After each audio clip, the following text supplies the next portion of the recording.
Got him. Got you, Daddy. Chill. Calm the fuck down. Joe Rogan podcast. Check it out. I know.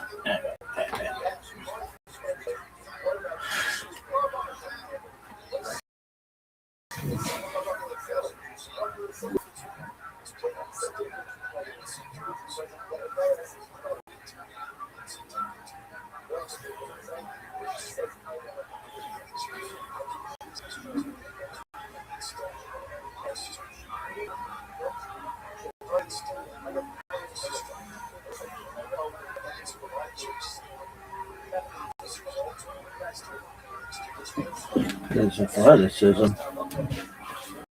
This scratch. Look at this move. Look at this. Getting crusty out of the eye, baby.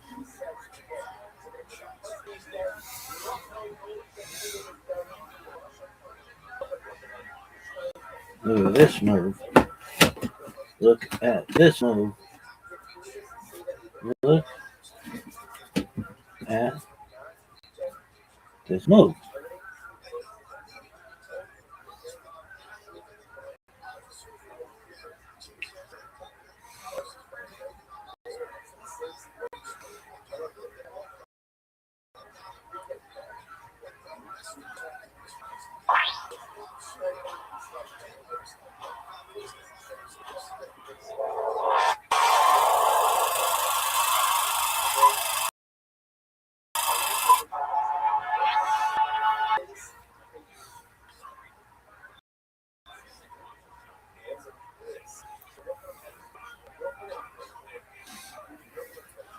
Look at this athleticism.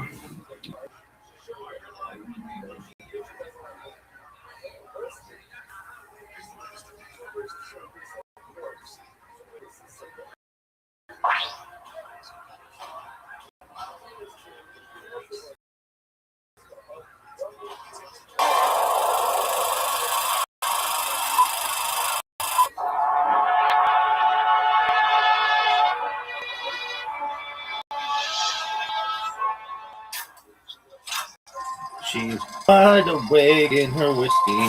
So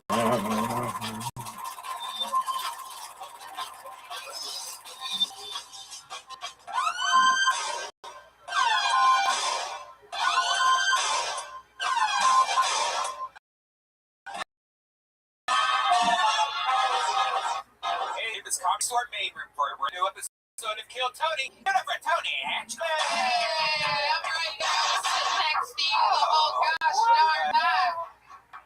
It's still a pandemic, so I sit next to you during the start of the show.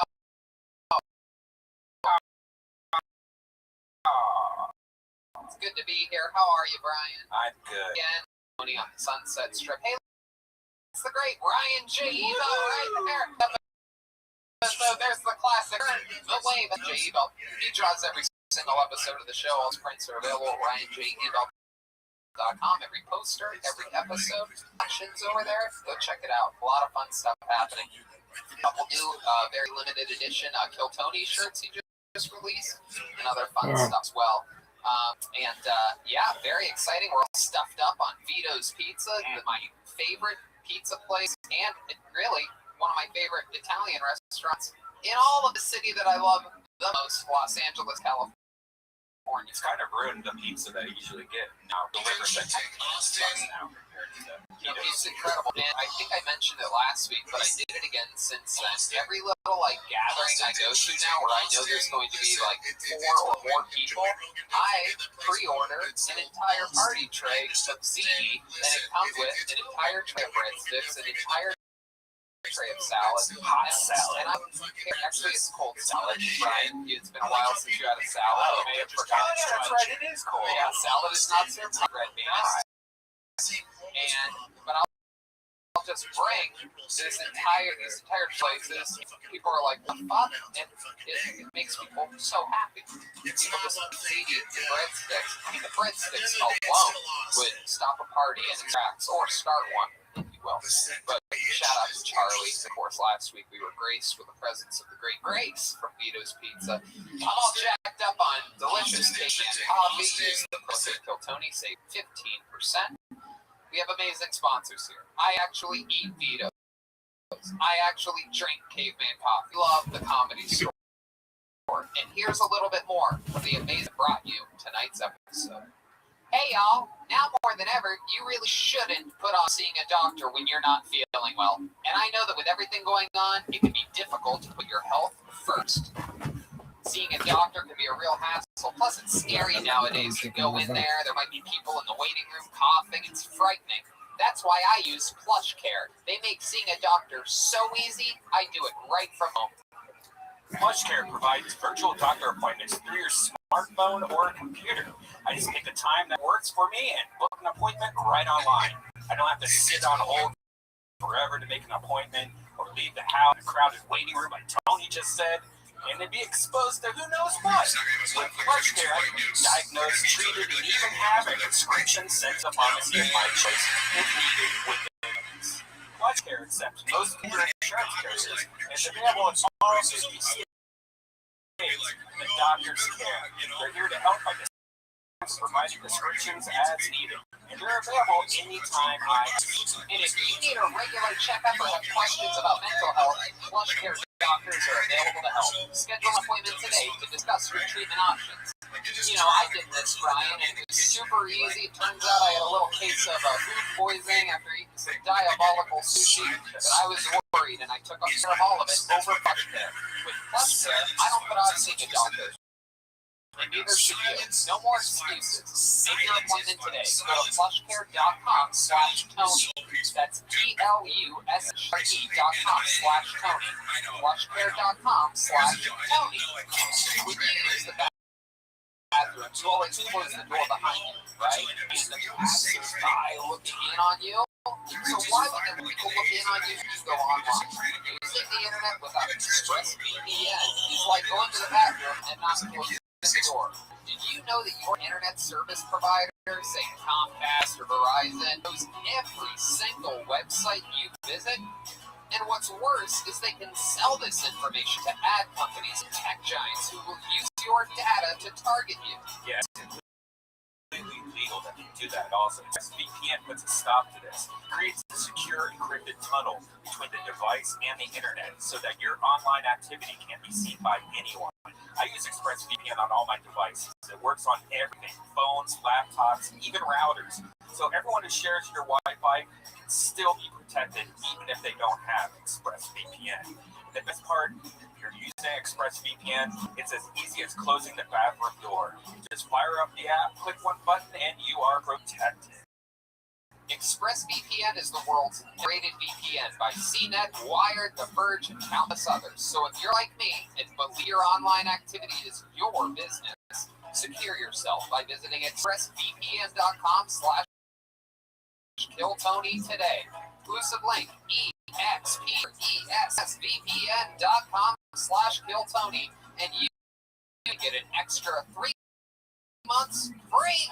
That's expressvpn.com. Hiring can be challenging, but ZipRecruiter makes it fast and easy. One CEO, Ali, needed to hire for a multifaceted role at his wallpaper company, Walls Need Love.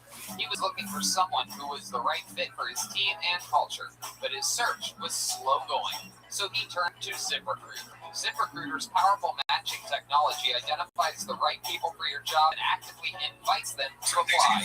Which is why you should try ZipRecruiter for free at ZipRecruiter.com/KillTony. That's how Ali found Savannah Ray. Ali said Savannah's skills and experience were a great match for the role. Plus, she applied within a few days after he posted the job. Through ZipRecruiter, Ali has hired everyone from head of marketing to his sales director to lead graphic designer. But an employer who loves ZipRecruiter. That's right. A lot of them do. 4 out of 5 employers who posted a quality candidate within the first day. See for yourself how ZipRecruiter makes hiring fast. Try it for free. That's right, free at ZipRecruiter.com/KillTony. That's ZipRecruiter.com/KillTony. ZipRecruiter.com/KillTony. And we're back. What an exciting time to be here. We have the great Rick Cossack is here, everybody. Make some noise for Rick. You guys can clap here. Rick takes pictures of this show sometimes. He's my neighbor. A little fun fact for you. And he filmed all the Jackass movies, all the Wild Boys, he's a skateboard legend, right? Photographer, yes, skateboard photography legend. Yes, I forgot that part. He's a great photographer, filmographer, cinematographer, filmologist, camera guy. Okay. Great. Hey, look, the great Gino's here. This is a real who's who of the KillTony family. Very exciting. The CEO of Speedweed, and never forget, he played a crucial role in KillTony's continuation over at Betterbox Studios during some of the craziest times in the history of the world, and we are forever grateful for that. How about a hand for Gino, everybody? And you wouldn't believe it, but tonight is such a KillTony wild family night that for the first time ever in the history of the show, ladies and gentlemen, a graphic artist who I have been working with, it seems like forever, but I guess it's only been over a year.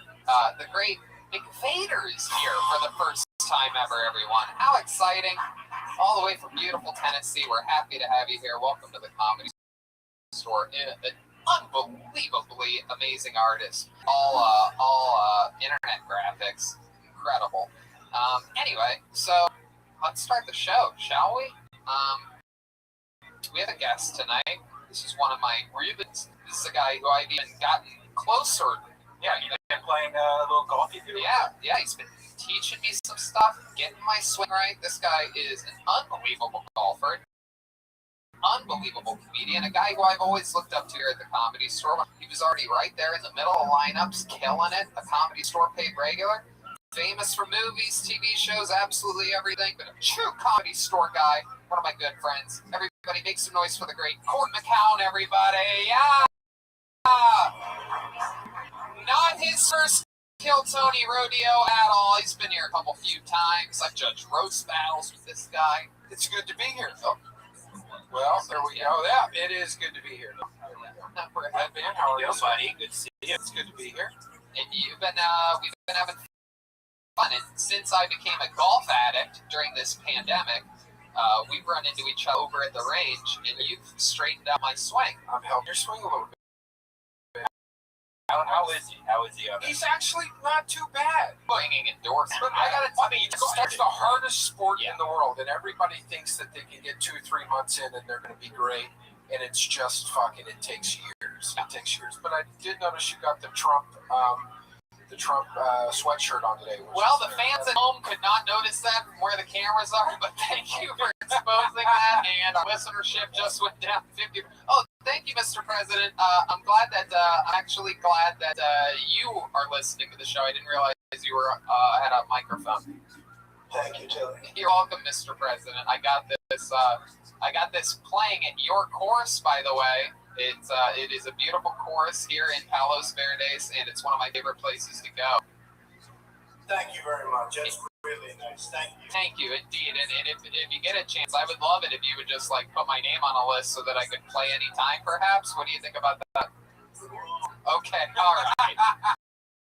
Let's just keep this fun train moving along. If you remember this or not, but we have a band on this show. When I first started doing this, it was still upstairs, and there was no band. So now I'm like, I feel like I'm really part of Kiltony. I love it. Well, the band, every single episode commits to being different characters. We never know. They've been in the back getting ready. It took a long time tonight. Let's see what they are. I hope it's worth it.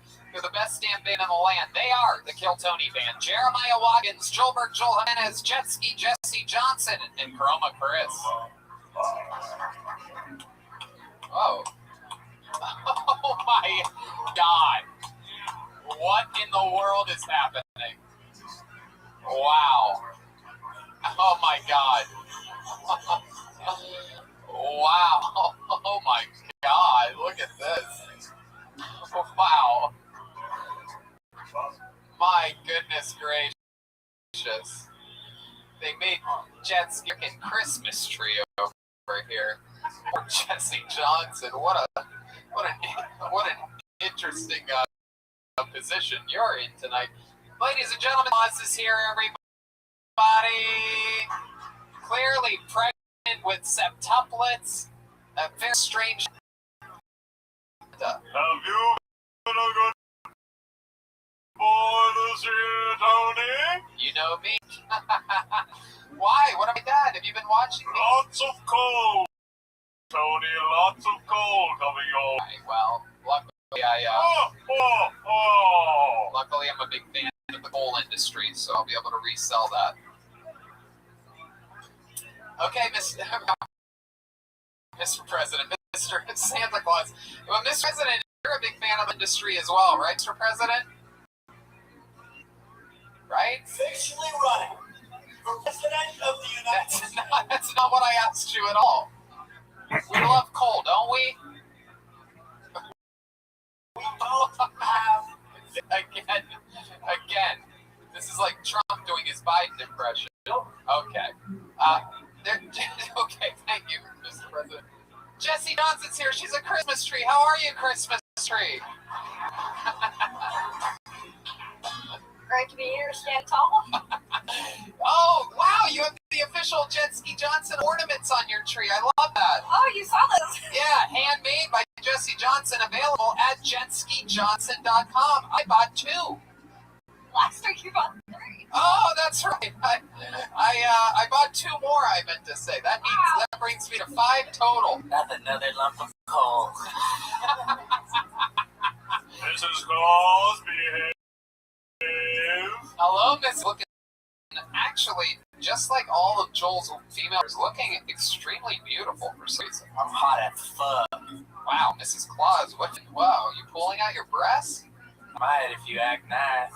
Oh, is that why? Wait, do you have a lisp? She sucked on too many candy canes. Wait, That's right.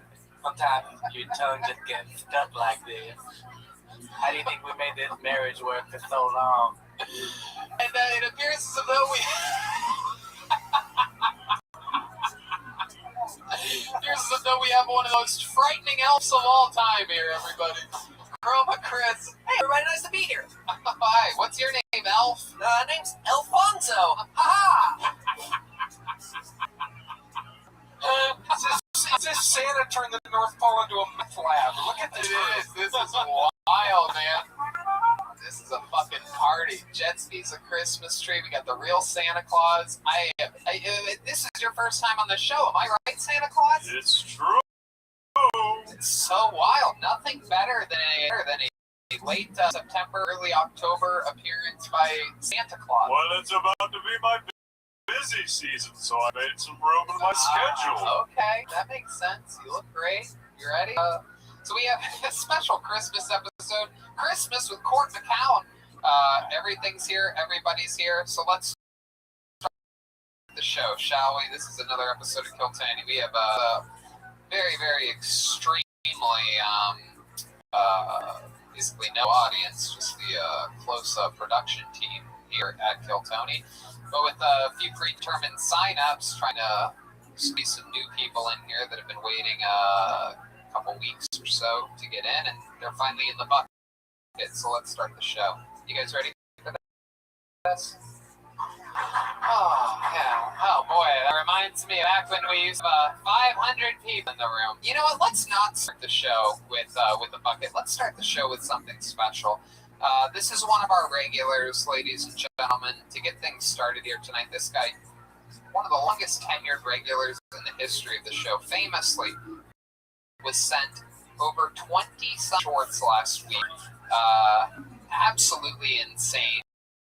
And did a little runaway strut out each pair, some of the pairs of shorts, and he's back again. One of my favorite comedians, ladies and gentlemen. It's the Big Red Machine, William Montgomery, with 60 seconds uninterrupted. Here he is, William Montgomery. I wish they'd attach an iPad to a shake weight so we could form a tight-knit community. I'm Peloton, people riding their bikes in their living room, cheering each other on, while I'm in the basement with the shake weight looking like I'm training for the dice rolling Olympics. The best part about a shake weight is that you lose 12 pounds in 1 square inch of your body, and you have the fucking most ripped muscle inside of your right elbow. Meanwhile, the left elbow looks like Danny DeVito at a nudist resort. My underwear, my dick looks like Danny DeVito auditioning for Taxi. But seriously, I don't know if y'all heard, but Casper the Friendly Ghost died a couple days ago.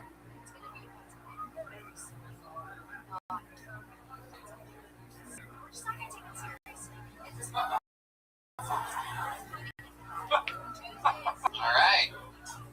Just hit the button right there. Just one. Why don't you just say thank you? That's my timer. Thank you, that's my time. There you go. Hey! And the Christmas tree is happy holiday. Yeah! Christmas music. Love it. You love Christmas, right, William? I grew up Jewish, actually, but You didn't grow up Jewish. That's the crazy part of what you just said. I know I was going to try to make up a story about how I grew up Jewish, but then we got big into Christmas. That's right. Speaking of Christmas, you were given tens and tens of gifts last week as the shorts really started pouring in here at the Comedy Store. I have some new ones on tonight. That is a beautiful new pair of shorts, buttons zipped up. Everything is working. It's operational. Do you have a belt on those? Oh, wow. Look at you, you class act. These are actually, for everybody wondering, I actually wear a size 38, not 40, so all those 40s I threw away. But it was really sweet. Throw away 40s. It was really sweet of y'all. Yeah. What did You should get those 40s back, buddy. You should get the 40s back. Exactly. Well, the belt's a little tight, a little bit. Let's just say when you lifted your shirt, I thought, game recognized game. So, William, what year have you spoken to your family or your girlfriend about the new shorts? What are they saying? What's the report? They love it. Yeah. It's big. Everybody loves it. Your girl probably likes how your butt smells better now. Oh, Jesus. Red Band. Huh? Watching Red Band. Yeah, huh? You're going to end up with cold. I'm always watching. Oh, wow, I bet you are. It's creepy when you say it like that. Christmas tree, you don't watch anything, do you? No, but he is really always watching. You guys hang out a lot? You hang out with the Christmas tree a lot, Santa? Supposedly, but... Oh, look out. What does Mrs. Claus think about that? Too busy dealing with the cameras in my... Oh, look like that lisp really cleared up, miss. Glad that the candy cane finally wore off. So, William, we have really exciting news for you, believe it. Is there anything else crazy that happened this week? I actually saw a movie for the first time in many years on Netflix yesterday. I don't know if y'all remember Coneheads. I highly recommend it. It's a perfect movie. How about what happened with Danny DeVito this week? You noticed Danny? Yeah, that's where the Danny DeVito stuff came out. What's that? This is yet another pair of shorts, believe it. What size are they? Well, you're gonna have to find.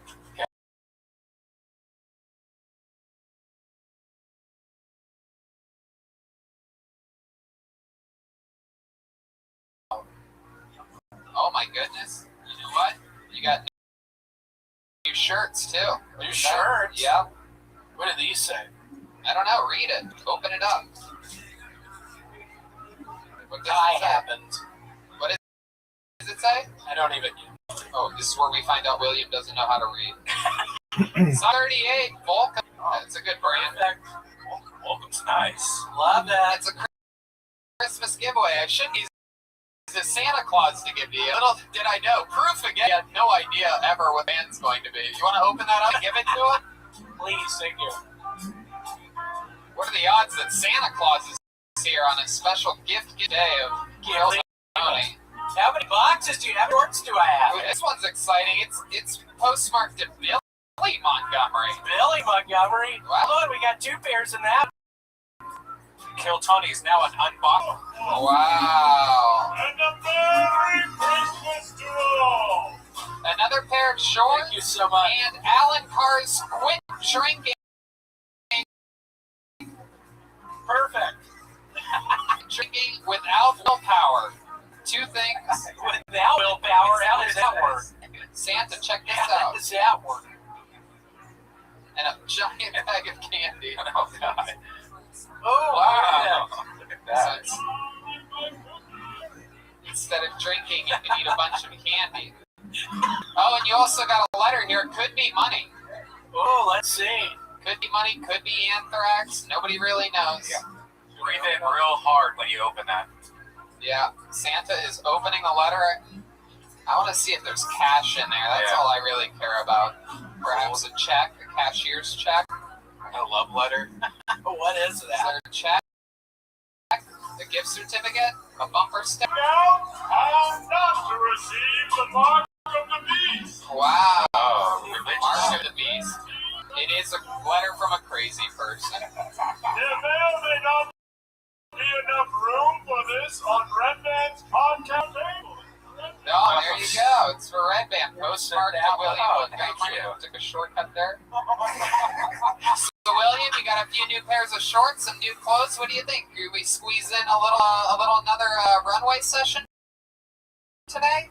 Yeah, you want to? Yeah, we'll call you out in a bit. There goes William Montgomery. Here we go.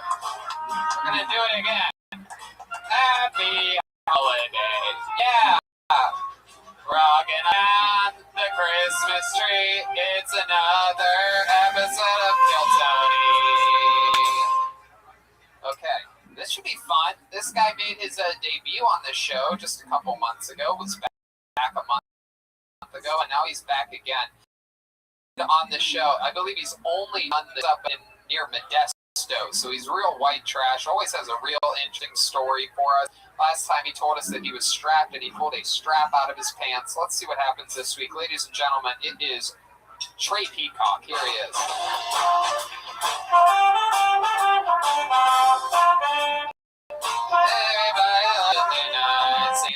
Oh, Trey Peacock. I love Mexican taco trucks. Taco trucks sell the best Coke. That's a fact. But when I say that, there are 2 different thought processes you can have. And you're right. You might be the kind of person that hears that and thinks about enjoying a nice cold bottle of Coca-Cola. Or you could be the kind of person that hears that and thinks for 3 days straight jacking off and staring out windows. Either way, you want the good shit, you gotta get it from the Mexican. You know, you gotta love those taco trucks. They say you are what you eat, and I actually am Mexican, but I guess lately I've been eating too much white bread. I'm a lot like a slice of bread. I get a really jumpy around toasters. I Not that I'm actually afraid of toasters. It's just whenever I'm around them, and not like the good kind on my dick, like the bad. Thanks, I'm sure if you talk to you. Santa baby, it is Santa baby. Hurry down the chimney tonight. There you go. Hi Trey, how are you? Good, how are you?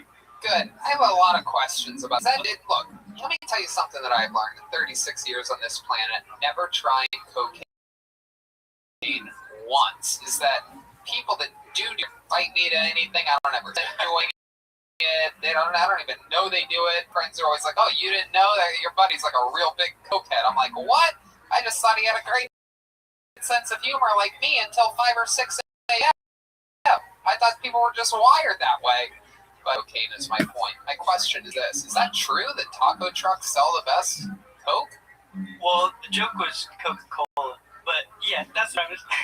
Oh, okay. Well, being someone that's done a lot of cocaine, Yeah. I say that Mexicans sell the worst cocaine Oh. on the planet. That's true. Take that, Mexicans! What rate cocaine? Oh, The Asians? I'm going to guess white people. White people. I just never got any good Coke from Mexico. That's just all So I it's got always real found cane those sugar kind in of it. gasoline smell. You know what I'm talking about, Trey. Oh yeah, The fertilizer smell. The fertilizer. Now, Trey, smell. you do act? yes sir. Hell yeah, you do. When's the last time you did some cocaine?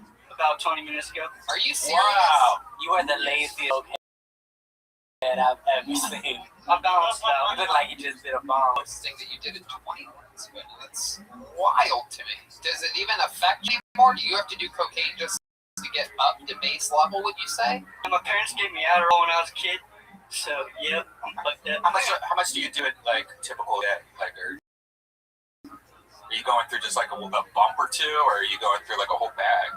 Nah, the 8-ball lasts like maybe a week. A week? Oh, how much is an 8-ball? Is that Pussy. not a lot. 8 I ball. do an 8-ball in a night. We're talking 8 ball, about 8 hours, right? It's called portion control. Heard it, Red Man?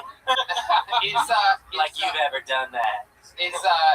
What other drugs do you do regularly? A little bit of meth, right? Just a touch? Just a little bit. So what are we talking about with meth? How often do you do that? That's Seasoning, when I I'm call it. What? I use that to Okay, how often do you work? every day I'm not out here. Okay. So I'm down.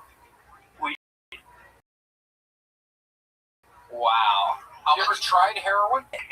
Is that Well, be a good boy, baby. Do you have friends that do heroin? I know some people. Not really friends, but Enemies. Do you ever do mine? nah. That's probably a good thing. You have a highly addictive personality? Yes, sir. Do you smoke cigarettes? Yes, I do. How many cigarettes do you smoke a day? Pack. Packs. That's 20 cigarettes a day. That's fun. I respect that.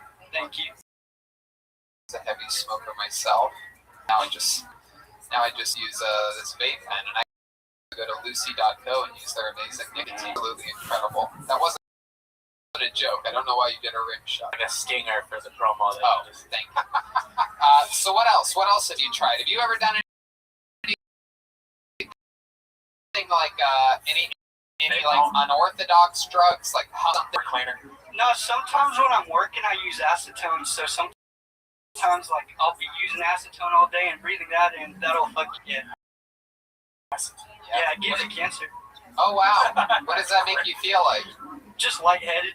Do you have any signs of cancer setting on? Do you have any like you have like a lumpy back or something? Fucking fine now. My back cracks when I breathe in sometimes. Oh, dokie. Wow. Well, your biggest problem we can see. Welcome to another episode of Things I Only Think of in My Nightmares. Your back cracks when you breathe in. As Dr. Did you recently, Tony? No, but I have got a lot of feedback since that episode aired from people that analyze dreams and whatnot, and it seems to. It appears as though people have told me that they're saying that I mean, the doctors aren't saying all that they know. Perhaps it's wrapped around the current coronavirus or things like that. That my beliefs are that the doctors aren't saying everything. Their jaws are wired shut, and it's pouring out of them. Like we are only getting pieces of the information. A little thing that I read the other day from someone that sent me some interesting stuff. Trey, what else have you been up to since the last time we saw you? Something funny happened to me today when I was working. I had to go to Home Depot and get some parts. I was getting some pipe fittings, and I went to the self-checkout. Self-checkout, and one of the fittings wasn't coming up, so a lady had to come over, and she was beautiful. I was like, oh, this is a beautiful girl, and so she's helping me. The one fitting that didn't come up, it's called a nipple. So she's there. So she's there looking through all the nipples, which one, and it's not there. There's long nipples, short nipples, and so it was kind of awkward, and we finally got it, and I just thought that was kind of funny. She was all blushing, like, she didn't know what it was either. Trey, be honest, did you get a boner? Yes, I did. Wow, look at that, got a boner. I'll let it slide. Oh my Thank goodness. In our house, we call that a Yule log. Oh wow, you have a little country accent now, Mrs. Clark. That's right. I'm all over the place. I got a lisp, an accent. And sometimes I talk like this. Let's just say she's traveled with me all over the world and can't pick a voice or region. Wow. North Pole, South Pole, you're bipolar. It's a pole. I'm all right with it. Wow. Slutty Mrs. Claus. This is a great character. My goodness. Oh shit. Name of the gag reflex, Mrs. I'm Claus. sorry. I'm only human. Oh. Trey, is it true that what happened after the episode last time you were on when you had the strap on you? Yeah, I was driving home and got another speeding ticket. My goodness. Yep. And the wild part of that you told me is what? That you had? Well, I didn't have the strap, or I did still have the strap on, but I didn't get caught. I had tree. They took my tree, and wait, what? You had tree? Christmas tree? Yep. Tree in your car? Yep. What do you think about that Christmas tree? The buddy's in his car. Like, you guys just go places together? Yep. That sounds really nice. So you had marijuana in your car. Yes, I did. If the cop never found out, right? No, he did. He was like, you got weed in here. Like, after he was already writing me up for speeding, he came back and he's like, all right, you got tree. And I was like, yeah. So he's like, all right, well, give it to me. So I got it, gave it to him. I was like, it's under enough. I'm good. I know that. So he goes back and weighs it and comes back and he gave it. Did you have any cocaine in your car at the time as No, well? I didn't. No? Where was that? In your asshole? Something like that. You have a big hat. Thank you. Your ear underneath your I hat. have a small head. Is really You look like a Hey Arnold character. Thank you. How small is your head? Really small. Let's see it. Can we see how small your head is? Whoa, look at that tiny head. Look at that. That is a really... Does everyone in your family have tiny heads? No, it's just me. I was a preemie, that's why. Oh, it was. Your mom probably has, right? You're a premature ejaculate? That doesn't tell us what to want. Yeah, so tell us about the things that your mom's into. My mom's actually pretty straight edge. She's a Christian, but she was an alcoholic for a long time. But she was pregnant with you? Probably, I don't know. Oh, okay. Now that small head makes sense. Yep. Exactly. All right, Trey. Well, it's always... Yes, sir. You ever been up to Modesto Court? I have been to Modesto. Scary place. Very, very scary place. He looks like he's from Modesto. Oh, Santa just Take bombed you, dude. You look like you've been dead, bro. That's the one with the casino that has a mic up there that Sam Tripoli used to run. That's Temecula, maybe. 2 trees. I don't know. Modesto's where like the whole things came down in like 2000, where the whole crash started. The real estate crash started. Modesto and Fresno.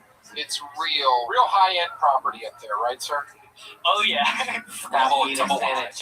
If you could be if you were the head of tourism for Modesto, look directly, general behind that camera for a second, and I want you to zoom in on his tiny head a little bit, and I want you to give a pitch straight to camera on why these people should visit beautiful Modesto, California. Straight to that camera. You're the new head of tourism. Introduce yourself. Say, I'm Trey Peacock, head of tourism, and here's why you should visit Modesto, and then ramble about it. Go now. Go. I'm head Trey Peacock, and we're here to talk about Modesto.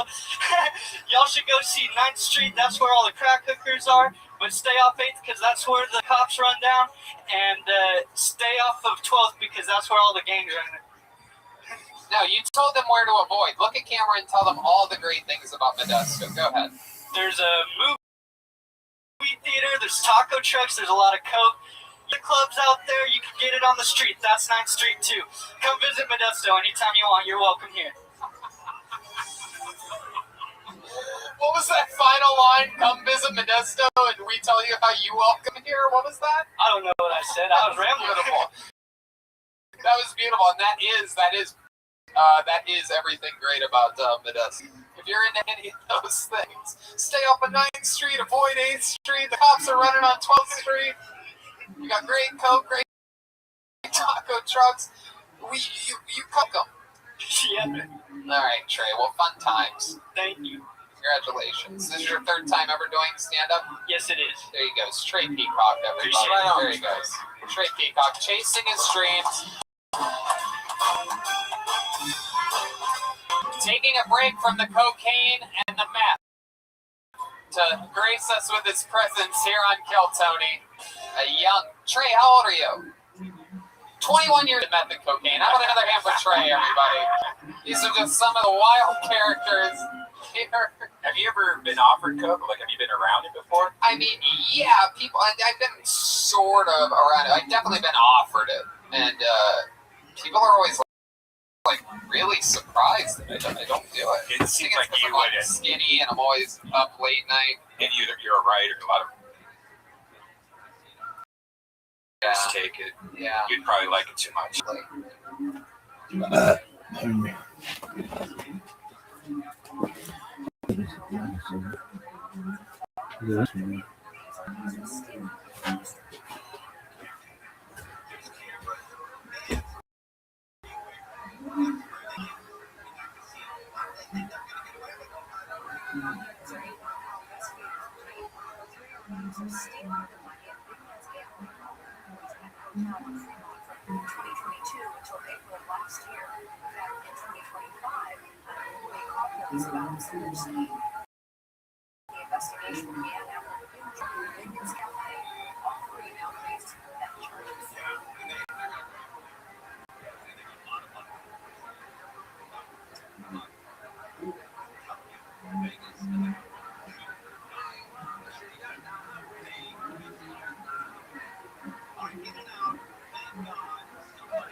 Hello, Miss Aquarius. How are you?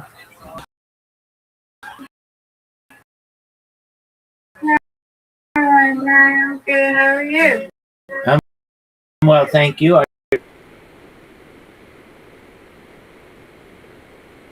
Just a moment.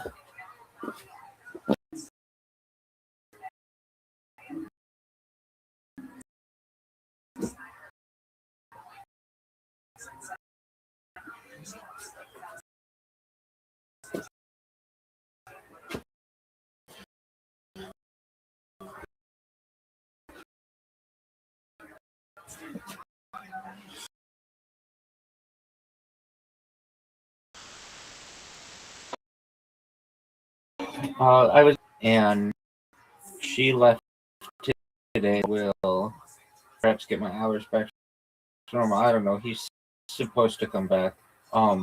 Documentary on an airport in Canada that was once the crossroads of, or crossroads, if you want, of the world in terms of transatlantic flights. And on 9/11, it became very important because a lot of people landed there without notice. And so it was that story. And it was interesting. It is under Newfoundland, Canada. Miss, of course, you had an amazing spare. I didn't include that, but that was great. Thank you. You too.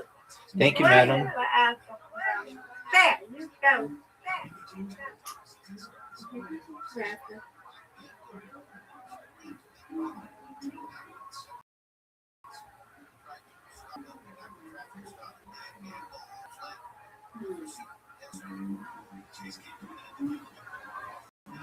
That went.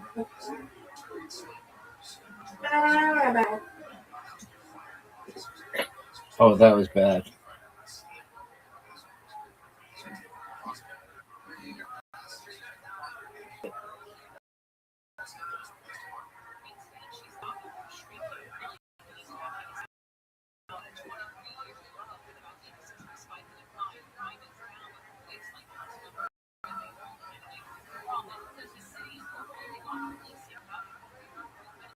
That's technical difficulty.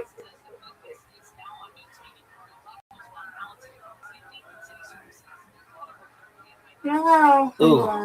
it's okay. Come on. Bye. No doubt. Easy peasy lemon. Yay! Wonderful.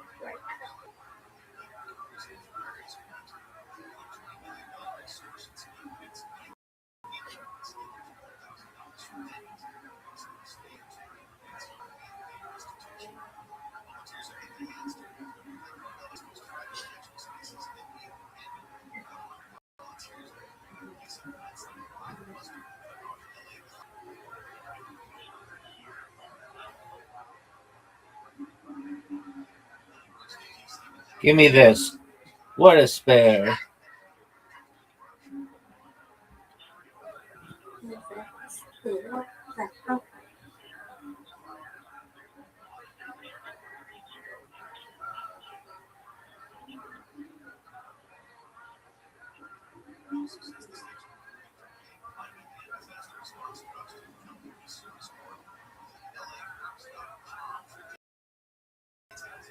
All right, back finish it.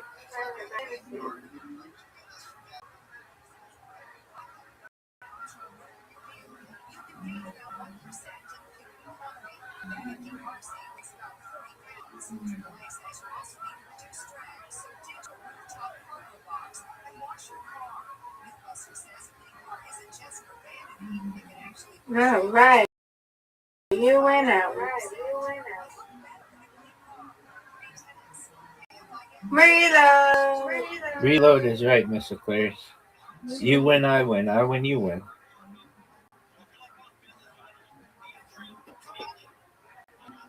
This is lovely. No. Okay. Ooh, that you got that last.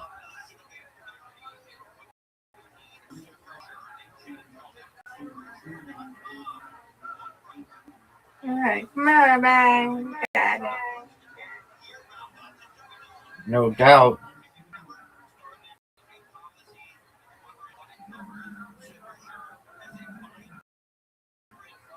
Give me this.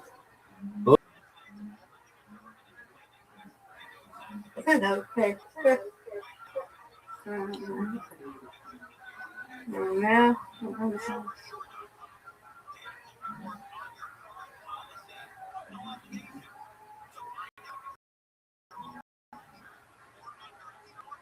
All right, bye-bye.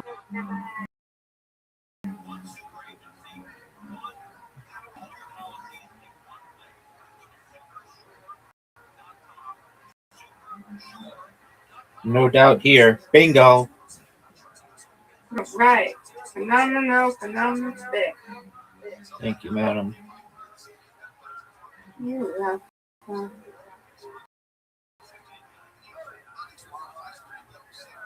Oh.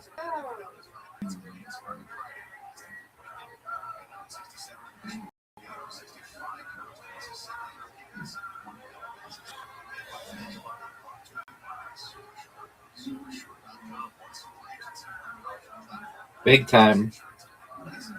Oh, right. Phenomenal strike. Thank you. You're welcome. Oh.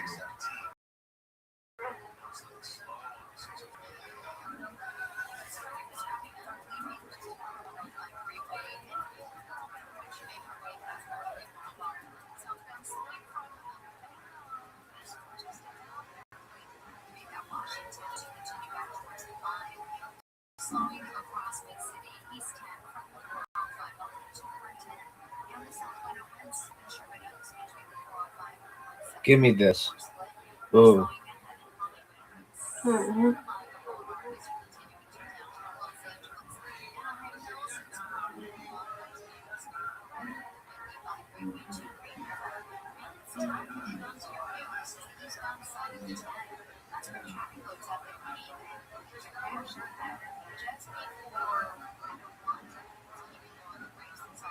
Hey, Grandma, you got it. Finish it.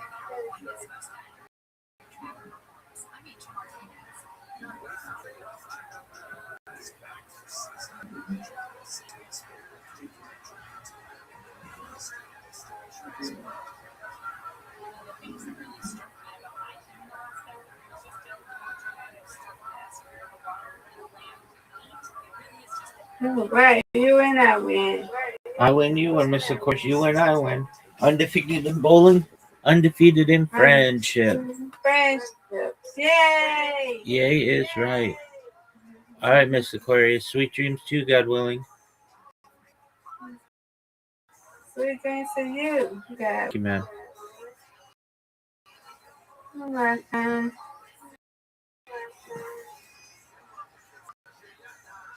I'll see you. I'm gonna see you tomorrow. That's it.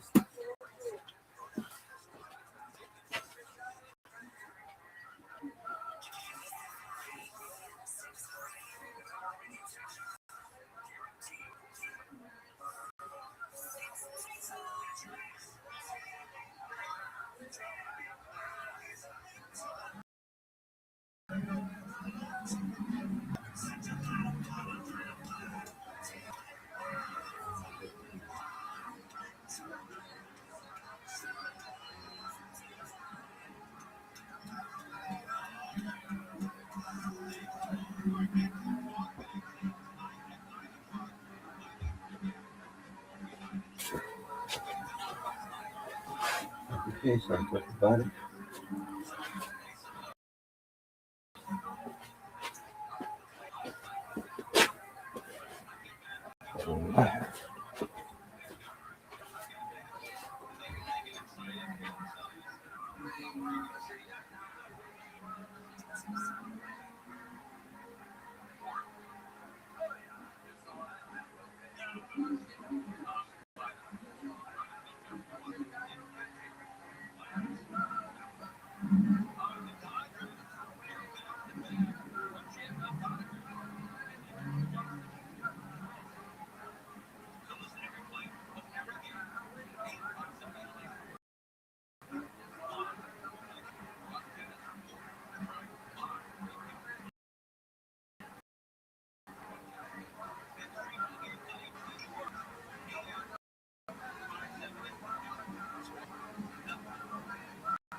Oh, whoa.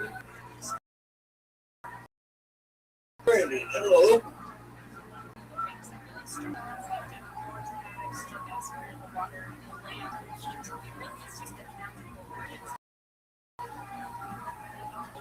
Mr. Rothschild. Oops, forgive the devil. Yeah. Ben? How you doing, Jake?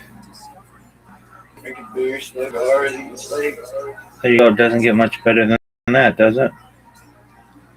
Man, maybe some lobster one of the days, some crawfish. All right, calm down. That season. Hunt going? Wonderful. Doing wonderful. Doing a job working at a cannabis dispensary in Pleasant View. Oh, that's great. Whether it's going to be sell fish or going to be sell fish.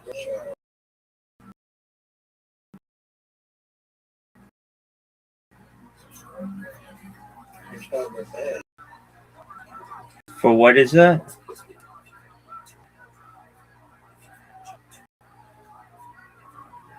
What is that? I'm going to be a cannabis distributor. Okay, you get a badge to do that?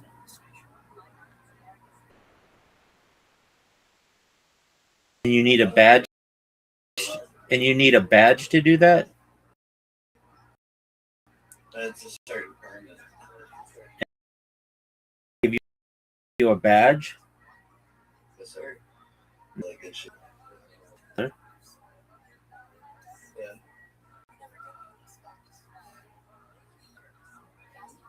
No 999-68-2. That's my badge number. Hey.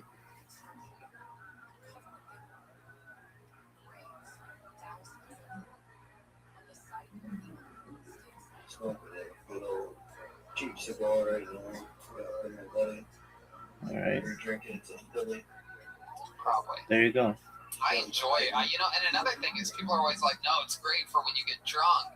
It brings you back. And I'm like, but what? That's what I get drunk for.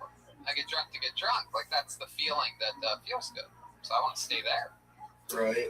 But you've done a lot, right, Court? That's like part of your like legacy back in the day. You were like, I experienced quite a bit of Is that Tony Yeah. Hushkliff? Yeah. Or You were a movie star in the what was in the that? 80s. Yeah, but yeah, Where it was am I hearing very. Tony But I Hinchcliffe started at? doing it in the 70s. I'm watching a podcast. So I was like, Oh, that was hipster really, over here. yeah. It was, but it was really I love you expensive too, back man. then. Like, it was extremely expensive, but it was really good. Now it's like Modesto. It's like cut with shit. It's not as good. Don't get him started on the Mexicans. No.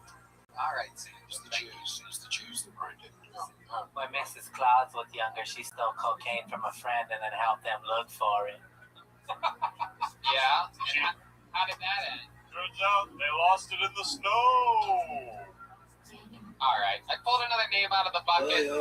This is this young lady's first time on the show. Met her a week or two ago. You too, big man. Take care. Again, or told her to swing by. I'm not going to come back and perform. It sounded like you were. She's performing now.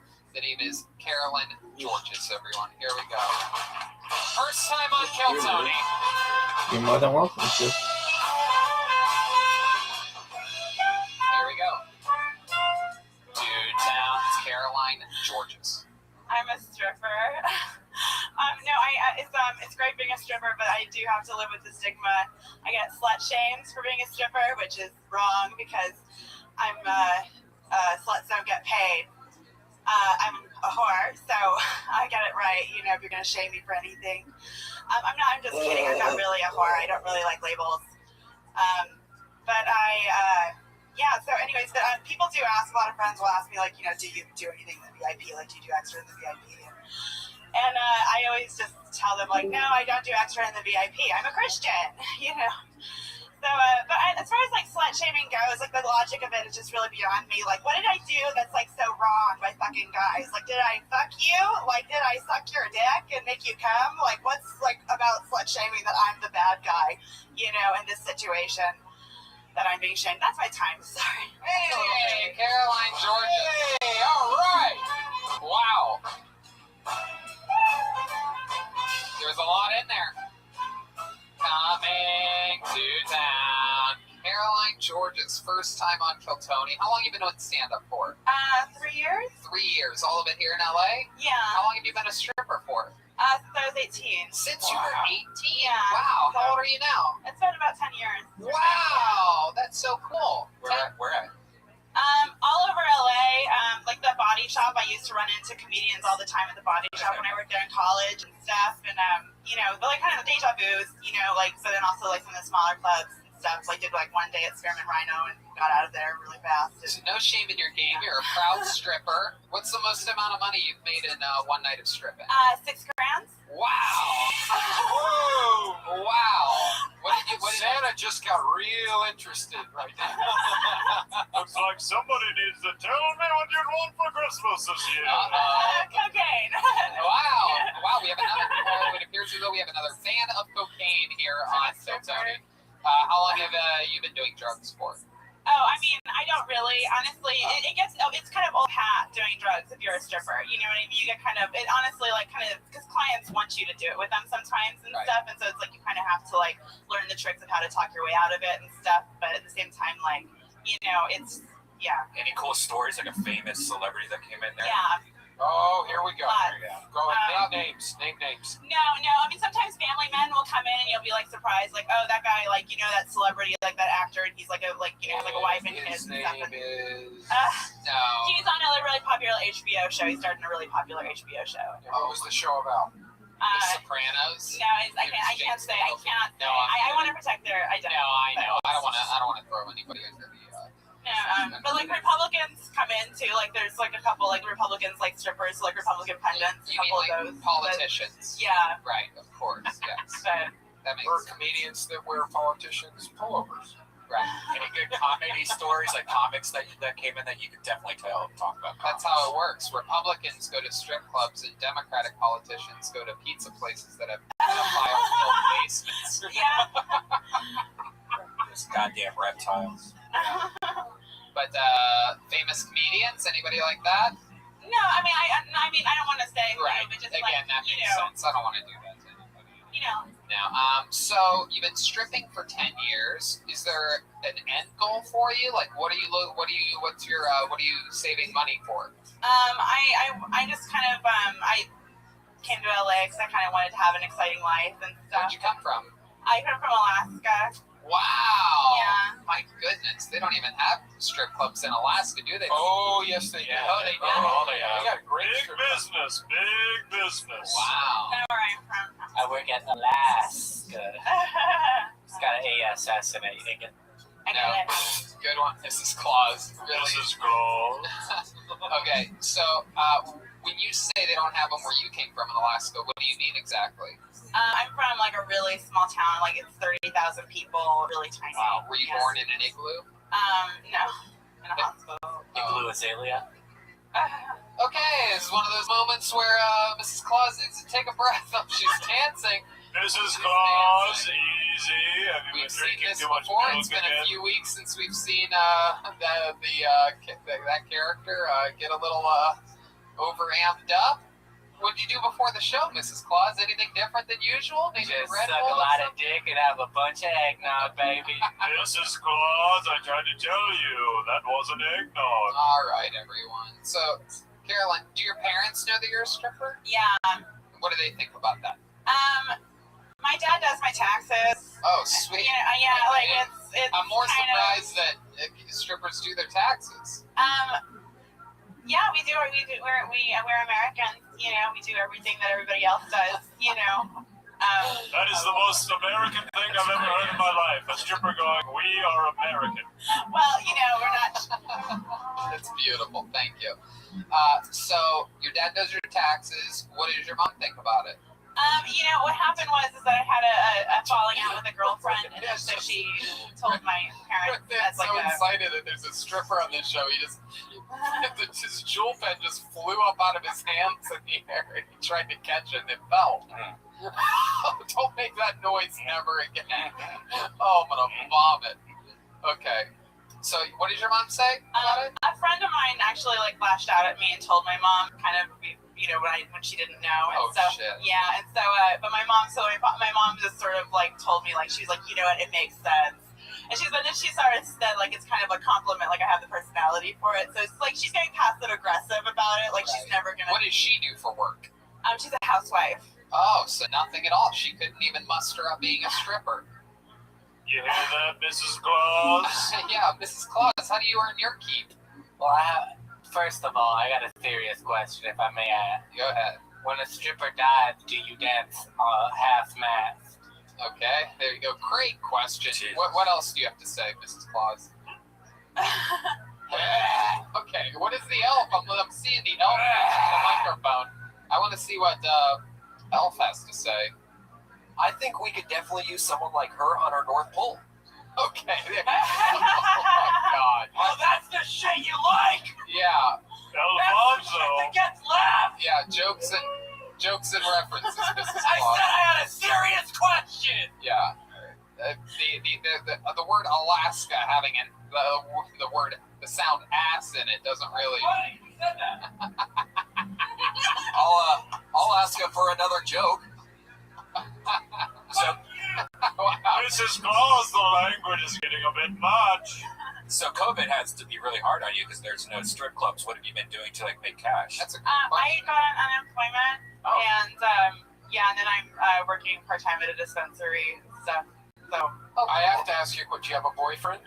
no, Have you had boyfriends while you were stripping? yeah, lots. What's that like? Are they get jealous easily? Are they? My guess is this. My guess is the first date and the first couple weeks, they're like, no, it's fucking cool. You do Yeah. you, I do me. I feel Exactly. independent. And then like 2-3 weeks into it, Yeah. they start hitting you up like, hey, you said you were gonna be done. Or Yeah. Coming to the club and just sitting at the bar staring at you. Yeah. I know that. dropping their jewel pen and making noises like. Okay. Right? Are we right Welcome about back to this? the live reading of the autobiography of Brian Redman. So it's they're all good. They're carefree in the beginning, and then they start to get jealous real quick. I used to lie and say I was a nanny, or say like, you know, I did other things. So I actually had like, I used to lie about it. I used to be really ashamed of it, and so I used to lie about it. And so I'd have like full-on relationships, like, you know, 6 months, 7 month long relationships. They had no idea. Wow. Yeah. And then when they find out, what did they do? Only one found out Yeah. because he did my taxes. Oh my God. That's why you gotta let Daddy do the taxes. So what happened when he found out? Can you give us a real breakdown of what that was like? What are all these receipts for $1?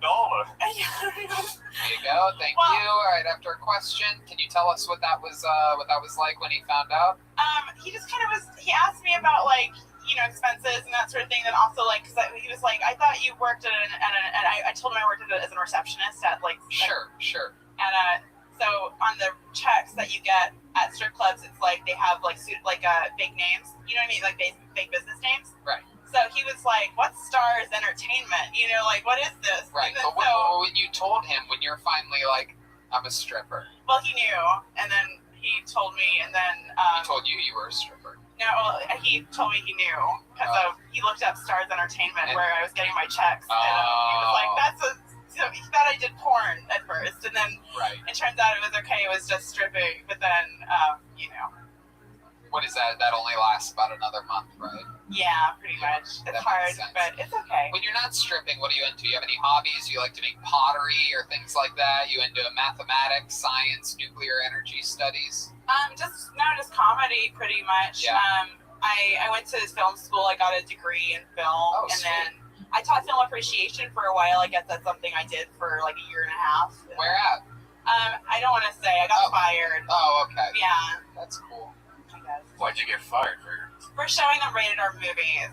Oh. Yeah, it was a high school, and I thought they were fine to watch them and stuff. Like, what kind of rated R movies are we talking about? Like, well, you know, I don't think there's anything wrong with Schindler's List. You know what I mean? That kind of thing. Like, yeah. Schindler's List at a high school? A double feature with striptease back to back. They didn't know I was a stripper either. They didn't know I was stripping either. But yeah. But also, yeah. That's interesting. Do you ever just, sit down by the fire and string popcorn together? Sure. No, never. That was a great moment right there. That was a really nice moment. A lot of people have said that Christmas trees ask all the best questions. I respect the stripping, but it terrifies me. Anytime that I get undressed, I'm immediately killed. Because you're a tree. Yeah, so do we sometimes. Absolutely. Somebody gonna get hurt. Have you ever had a really dangerous moment in a strip club? Yeah. Yeah. But that's no, I don't. You don't want to know. Yes, like. we do. Yeah. Oh well. You don't have to name names. Yep. No Okay. I guess this one time, I didn't really know what to do. Like, there's this girl, she had been trafficked, and she was So it was LA, the traffic's bad. Yeah, so helping her and stuff was really, really freaky because, you didn't want to get the person that trafficked her mad. You know what I mean? Oh my God! So what did you end up doing? We got her an Airbnb, and then she came to work with all of her stuff, and then she went to the Airbnb, and then Then she went back to the trafficker. Oh, I know. I think she escaped, and then she went to Hawaii. She was from Hawaii, and so like a trafficker was like, "I will make you a model," that kind of thing, and then started Wow. So it's not just girls going to college stripping. There's trafficking in all kinds of other fun, interesting stuff. Santa, what the fuck are you doing over there? Get involved. I'm a flyover. Now, you're a beautiful girl. You're 28 years old, something like that. Have you seen a lot of? Have you seen in your 10 years there? Have you seen a lot of strippers grow old and have a tough time letting go of the game?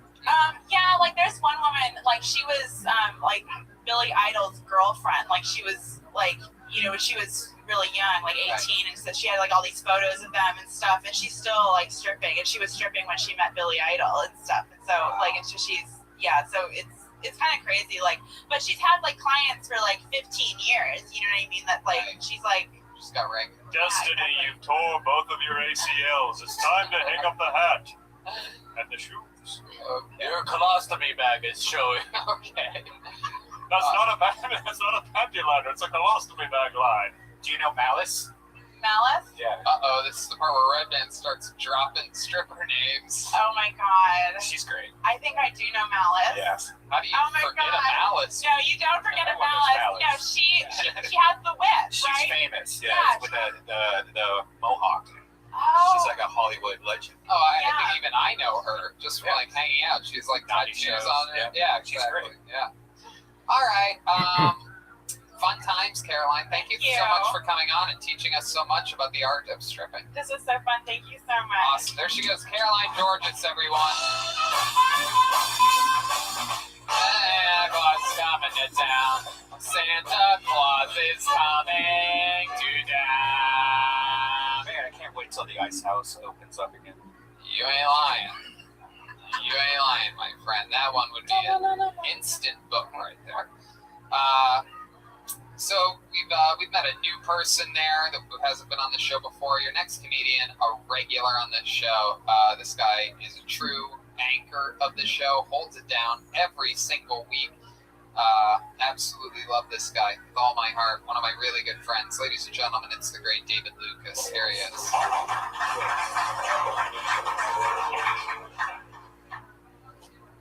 Yeah. White people can't cook worth the goddamn. There's only one thing white people can cook better than black people, and that's meth. Y'all motherfuckers got some ancient recipes for that shit. I like to put my stomach on girls' back when I'm hitting the doggy style, kind of like a paperweight. Don't let her ass go nowhere. Where the fuck you think you going?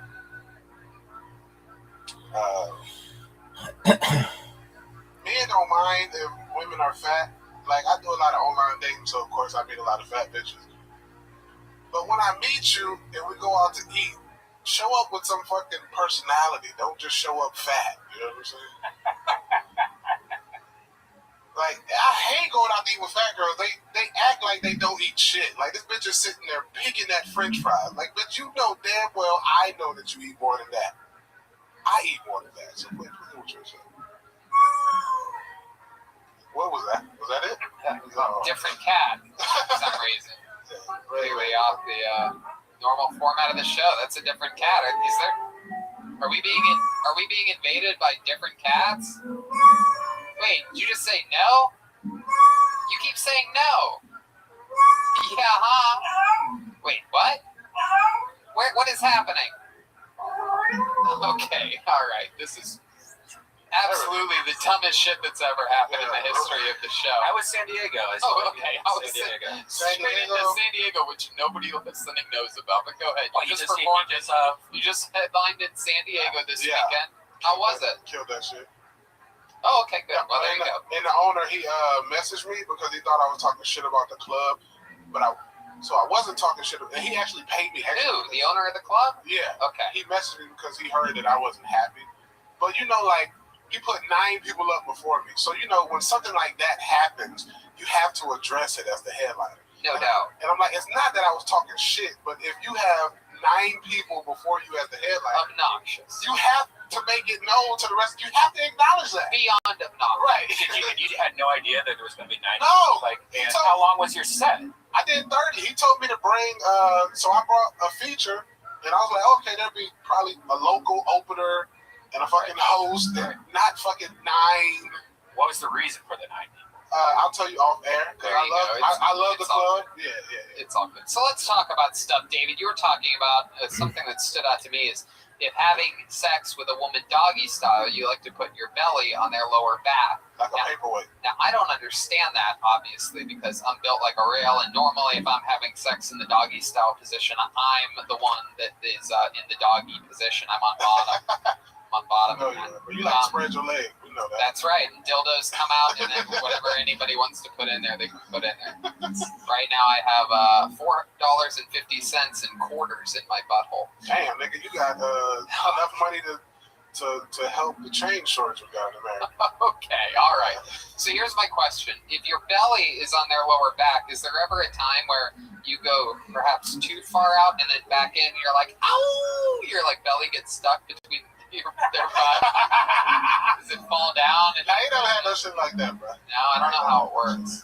Because it seems like that would happen. One time my belly button kissed Mrs. Claus's butthole. Is that true, Mrs. Claus? That's right. What did that feel like to you? Okay. All right. There's the one fart noise. So, David, what's been happening this week in your life other than going down to San Diego? What else has happened? I fell in love with acai bowls, bro. Oh, look at that. How long have you been in LA?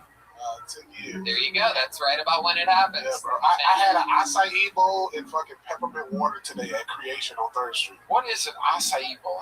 It is the whitest shit. I don't even know what an acai is. It's from Brazil. Ooh, Mrs. Claus knows The berry, it's from the Amazon rainforest, and they blend it up with ice and put some bananas. It's a very healthy treat.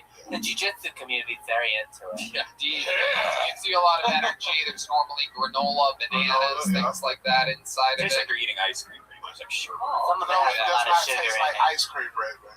It tastes like a fucking acai bowl. Ice cream tastes No, it tastes like sherbet.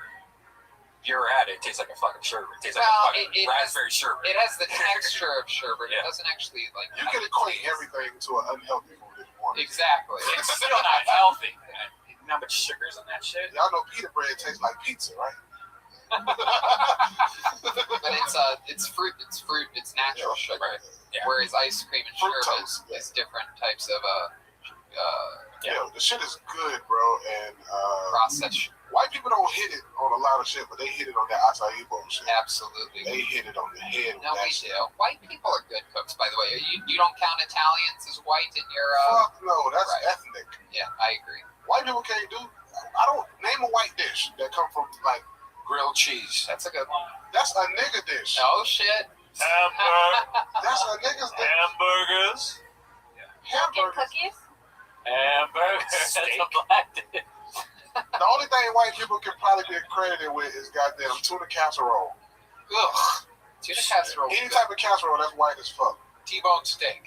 I don't think I've had a casserole in 50. T-bone steak sounds like a black guy Yeah, too. actually. Hey, what's up, T-Bone? Hey, what's up, my nigga T-Bone? No, you took that from the white people. Come on. I was in prison with a man named T-bone steak, so. Yeah, Tony went to prison just for the showers. That's right. I did. I go there and they're like, all right, you have to hit the showers. I'm like, how many bars of soap can you give me? Right. Because I want to drop it all. I'm going to drop soap like Red Band's Jewel Band with a stripper on stage. Whoa! Well, drop it to the floor. I love to see your booty go. Okay, there you go. Thank you, Santa. All I want to do Thank you, is Santa. watch you move and Thanks, proceed Santa. with that ass. There you go. Thank you, Santa. What's my boy name? That nigga's a handsome white guy. Say Nick. Court McCowan. Court McCowan. My name. Good to see you, buddy. What's up, dog? I'm doing good. Nice teeth, full beard. I hope I have that much hair when I'm your age, dog. Hell yeah. I like when I was younger. I used to want to be white so I could do my hair like the Burt Reynolds, that shit. Yeah. I'm 78 years old. Yeah. You just wait. Yeah, you probably like honestly because white people age bad because y'all had us in slavery. You probably like 36. No, he was doing cocaine in the 70s. Oh shit! So you might be older. You're a white dude that took your He place. actually knows the dad from Teen Wolf that we always talk about on the show. Yeah, well, I always reference, like even tonight, I sort of see it in Chroma Craig. I see the dad from Teen Wolf in a lot of people. A little bit, yeah. Right? Yeah. Where's the that's basketball? true. We had Elf, how you doing back there, by the way? You having fun this episode? Yeah, fantastic, Tony. Thank you. All right. Elf's hard at work. Making toys for all the boys and girls. What's your favorite Christmas memory that you've ever had? shit. You know what? I'm gonna let you think about it. Let's check in with your brother in cursive, everybody, trying on some new clothes for us. Here he is. It's the great William Montgomery, everybody, with a new pair of shorts. Wow. No, you can't, William, you can't. No, you cannot. You can't talk. Shout out to Mike Peterson from Modesto. He loves these mesh shorts. Right. These are new mesh shorts. Oh my goodness! Wow, have you been doing something at all physically? Have you been working out? What have you been doing to work out? All right, well then do some push-ups for us. Here's some push-ups from William Montgomery, proving. Oh, the hat goes backwards, and here he is. Wow, that's louder than everything else. There we go. Oh my goodness. Absolutely incredible. How about some sit-ups? Can you do sit-ups, William? Enough push-ups. How about some sit-ups? I think that's what would be really interesting to see. Here's William. He's going to try some sit-ups for us. Here he goes. Segueing seamlessly into sit-ups. This is the moment of truth here. We know the guy can do push-ups, but whoa, oh, yikes. He's only lifting up his head, really. Hold on. Everybody stop. That's enough music. William, wait a second. Wait a second. What's that lump on the top of your head? God, he does. He has a. Have you always had that? No, What forget about the ball. No. It's an incredible lump. Where his bald spot is, there's actually like a bubble. Yeah, like that. William, has that always been there? That's not That's a snow globe. How long has that been there, William? Really? Well, he never takes his hat off, so he might be right. All right, there he goes, William Montgomery, everybody, with a little showing of the shorts. Go throw on another pair of shorts. We'll bring you back in a second. I thought about it, bro. Yeah. So it was like 2002. I was favorite Christmas. It was like 2002. I was like in the 6th grade and shit. And my mom had bought me a computer, and this is when I found out Santa Claus wasn't real. Because you take that back. It was my favorite Christmas because I got a lot of shit, but it was also like heartbreaking because she couldn't figure out how to hook my computer up, so she had to call my uncle. So Christmas for me didn't start till like 1 p.m. And I was sad as shit. And then later on that day, she told me Santa Claus wasn't real, that she'd buy all the shit. How old were you? I was in 6th grade, so like, what, 11? I have a story just like that. I asked for a computer. I think I've told this on here before, but I asked for a computer. All my friends had more money than me. They all had computers at their house. And, like, you go and you visit, and you could barely do anything on computers at the time. But everybody else had one. I was the last kid to get one, and I asked for a real computer. Sure enough, this giant presence underneath the tree that morning. And I'm like, no fucking way. I think we did it. And I opened it up. And it was a monitor and a keyboard, and I noticed that there was like a printer attached to the keyboard part, like the back of the keyboard was a printer, and it was a word processor. Oh yeah. And you couldn't do a fucking thing on it. You couldn't upload, download. There was no games on it. It was literally just typed, and you could see what you were typing on the screen. And you had the choice to either print or not print, and that was it. It was a fucking whamboozle. I'd rather would have had nothing at all than this stupid fucking word. I got the same thing. I got the Texas Instrument. It was like a T computer that had nothing to do with internet. My first computer was a Gateway. 20-inch monitor. I used to work there. Wow, I got bootleg Power Ranger toys. You guys' childhood sounds great. Bootleg? You're from the swap meet. They were like Mexican Power Ranger toys. You guys are bitching about a word processor. Mrs. Claus! Why would you get bootleg Power Rangers toys? I thought you were hundreds and hundreds of years old. Bootleg Power Ranger toys. Let's just say I saved her from a scarred past, Tony. Were they like beige, fucking weird colors, or what? They're just saying they didn't fit right. You know, I got the gun that's supposed to click together and be the mega gun. It just, the pieces didn't really click in properly. Vamo Ranger! Alright. David, fun times. Another fun appearance. I'll be on, I got an episode soon. I got an episode of a Concrete Podcast coming out soon. I'll be filming that in Tampa, so it'll probably be out in like a month. Sweet. Or 2 weeks. So yeah, awesome. Doing that shit. Yeah. David Lucas is funny, right? David Lucas funny on IG. These niggas know who I am. Of course. There he goes. The great David Lucas, everybody.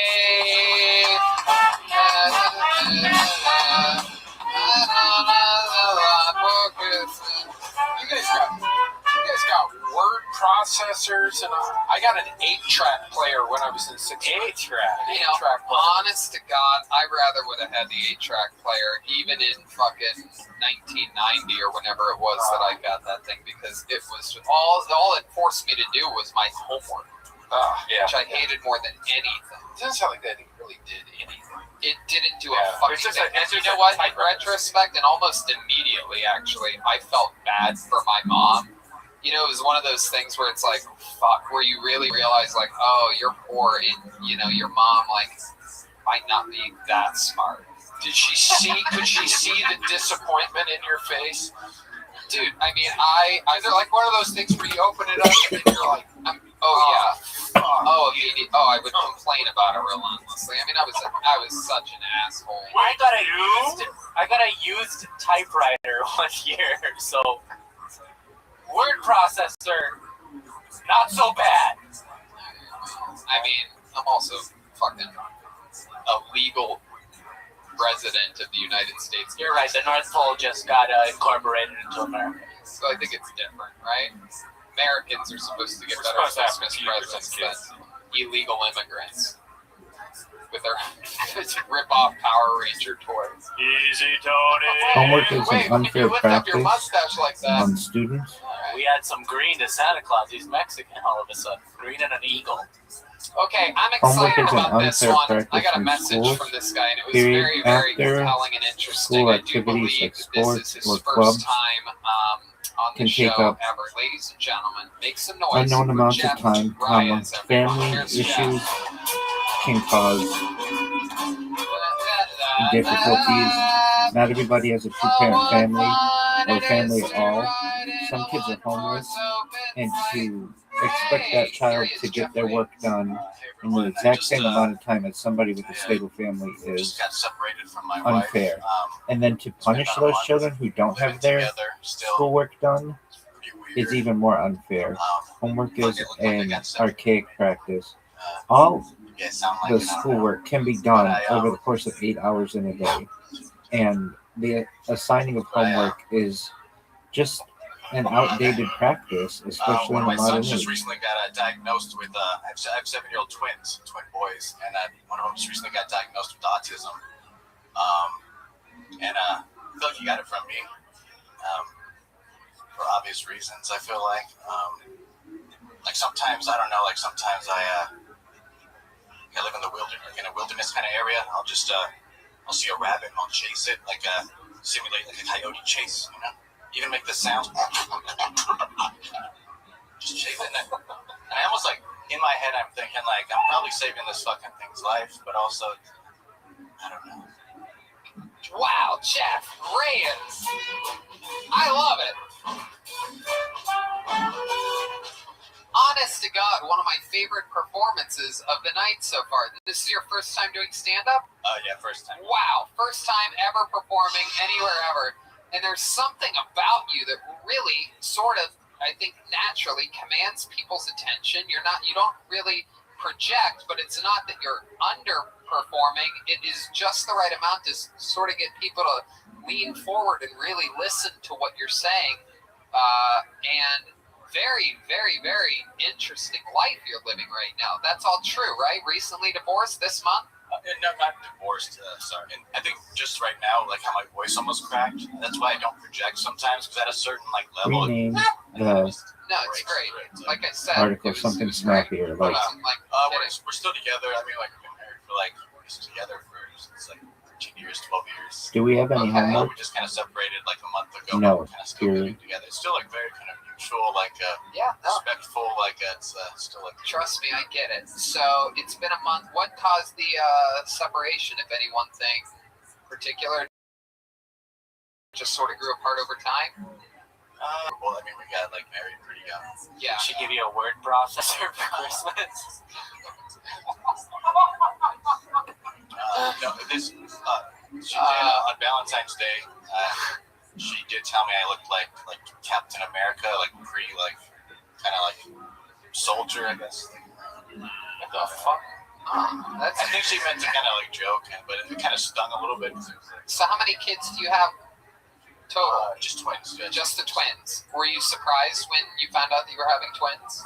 Yeah, we just, we just expected to have one, and they're identical, so it just kind of spontaneously sweet. Well, that's probably pretty stressful in a relationship, having twins, and now you say one's autistic, so that's... Yeah. And only one's autistic? Are we sure about this? I think we don't know, but one of them kind of has a lot of signs of it, and they're identical. They say 80% of identical twins. One has the diagnosis, the other does. Wow. So the other one's just not showing symptoms yet?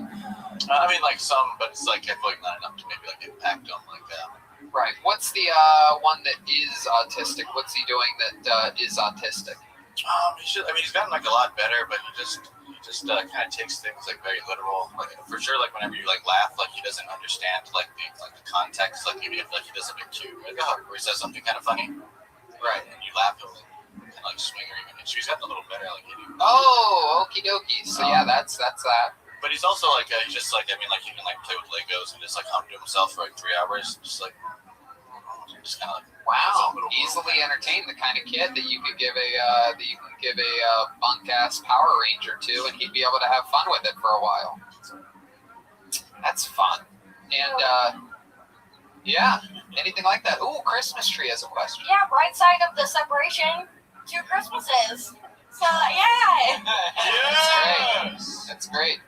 Double the tree. Could have twin trees. So, you guys sleeping in 2 separate bedrooms or something like that? Yeah, kind of like that. Like where we live, there's like our house is kind of a separate kind of loft. So it kind of works because as long as we're not like killing each other, we can like. I think that's maybe like why it hasn't worked or didn't work is because I think we're so kid centered too. Right. We kind of have to be. I think we're both like special ed teachers. Oh, wow! What are the odds of that? 2 special ed teachers. That's good. And you have autistic twins. Look at that. That's like hitting the special lottery. It's bringing your work home. Do you have any Give it up for Mrs. Claus for that, Joe. What did she say? Yes. Bringing your work home. Oh yes, exactly. Christmas tree. Go ahead. do you have any special ed moves in the bedroom? Yeah, special bed. Some good moment. She's like, spit on my back, and you're like, all slobber. Oh my goodness! Why would she ask him to spit on her back? Kink. Frightening. You say you live in the wilderness. Do you like? Is that true? Do you live in like a forest? Not the wilderness. It's more just kind of like the foothills. But I mean, we get like it's really right up against the kind of like the wilderness. So we get like rattlesnakes, like coyotes, like. So special ed, you got the kids, you're separated. What do you like to do for fun? How do you escape from it all? I mean, I'm a big like hooper, like basketball player. Oh shit! I mean, I was playing like daily, like at the gym, but just like once it got shut You down. said you're a hooper, so I really believe you. You don't have a basketball in your car, do you? I thought about bringing one, but that was like 20 minutes dribble here. I was like, That would have been so awesome. I mean, I'm not a great dribbler. Man, I wish you had a basketball. Anybody have a basketball on? Yeah. I mean, yeah, like I like to draw a lot in graphic design. Oh, that's cool. That's fun. But basketball, my guess here, I'm looking at you. I know a little bit about sports. My guess is that you're a real hustler out there on the court. Am I correct? Yeah, you're a point guard. You have to depend on the hustle because of athletics. Of course, but I mean, my guess is that you're extremely good and you surprise people on the court. Yeah, I think like when I play against like people, they're like, oh, that white boy's throwing shoulders. Right. Last pick. And then next thing you know, you're doing a layup right in fucking T-Bone Jackson's face. Okie dokie. That's fun. What was your childhood like? It was just like a mess, kind of filled with just divorced, kind of like parents. I think both parents were married and like divorced 3 times apiece. Right. Did you get any off-brand toys for Christmas? No, it was all like name brand. That's right, I got you. Very interesting. Yeah, well, where were you during my fucking Christmas? What? So now you're recently separated. You think your wife's banged anybody yet? No, like we haven't like really like kind of like talked about that. Like my therapist, like I've been like in therapy recently, right? And like she. What are we talking about here? Could she be? You ever think about having sex with your therapist? You ever get the case of the Tony Sopranos? It is. It's not like that. It's not like that. It ain't. No. But I mean, I asked her, and she was like, "Can I ask you something? Have you ever been faithful?" And I was like, "No, like I mean, I haven't." She was like, "Well." Something like, which is true. the age-old question that has been asked Well, you might want to cheat when you see the incredible styles of William Montgomery in his decades shorts. of Here we go. centuries. Here he comes. Do we have any homework? The answer is no. Period. Here he is. Not This is tonight. incredible. Period. Oh, wow. Not tomorrow. Period. Not ever. Period. Khaki shorts on this one. This is for all of you that are into. Enjoy your. What would you do if you walked day. in to your Period. place and your wife was having sex with this? Oh my God! I would submit. Be nice. Submit. There you go. What would you do to him if he walked in on you having sex with? Wow, you would his butt? Oh my goodness! If you were William, William, I have a question for you. Let's say you had sex. Let's say you were having sex with his butt, and you felt the urge to have an orgasm. Where would you finish? Where would you finish? Where would you shoot your shot, William? There you go. Very honest answer there by William Montgomery. He would pull out and shoot on your back. Right on your back. Oh my goodness. Thanks for the shorts. William's got a lot of energy right now. Those are very aggressive shorts he has on right now. It's a very Well, I think that the gym shorts were with the elastic made you a little bit less, a little calmer. I think the button is riled him up. All right, there he goes. William Montgomery with another new pair of shorts. He's going to be back out again soon. Any moment now. If they wrote a book about you, Jeff, what would be one of the most interesting fun facts about you? Like something that you've done or something that you've accomplished or perhaps a special skill other than basketball or something like that? Like something, a real fun fact. Perhaps you saved somebody's life before or something like that? I did. There was a kid's birthday party a few years ago, and there was like a goat that was choking. I was heading to. Yeah. Somehow he had like the goat was choking. Yeah, the goat was choking. He had like a collar on. Oh shit. Yeah. PTSD right there. So it was like, so it was this, so he was like choking, and then this girl, like they put like some like 15-year-old girl in charge, and she came inside the house like in tears. The goat. And then we went out there. The thing was like foaming out of the mouth. It's like eyeballs were kind of like bulged out of its head. Oh my god. I had like a knife, but it was just so tight, and I was like, holy shit. And then I realized there was just like a little clip there. And, like, the goat was fine. He was kind of like, was just like laying with his tongue out for like 10 minutes. And Wait, what was the clip? What do you it was like those little push clips, I don't know, like on a collar. Oh, so the collar was too tight? Yeah, he just twisted it around like, around. Oh my god. It was pretty scary, but I was pretty proud of myself. And I just kind of like celebrated with like a double-double. Like, hey, there you go. Look at that. Save the goat's life. Get yourself a hamburger. No, he got rebounds and points. Oh, there you go. All right. Well, Jeff, thank you so much. Very compelling story and an excellent set for your first time ever. I'm a huge fan of you guys. I appreciate you guys kind of putting on the show during this pandemic because it's like a lot of people like me look forward to it. So I love it. Well, congratulations for a fan of the show. Oftentimes they come in here and they struggle with the set, they struggle with the interview, but this was awesome. Very compelling stuff. I hope you'll come back and do it again sometime. For sure. There he goes, the great Jeff Reyes, everybody. On to the next one we go. Hey, oh, what fun it is to ride in a one-horse open sleigh. Hey, all right, we're in for a special treat right now. The name that I just pulled out of the bucket is the stuff that legends are made out of. This is this guy's first appearance on the show since or during the pandemic. Ladies and gentlemen, you've been wanting it, and now you have it. This is the return of Kill Tony icon, Mikey McKernan, everybody. Here he is. Thank you. Mikey McKernan, everybody. I like to text women you up, but I do in the morning to see which ones like to sleep in.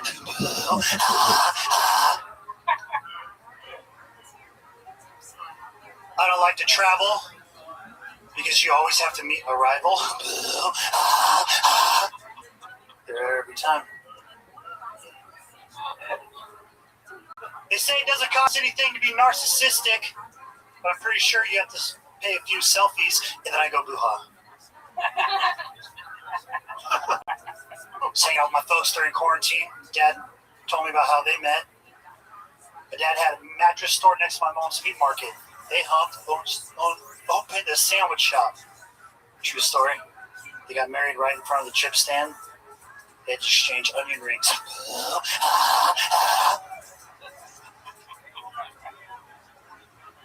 Had to read a lot of conspiracy theories to get out of the house today. Great to be here. I like to find people who are more freaked out than I am. You know what conspiracy theorists clean their ears out with? Q-tips. I'm still doing it. I love it. Doing it strong. Great. Mikey McKernan. I forgot how much I had. The return of Mikey. And we got the trademark. This was not like going to a Pink Floyd concert and wondering if they're going to play Comfortably Numb. He did it, and he did it throughout his set. The famous boo-ha from Mikey. I have to, forever. That's what the people want. You're giving them what they want. That's how you fucking sell tickets, my friend. Is that your merch? Because if so, that's awesome. Oh, no, shout out to Todd Smith. This is his owning company. It looks like it. Super cool. I have a question for you. Sometimes I get shit on the internet because people will be like, "Oh, come on, they were joking, and you asked them about their joke, and like, of course, that's a joke." But I have to know, was any part of that mom and dad meeting story true? Did he really have a mattress store? Was she really at a meatball? What'd she say? meat market store. That is a true story. Wow, did they really start a sandwich shop? They sure did. Wow, Did they really get married there? They had married right in front of the chip stand. Wow, my mind real. is blown, and I'm so glad I asked. I You know. could have very easily been like, no, that was a joke, Tony, and then I look like an asshole, but there. No, I got to stop telling lies with Boo-ha, so I had to find a real one. That is I incredible. grew up in a sandwich shop. I was actually not born yet, so What did they get rid of the sandwich shop once they had you? no, they had my dad picked up my mom when she had 3 kids with an idiot, and they had 3 more kids. I just actually found out that we have a sister. They actually did not tell us that their firstborn they gave up for adoption. 40 years later, over quarantine, 23andMe. Well, I'm sure there's some young lady out there just taking orders at a restaurant and going, boo, ha, boo. They are. They tell me. Where was your sister born? New Delhi? Oh, ha, There you go. So the sister just did 24andMe and found. Yeah. Wow. So have you met her yet, or? Yeah, she looks like me. It's weird as fuck. Wow. Oh, that's Yeah, my parents crazy. didn't tell us for 40 years. They've been holding on that guilt. So after that happened, I was like, all right, you better tell us the truth now. Like, what else is going on out there? Where's the money buried? Did they give you any other information? No, that's it. That's it. Just a sister. Yep. What a crazy Star Wars-like twist that is. You have a sister. So, what have you been doing during the pandemic? You have a lot of energy. You were working at Bubba Gump. What's going on now? Lame shit. I've actually, funny you bring up Star Wars. I've actually read all the novels in Star Wars canon during quarantine. Shout out to the Curbside Library. Wow, that's incredible. What do you do when you're reading books? You're normally laying in bed. You listen to music. Right now, I'm sitting in my car with the AC on because you can't really hang out anywhere. I don't like to read at home, so it's very depressing. Yeah. What's your home situation like? I'm actually about to move out, but I got a house, a couple guys. Okay. Why are you moving out? We got one guy leaving, and then the other one was like, I don't want to be here either. So I'm like, all right. So I'm probably going to have to go home for a minute. Where's home? Rancho Cucamonga. Whoa, Rancho Cucamonga. What do you? That sounds like something Joel would know a lot about. What do you know about Rancho Cucamonga? Okay, good lord. Really leaning on that one. Okay. Rancho Cucamonga is what? An hour east? Empire? Yeah. Yep. Anything that you miss about Rancho Cucamonga? Just the fridge door water. You get water from the fridge door. Yeah. Oh, fuck yeah. Heck yeah. Yeah, that was amazing for a long time. Wow, for Christmas when I got a fridge door. Little things, okay? Absolutely incredible. What a piece of Give it up for Mrs. Claus. There you go, yes. My sweetums. There you go. Wow. Mikey, how about your love life? What's that been like throughout this pandemic? Nothing Really? at all, yeah. That surprised me. There might be somebody, but we'll see. Uh-oh. What is this? Did you just start dating? Are you about to go on a date? Someone that you just have your eyes on? Someone that you're looking at through binoculars? Gone on a couple dates, but, it's during quarantine. You just in the DMs, Right. So you've gone on dates. Where have you gone on dates? Just walked around the beach. Oh, okay. Yeah. That's Because I'm not going to invite anybody to go to places and stuff like that, so being outside. So how does it happen, something like that? You meet her and then you're like, hey. You just try to be funny. Okay. You do the boo-haws to her? She already knows about it. She actually saw me on this show. So. She saw you on this show. Yeah. See, that's okay. This is getting more and more interesting. It's sort of something that I was half fishing for, hoping that maybe we helped this union come together a bit. She's a fan of Kill Tony. Yeah. All right, this is a keeper, dude. Right now, this is a class act. Does she claim she's a nanny but really works in a strip club? Uh-oh. No, I'm not that lucky. Oh, okay. Right. Is she a comedian or? She isn't. Whoa! We're finding out more. Okay, it's on now. Dun, dun, dun. She's been on the show. Oh, she's been on the show. Oh my goodness. Oh, do you ever show her your bits? Oh, ha, ha. Dun, dun, dun. She's lucky. Yeah, absolutely. You gotta take it slow. You gotta take it slow. Like a good Christian boy, very much. Very interesting. I don't believe in that. Yes. Right. You worship the devil himself. Hail Satan. You read Star Wars Easy. novels and you worship the devil. All right. Well, this has been fun, Mikey. Anything else crazy we need to know about? Anything else happening in life? No, that's about it. Doing comedy outdoors, not online. Court, have you ever seen Mikey before? I haven't seen Mikey. I like Mikey a lot. He's fantastic. Yeah. Solid. Rock solid. Boo-haws and beats, my friend. Well wishes to you. We love you, Mikey. so Come much. back Stay again soon. There he goes. The great. The powerful. I like the personality. Dreaming of a There you go. We're knocking out one more real quick. Here he comes. It's Brandon Beaterstead, everybody. Here comes Brandon. Here he is, Brandon Beaterstead. What's up? Here's Brandon Beaterstead, everybody. Have you guys ever seen a redheaded guy that's losing his hair and just been happy for him? You gotta think that a balding ginger's just getting his soul back. Found out earlier this week that I'm related to Elizabeth Warren. I know what you're all thinking. How? The quarantine has been hard for me. The love life has been bad. Every day of quarantine, I get more horny and less fuckable. I've been talking to my ex-girlfriend. I'm actually wearing a shirt right now that my ex-girlfriend got me. She wasn't a good fit either. My work has these signs that say, stay 6 feet away from each other or 1 jump rope's length. I think a better rule is I would like 4 jump ropes between me and anyone that uses a jump rope as a unit of measurement. And those people should be 60 jump ropes from a Chuck E. Cheese. Thank you very much. Brandon Beaterstead. Doing jokes. He's got jokes, folks. Welcome back, Brandon Beaterstead. Very fun stuff. Thanks. Most of them are new. Yeah, that's great. The redheaded balding, getting your soul back jokes, great. Elizabeth Warren, great. Fun stuff. I've never heard of the jump rope thing before. I think I don't know. They printed it from the CDC, so I think it's like a thing. But where do you work? I work at a YouTube production company called FBE. Okay. What do you do there? I'm a production coordinator. Wow. With a belly button ring. Is that correct? That's you? You're the belly button ring guy? I am the dude with the belly button. I gotta let Court McCown see this. General Bogus, you might zoom in on this. I've got a different one. I wouldn't wear the same one 2 times in a row. I want to real quick shout out the Oakland Raiders, undefeated, baby. Let's fucking go. Wow. It's a real belly button ring. This is the Oakland Raiders dangly. Oh my God, it's an Oakland Raiders belly button ring?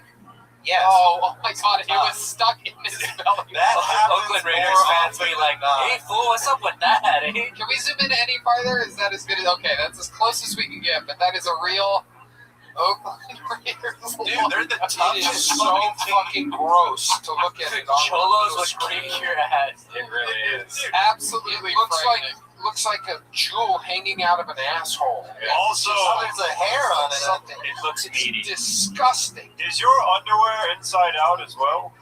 Oh, it is. Oh, it is. Without a doubt. A lot of I'm going to go out on a limb and say the problem with your dating might start in the belly button ring. How is your love life right now? So the last time I was here, we talked about the fuck shack. That's right. How'd that go? It went well. We looked at it. We since then have stopped talking. We broke up recently because she wants to be a stripper, actually. Right. Wait, the girl that you really liked is now getting into the stripping industry? That's what she's telling me, yeah. But and you're not down with that. Is that what you're saying? I don't want to be dating someone who's stripping currently now. Yeah, she left. It's fine. We can say whatever. It's okay, General Bogus. You can let them in. Everything's okay over there. You don't have to take those people up. These are all. You probably inspired her to strip with your belly button. Thank you, Christmas tree. Well, if she wants. She straight up said to me, she's like, "Will you pay my rent, or should I start stripping?" And yeah, I'm not gonna pay for her fucking rent. So. Unlike these belly button rings are going to pay for themselves. What an interesting maneuver, and what a weird position to put someone in. Are you going to pay my rent, or should I start stripping? I think she's bluffing. sounds like a bluff to me. Anybody agree with me on that? Right. It just sounds like a straight up It bluff. seems like, oh, what do you want me to be, a stripper? Pay my rent. Right. That's She's done some she said, I'm going to pay my rent or I'm going to work at CVS. That's not what she said. She's like, This isn't the first time she's dipped her toe in the stripping world, so I believe her. Well, there's no stripping right now anyway, so. No, and that's why she wants to be a topless maid instead. Oh my goodness gracious. So what type of chest does she have? Are people even going to be excited? I'd give it a B cup. B cup. So what are we talking about? I like her tits, but no, I would not pay. What about her cleanliness? Good cleaning. How about that? What up, Zoot? How you living, pimp? She better be a good maid. Trust me. Rabbi, What up, big dog? how do you feel about Louis C.K. coming back? I think everybody deserves a second chance. Everyone? Yep, Even R. Kelly? for sure. I don't know that. But He pissed on a girl like 20 years ago.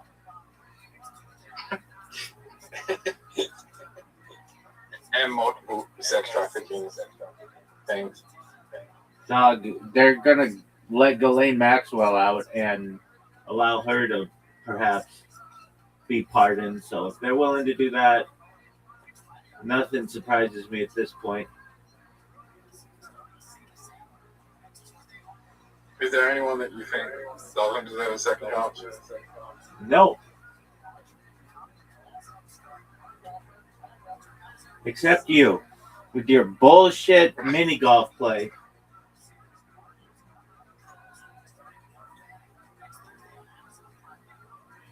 Rabbi, how do you feel that they banned Pornhub in Australia? What do I feel about gay Pornhub in Australia? How they banned Pornhub in Australia? I know that probably like caused you major sadness. I don't care. No, I think it's a good thing. The global sex trafficking rings on Pornhub that people aren't aware of. There are multiple porn organizations that are part of sex trafficking rings. Is that how you feel? I mean, there's only been one production case that it's led to a conviction so far.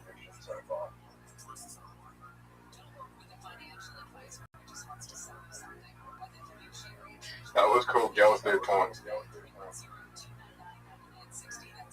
All right. Dude, what are your thoughts on Bonnie Blue? It's fun.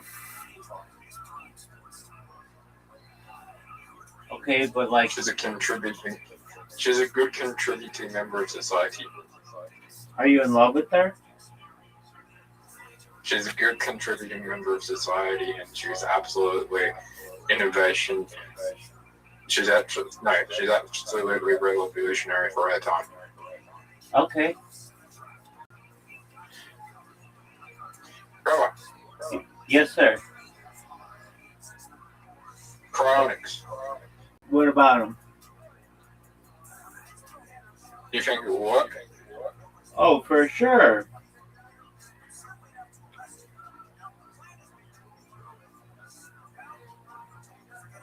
Do you have any other questions? If I suffer from major depressive disorder, do you think it should be illegal for me to freeze myself so I can come to a time where I can be cured? No, I think that's tight. You think that should be legal? Word, dog, don't you? If someone has the money, they should have the right to be able to freeze themselves. Okay, what if they don't have the money? Shouldn't there be some kind of system that allows other people to freeze themselves as opposed to this random system that we currently live in? You know, I watched Futurama. I thought Futurama was the coolest shit. Okay. What did you like about it? Imagine waking up 1,000 years from now. Okay. What did you think about this? What did you think about the scene with his dog? Where the dog does, that's sad. Why didn't they freeze the dog? Sorry? Why didn't they freeze the dog? Did they freeze the dog? I don't know. Why didn't they? That's what I'm asking. Because he wasn't there. Zoo, you're not making sense logically, son.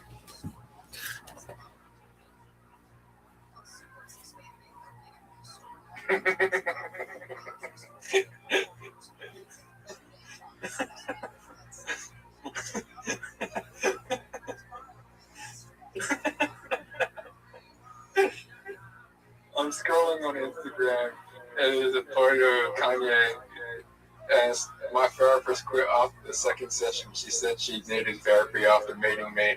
Kanye West. I don't get it. Do you know what? I don't get it. My therapist quit after meeting me. She said she needed therapy after the second. My therapist quit after the second session. She said she needed therapy after meeting me. Oh, okay, that's funny. It's more the photo that's funny. The actual statement's funny too. All right, Zoo, are you ready to lose?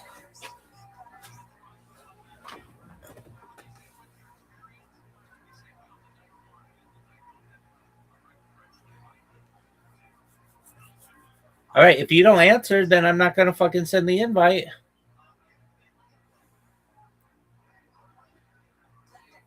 All right, I guess we're not gonna play then.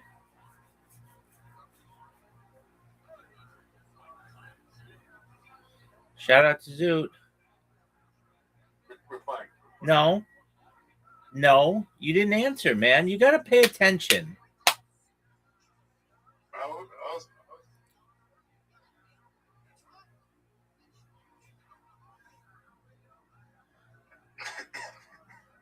You're on the app right now.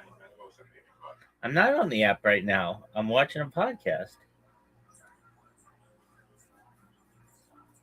Why are you on the app right now? Because I do other things than just be on Play-Doh, big man.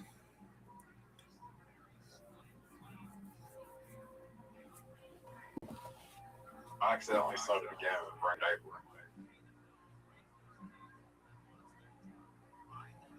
Rabbi. What up, pimp? Will I win this game of baseball? No, you're terrible at it.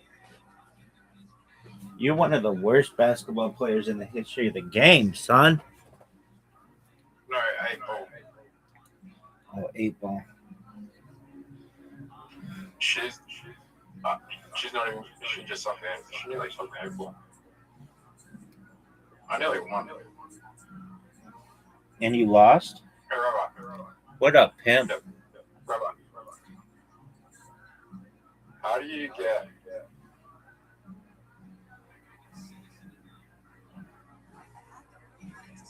How do we time travel? You asked me this question too much. Go back to my old streams. You'll be able to see. How do we? How long do you think it will take to bring back someone from cryonics? What time period do you think it realistically it would be done by? What'd you say, big man? What time period do you think realistically someone will come back from cryonics? Maybe within the next 50 years.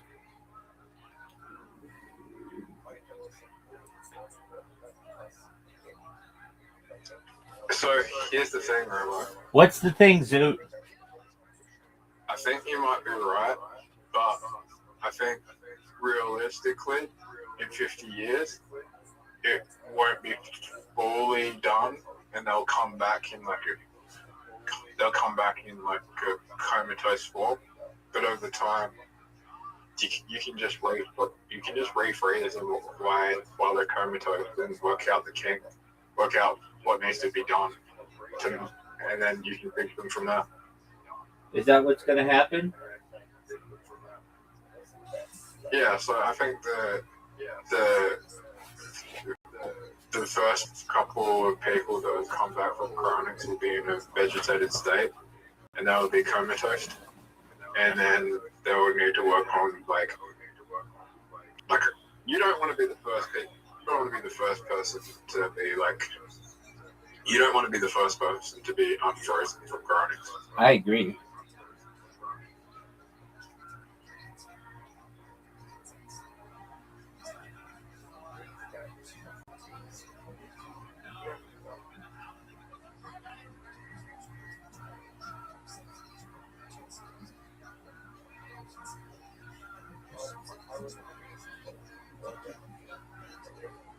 Are you ready to lose? Yeah. Okay, now I'm going to tell you this right now. If you fuck around and you're not paying attention, we're done.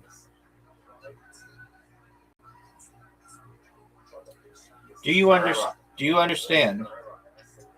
All right, this is 8-ball, Zoot. This is 8-ball 1 versus 1. Normal scoring. All right, I'm gonna next question. Would you rather be the first person on Mars or the last person on Mars?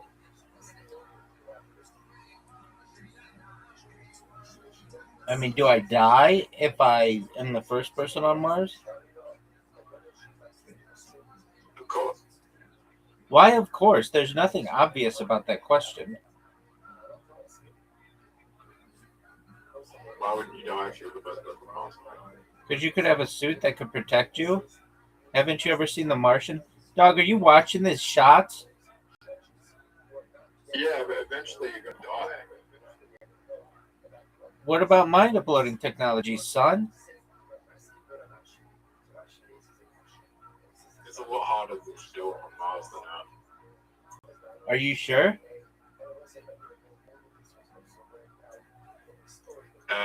The signals, the connection, the signals, the internet connection, all that.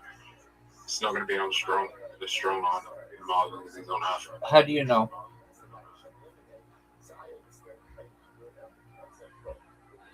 Because there's more people on Earth and more technology built on Earth than there is on Mars. Okay, that doesn't necessarily affect the internet speed. I don't know.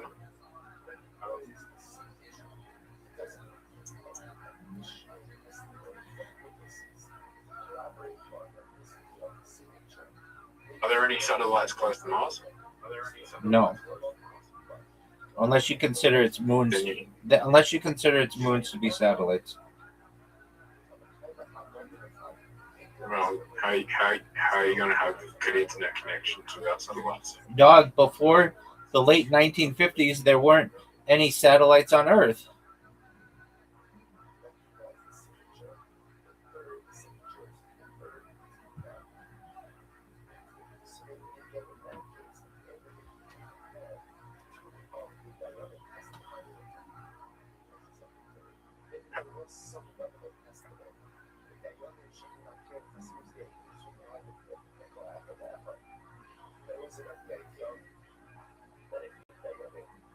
What a miss, Zoot.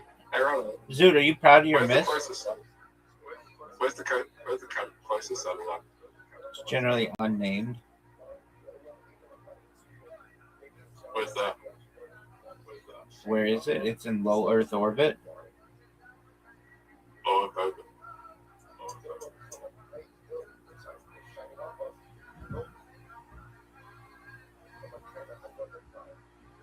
Zoot, are you proud of that shot?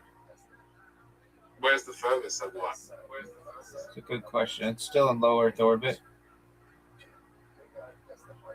Dude, are you watching this? Did you just see that? Dude, did you just see that?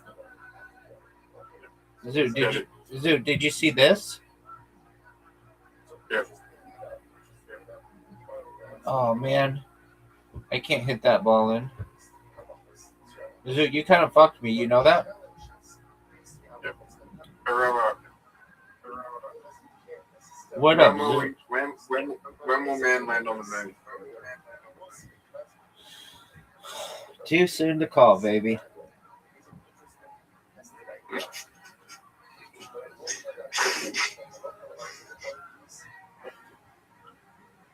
You really are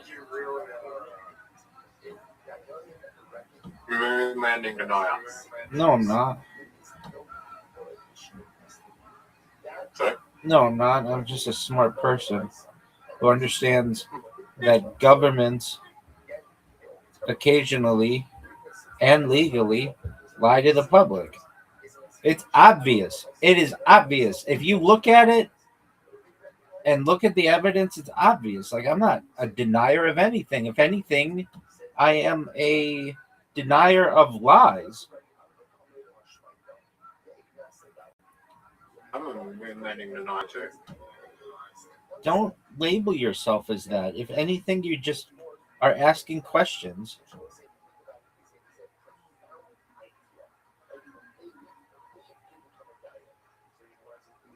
Well, I just know that the fucking just like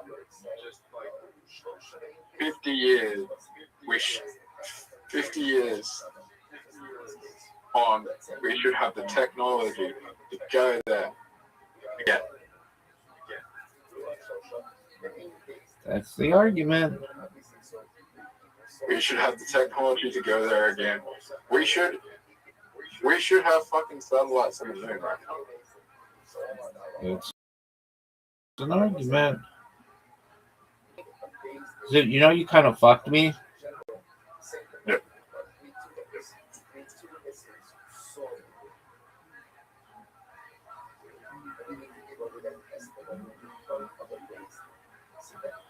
But you think going to Mars is possible?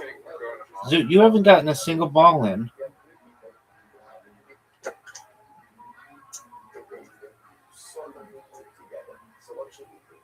Alright, is it possible to go to Mars? Perhaps someday.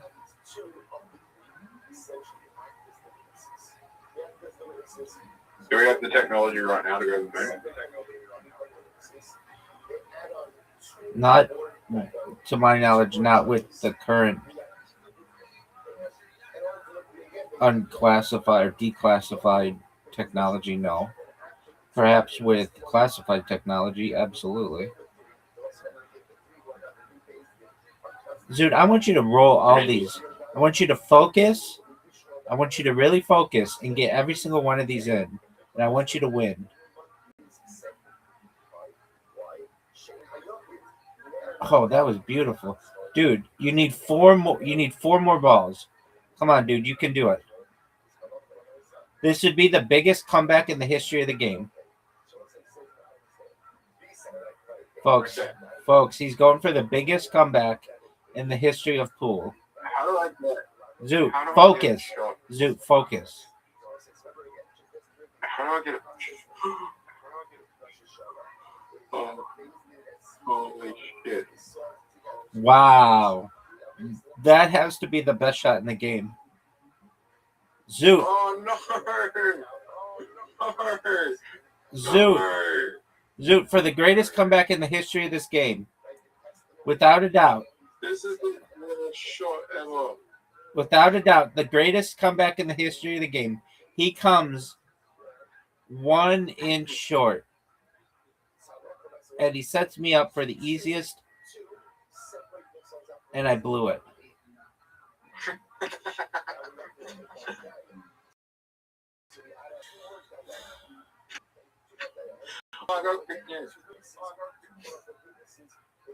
Zoot has the biggest comeback in the history of the game. I got big news. What's your big news? Do you follow Chelsea on Instagram?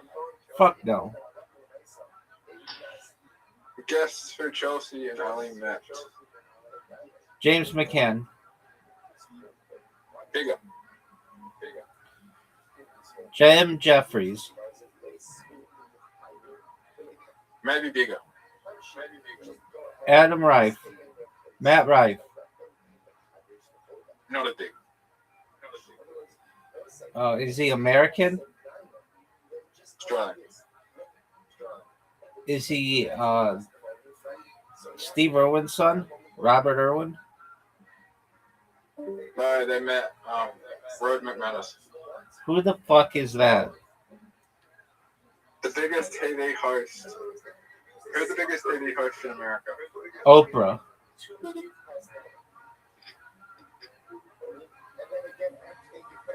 Yeah, they kind of met the Oprah of Australia.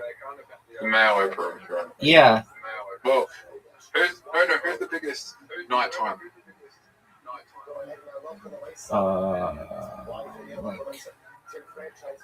Okay, no. That David Letterman of Rod McManus is like the David Letterman of Australia. Okay. And guess what? Rod posted Chelsea and Ali on their Instagram story. That's baller.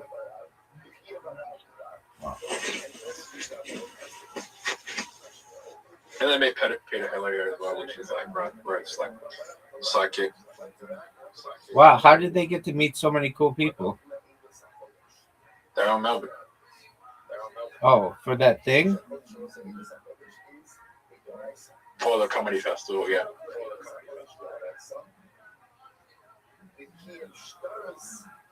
So the comedy festival happens in Melbourne, and then they are going to go to the Raw Comedy happens on Sunday. That's tight.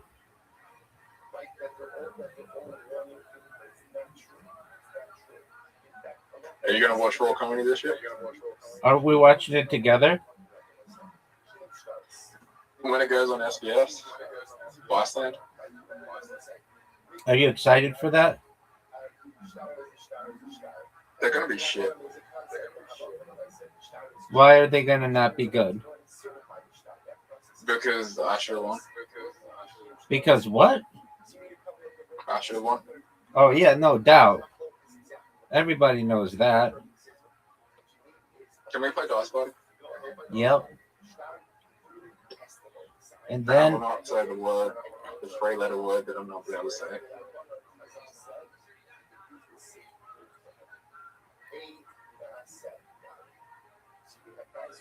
all right, and then we're done. This game sucks. Yeah. This game does not suck.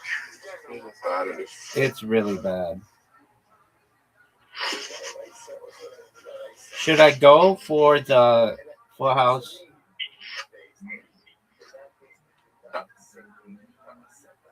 Oh no!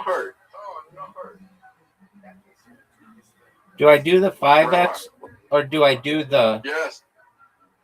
You know your chances of getting a number 5 was very low. Why would you do that? Because I never get the bonus. Yeah, but if you get 2 5s in a game, Rabbi, you get 150 points. Yeah, but chances of doing that are wild.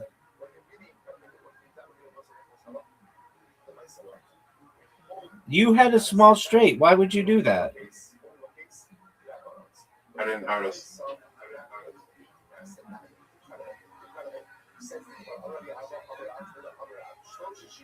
What are you doing?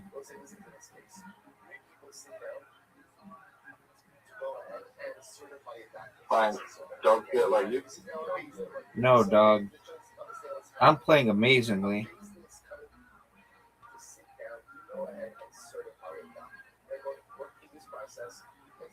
That sucks.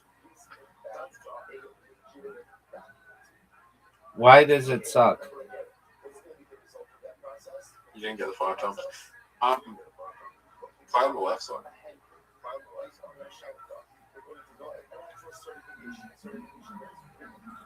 Are you going Full House?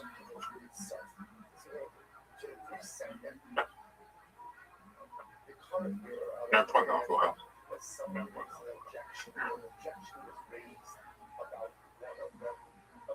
Okay, I'm happy with that. Full. Let's go for the fulls.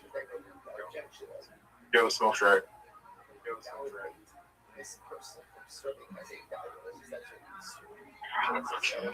He's got the large straight. Alright. Small straight. Do you think that's small straight hard to get? No.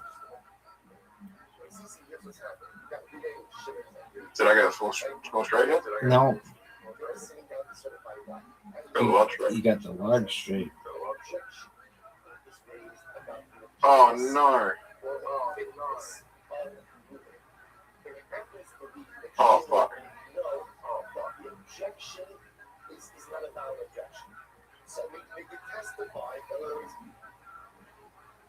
Will I get? Did I get that small straight?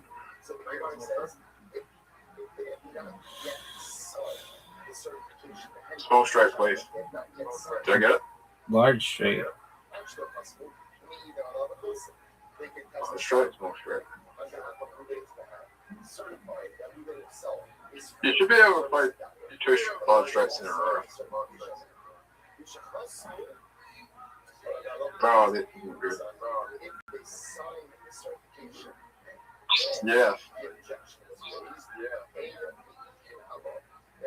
You only got one option here.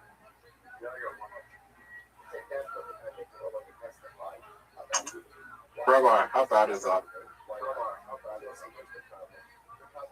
I'm watching.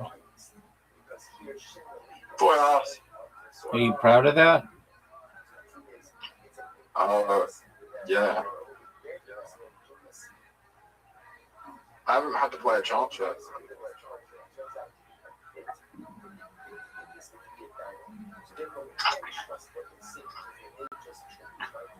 I don't know why you didn't play the 5 times.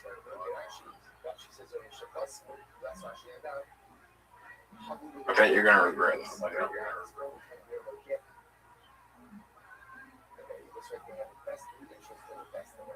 Did you hit the bonus? No. It has to be over? Yes. Fuck. How annoying is that? What's the highest chance you can get? Is it 30?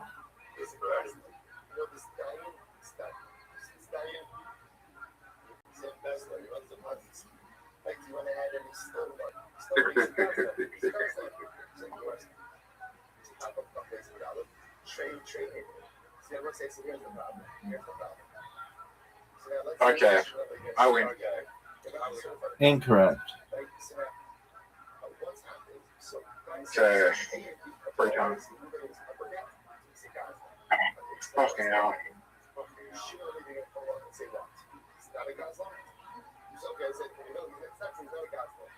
There we go.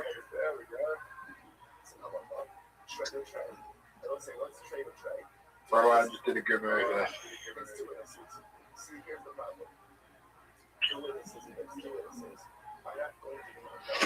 I want the whole right side of the board.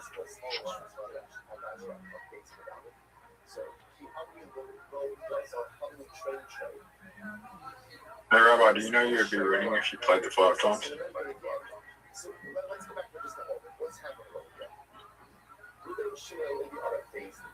Why didn't you play full health? Oh, no. 4 times is a good move. It was 3 times.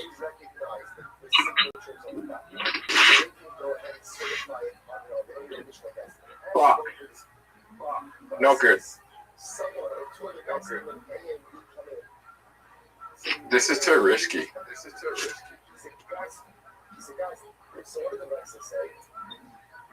is too risky.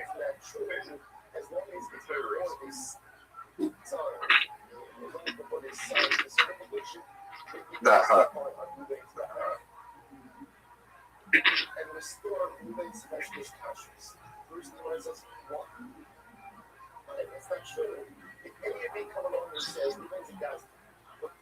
Oh, I already have a 4 times? Yeah, you're a dick. What did you play? Chance. He played the worst chunk. 5 times. 5. Not good. Not good. Zoo, it's looking like you're going to lose. Sorry? It looks like you're going to lose.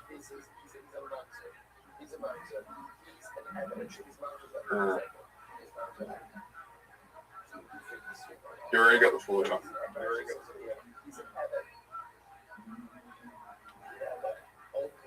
Oh, you did that. You kind of did the right move there.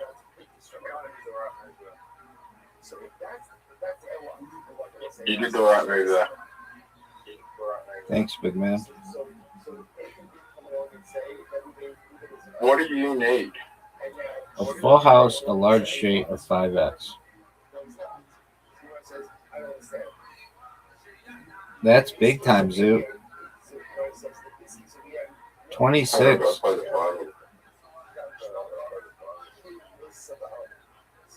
Yeah, make the right move there. Potentially. Alright. And he gets the 0 somewhere.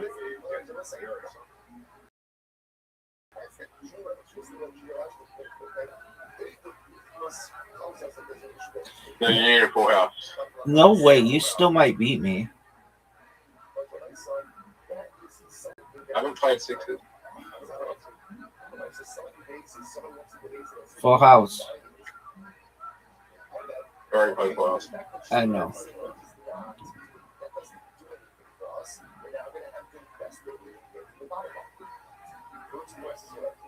Sixes, 7, 5, 6.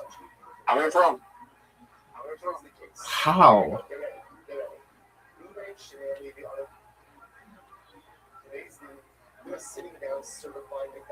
No.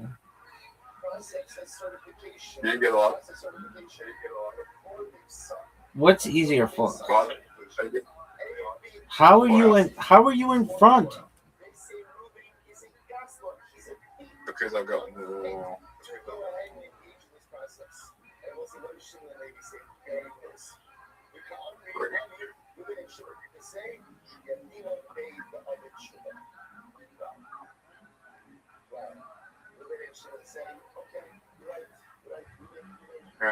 I have to get a full house here. Yep.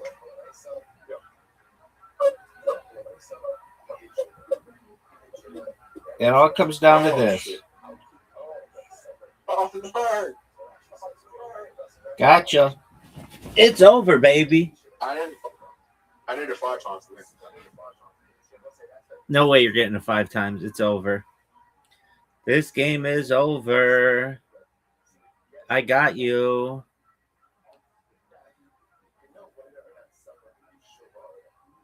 You finally beat me. It's over, baby. Champion. You beat me in like 10 games. I know. All right, we're leaving it at that. Come back later. How does it feel to win? Feels marvelous. Hey, how did you write that in your bio? Playing the biggest trip of all time. Where do you go to write that? It's in the profile. Where do you go? Click on your profile. Yep. Where do I go from there? Edit profile.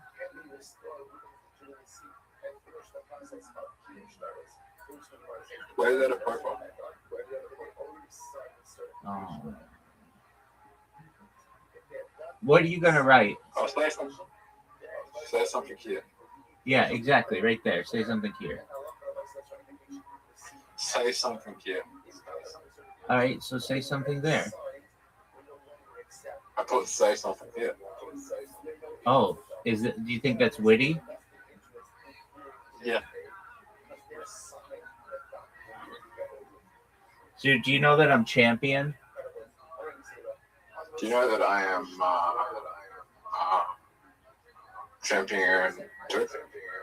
Yes. Do you know I'm going to win this game of Dice Party against this random stranger on the internet? Do you really think you can?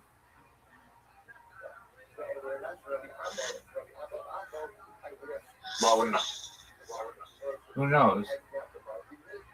They're all the smoke straight. Let's go. You know what I rolled in the first go? What did you roll on the first goal, Zoot? Go, Zoot. Close to the smoke straight. Are you proud of that? I just rolled it 5 times in the first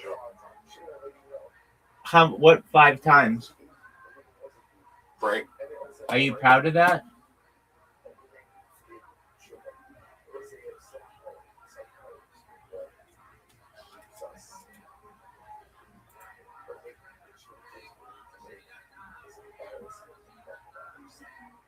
On two. Zoot, did you watch the newest Joe Rogan with Bob Lazar? It puts Bob Lazar on again. It was on this week, dog. Why was he on again? Because he has an amazing movie that came out on Amazon.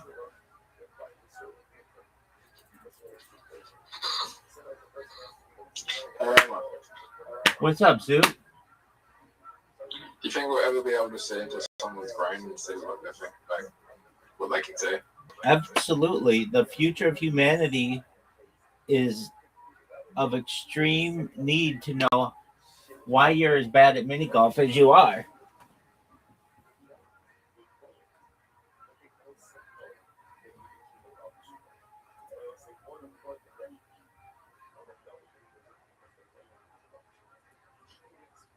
Rabbi, I just got another 5 times.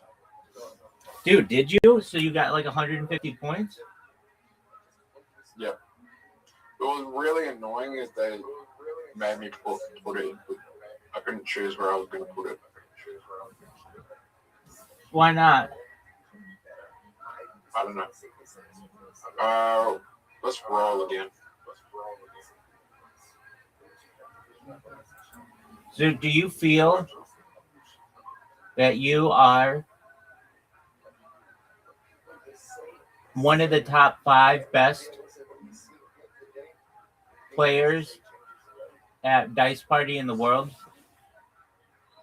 I just lost to you. Yeah, but maybe I'm a top 5. She just resigned. I was just destroying her. Did you get 150 points? 196 points. She resigned. What's your all-time high? What's your all-time high, Biggie Smalls? All-time high of what? Dice Party. I think I got a 400 once. Are you sure? Yep. No way. That would mean you'd have to get what? How much do you get? 150 if you get double 5s or whatever? Yeah.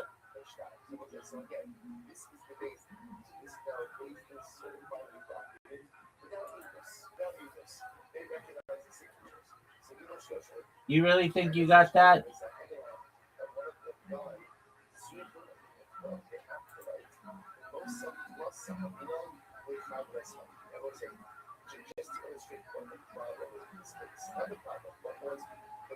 What the hell just happened? What happened, Zoot? I just broke out. Zoot, what happened? Apologies. Zoot, what happened? I just did a small penis play. What did you do? Had a full house, but it didn't let me play. Why didn't it let you play?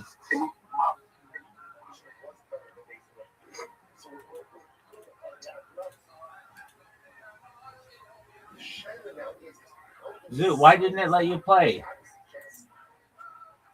I don't know.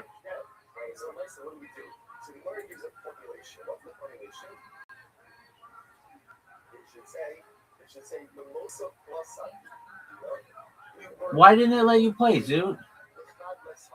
Because I wasn't fast enough. Why weren't you fast enough? Wasn't done. Dog, don't use that word.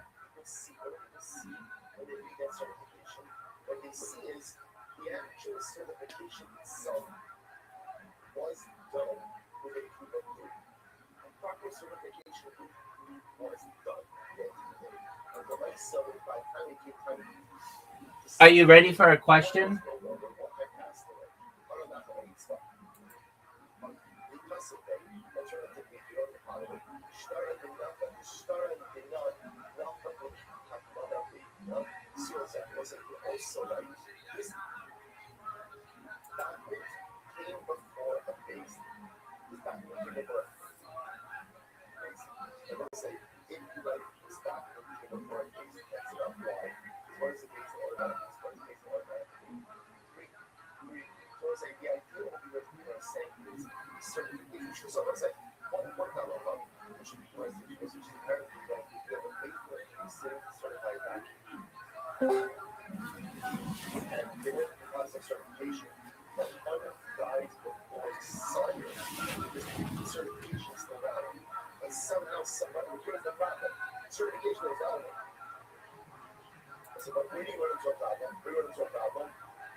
well, what you get with doctor? He says, well, I'm not a doctor. She says,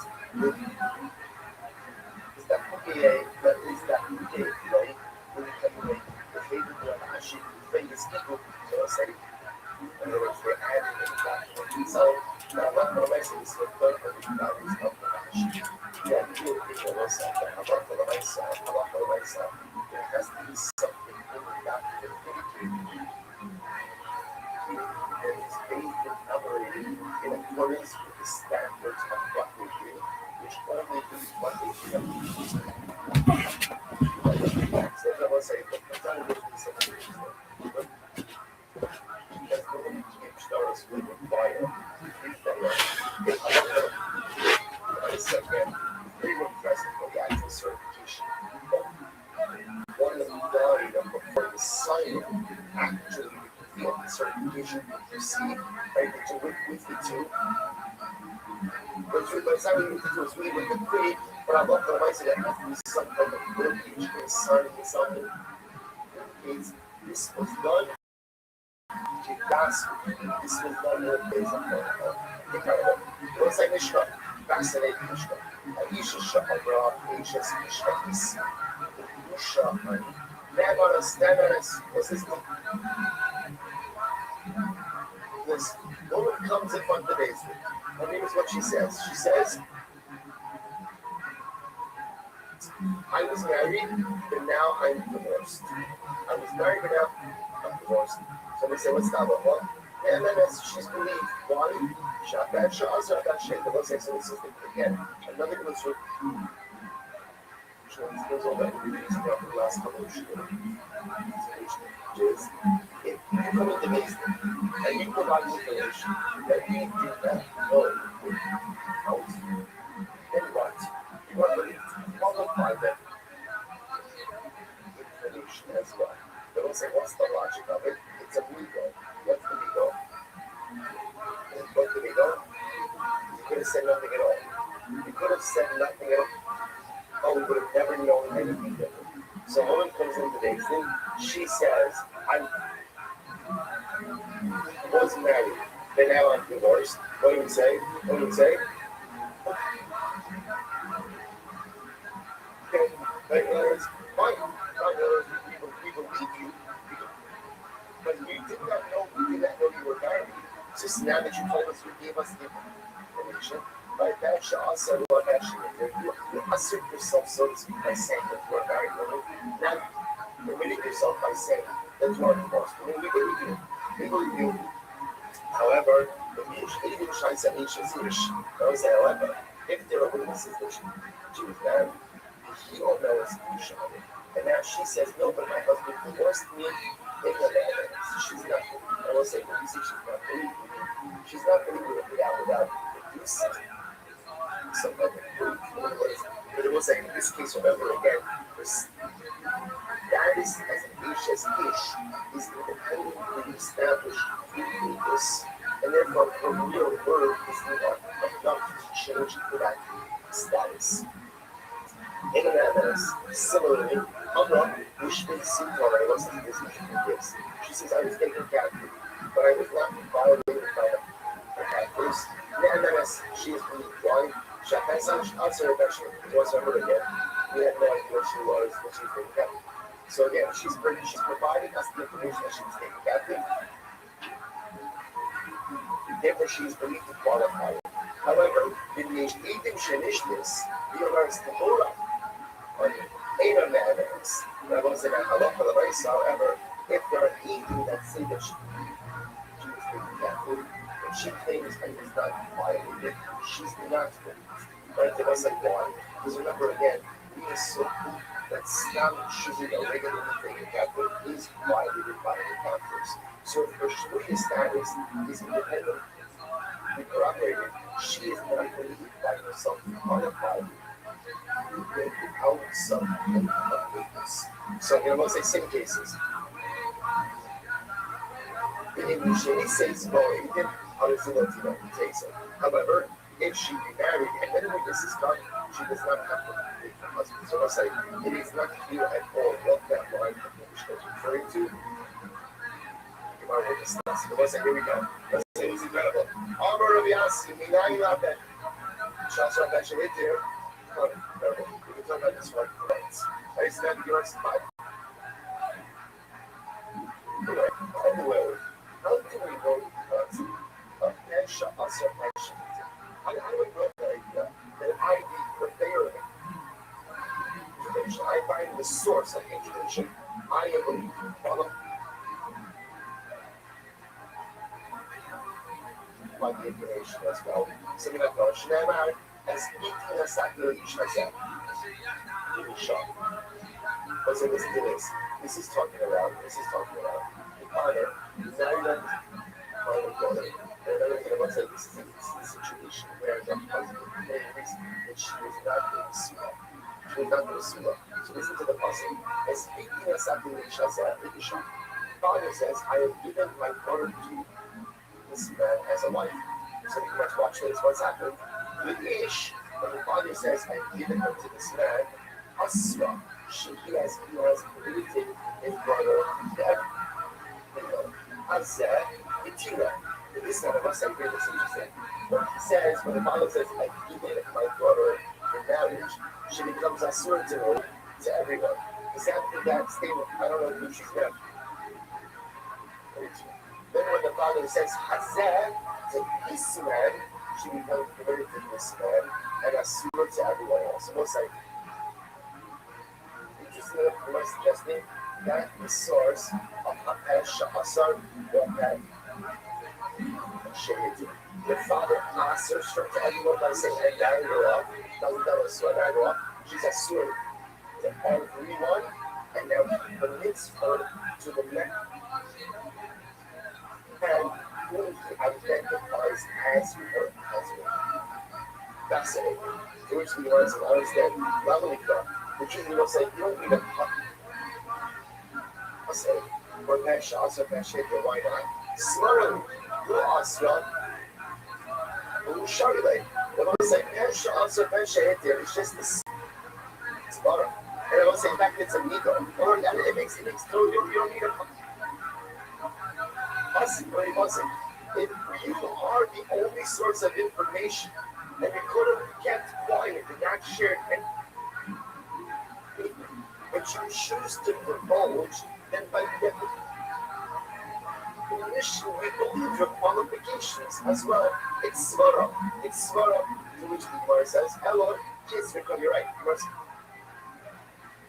right. So it turns out that Pesha, so Pesha, there's a svara. It's svara, the pasuk. I svara means the pasuk there. So it says this. So it's really talking about the Amarat, but so the pasuk is actually something else. And I know Ashman on that source, he's going to that Torah. I don't know that following up. But the ability to answer his daughter. What's one thing? I don't know that his father, the father had the ability ultimately again to answer his daughter to everyone else in the world.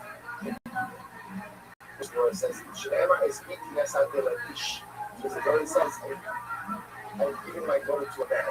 And that moment when he says that statement before the father, then the father is giving his daughter to Allah because answered his daughter to everyone in the world.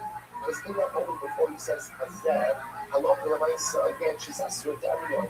Hazeh, so what do I need ultimately again? To the Hazeh, so the Gemara says, one of the someone said, so the Gemara, Shema Allah says, כשתתן ההודעה שבידו לקחת כנבין הבעיה שלך. נעים שאמר קידש יהיה לקוני שונה מלאזון. So listen to this follows. So a father is believed to say, I was going to publish my daughter to a particular man. He's believed. Why is he believed to say that? That comes from this concept. It's speaking that something English. A father is believed to say, I am giving my daughter over in marriage to someone. What do I need to have that for? So I need to have that from when I go to speak, yes, I'm doing Hazeh, below the Yama. Those are very interesting. But ultimately, again, we played a miracle. Super. Ultimately, again, when we come to the husband, cannot come to the Yama. Okay, interesting. Karaba. Adisha Shahaba, Isha, Isha, Isha. Okay, here we go. more cases. The woman says, I was married. Someone says, first of all, very exciting super, very exciting super. We actually just learned the source of Pesha also Mashahitia. You thought it was a pasuk, but it's not a pasuk. What is it? Svara. Svara. Which was, I think, has been the premise that I'm reading on over since the beginning of the story. Here we go. Aisha Shamra, Aisha Svishani. The husband of the author, the Kriya Ani. Ne'emenes. So the Gemara says, if a woman says, I'm married, she claims I'm married. And then she says, no, I'm single. Well, she's believed. Okay, that's the Pesha of Pesha. So she says, 1 second. Vashani. And now she left the Surah. It wasn't we learn again the concept that you can change your own status. When she says, I'm a married woman, I would say she believes upon herself and confirms upon herself to her married status. So why was she just permitted to just flipping change that? To which the Gemara saw her up about Fura because she must not understand her. What's happening over here? The one saying she is a Muslim. A Muslim is an excuse for an explanation. Rabbi say what? What's happening over here? She makes a claim, I'm a married woman. And then she turns around a little bit later. One single and say, hey, what's up? What's up? And she explains why she said what she said. In that case, she is believed. So the Gemara says, I don't know, right? Because that's the purpose. Amra H's Ishmael, because of the Amra Nuyahani, Ava Ma'adas. If a woman says, I'm a married woman, and then she turns around and she says that I'm single, she's not believed. Because once she says she's a married woman, she's conferred upon herself the status of Nisr. She's not then believed to simply say, no, I'm not married. However, if that's the Amasta, first one on the bottom, if she provides an excuse or an explanation of the words, then she's believed. But also, it's a story, listen to this. The nice thing on the Shahab Midola, Shahab Midola Bidar, what's this this? There was once a very beautiful woman. And she was beautiful, and she looked beautiful, and she also was chashuv. She had status. What happened? The Khan saw Allah bin Adol Makash. But the Bidashas on him, don't say so what happened. So there were a number of men who were obviously very interested in her. And they were pursuing her. And she kept saying to these men, oh, I'm sorry, I'm with Bidashas. So what are you trolling? What are you trolling? And a little while later, like about Yavin, I'm going to be Kipshas Hansel. Don't say, by the way, you can see it because the Rothschild is very interesting. Kipshas Hansel. Kipshas Hansel is what? She decided who she was going to become Kipshas. This was an assertive woman, right? So no one was being with Kapish, her. She was allowing herself by Kipshas. So we asked her, she was giving herself in people's shoes. So I'm going over here, this little while in over here, that she has Kiddush. So what's going on? So the Gemara says, I'm going to look up in Mara this last husband. So what's going on? How can you become Kadeshas now? Before doing the virtual or even Kadeshas. I'm going to ahead with Tila Shabbat, like Russian Shabbat, we're running. I'm not even Kadeshas. Before the suitors, you guys were coming to me. We're not worthy husbands. We're not worthy husbands. So I didn't want to hurt anyone's spirit. Or say anyone partnership. So what did I say? I said, I'm with the Dashas. Sorry, didn't you? I'm sure Shabbat. I'm not sure we're running. I'm not going to be the Dashas. But now I'm Hashem. Better prospects, right? Better she did him. So now I allowed myself. I'm sure Dash gets myself.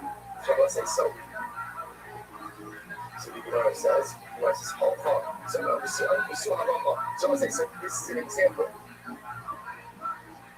of the Nasta, where a person says something, then changes, right? A person says something that sets their status a certain way.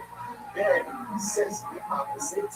If they give it a masla, they give an explanation then we accept the qualification. Jesús habló alrededor del arca Sarabia de Habakkuk, but this was in Salvador del arca. The Sarabia went ahead and brought the Habakkuk, but although in Masla and Masla in Torah the Emmaus, they can each use a Masla for the words, ultimately, she is good. So we'll say, yes, it's needed a lot of places. So we'll say, we have a lot of different things happening over here. So first of all, we have a Pesha Asarwa Pesha. Right, so we'll say, so remember again, Pesha Asarwa Pesha, we'll say is, you give information, you're looking to qualify that information.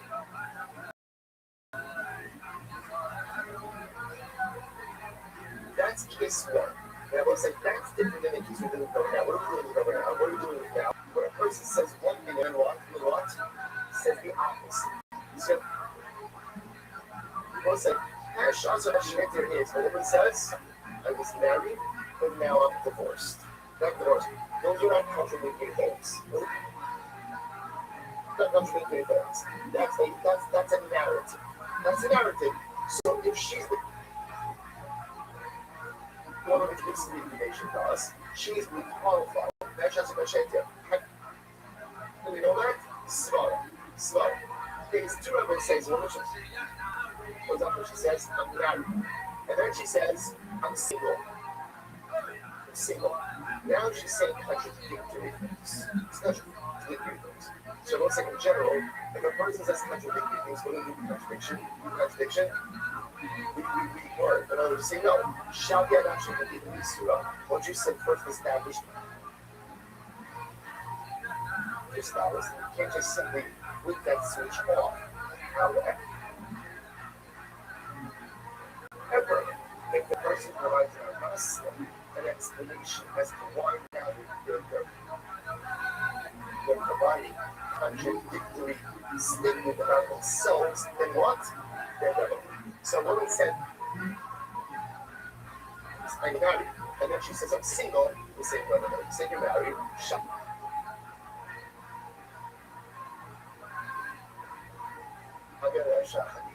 That's an analysis that I said. I stand up. Well, would you say, no, I said I was married, because at the end of the day, I was getting proposition by these guys for marriage, and not suitable suitors, so I just wanted to look like that. That's why I said I was married, but I'm really not married. What? That we could believe that I'm not slow. What says like the one which we're around here? Under the layer on it, because of the other to hold on your mouth, was the interesting things. What happens if a woman says to her husband, I'm a how many of them come to mail? And then she turns around. And she says, I'm Tahora. I'm not in the what's the Amma? So I'm like, Officer, in Lasna Hamasta on the days, I know that. Next, okay, so we'll say, again, it's the same law. If she gives an Amasla, they should give us an explanation. In other words, so you're saying you're an Ego, now you're saying you're not an Ego. Okay, so just what's going on? So if there was a legitimate explanation for this, then Inami, that's fine. So come to the Arabans and you say, so it's a sh. More than this, 40 times. If you want to say, Shmuel did not accept this halacha when it came to his own circumstances. I will say, what are his own circumstances? He did post he's actually able to do post. He says, Shmuel borrowed that cookie of innocence. So Shmuel wanted confirmation with his wife. On the way to nail honey, she said, I'm going to go. In the book, the next day she said, well, hold on. I'm going to go. So I had to say, I'm going to go. To marry you, you don't know. So this is what's going on. The next day you say, you're an ego. Today you're not an ego. I'm going to lay a small hardest thing in the Kihaki. What did she answer? She said, I was tired. So when I was tired, I just thought it was too difficult to get the explanation. But just let it go. I just let it go. Then it's like, I'm sorry, I didn't say anything. Basically, I was like, what am I supposed to do? Shmuel's life is important to us. Servants of God. Things and things. Let's say after they have the execution, we go out to things like show by them. That's what I think right now. Why that? Like, yeah, this is like, let's say after I actually try. Life is a microphone. Life is a microphone. And back to the days in Shabbat, back to the days in Shabbat, every detail of my life is like,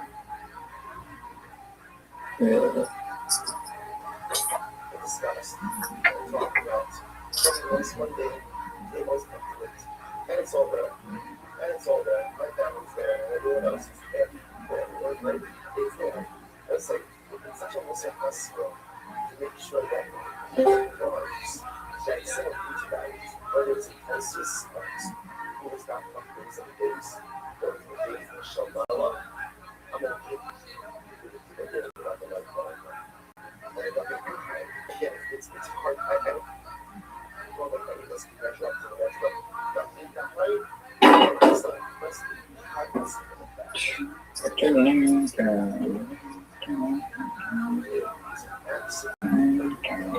perhaps not, but others, and the rest how to say make sure that you realize that it's so easy. Our narrative crowd of the story. It's a show, because there's a show saying, that's what I was doing. I was tired, so instead of getting it, but again, I just said, I'm there, that's what I'm doing, that's what I'm doing. So you might have said, so ultimately, again, so finish those this. It's a show without, so Shmuel has to shine up without. Shmuel brings it out, so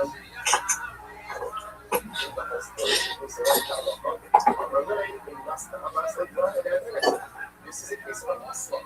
This is a case where she's explaining why she said what she said. And then go on to the side. And if I look at the right side, technically Shmuel, you're like, it's going to be, you know, it's like, yeah, Shmuel, understood the halacha. For whatever the reason, he was uncomfortable accepting the halacha for himself. He was uncomfortable accepting the halacha. So you can clear, the halacha is a halacha the nice. Like, Christians can make complete black on status if they give an explanation or that change. The Shmuel itself is that. So therefore, again, I love myself.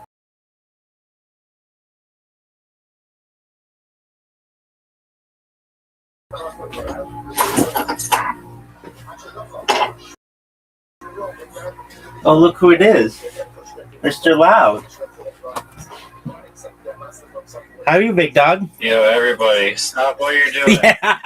Everybody. Stop what you're doing. Everybody stop what you're doing. Stop what you're doing. No, seriously. Stop. Whatever it is you're doing, whatever thing that you're doing is, you can just stop doing that thing. Oh.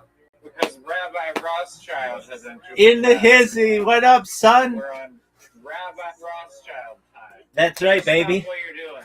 That's right. Are you ready for Bob Lazar night? Yes or no? I'll wait. What? I wouldn't be here if it weren't for Bob Lazar. Did you drink your coffee? Did you take your dog out? Are you ready? Yellow is kind of looking. Are we watching the movie or the podcast? Oh, we're watching neither. We're watching a press conference first. Oh, what? Yeah, in all honesty, I used to just listen. I used to be a major detractor of the UFO phenomena. I used to think it was bunk and garbage. I used to think that only people were into it. I used to literally publicly debate people on the issue until I saw this press conference. And After seeing the press conference, my view on the matter was changed 180 degrees. It was so much evidence. It was an overwhelming amount of evidence that not just aliens exist, but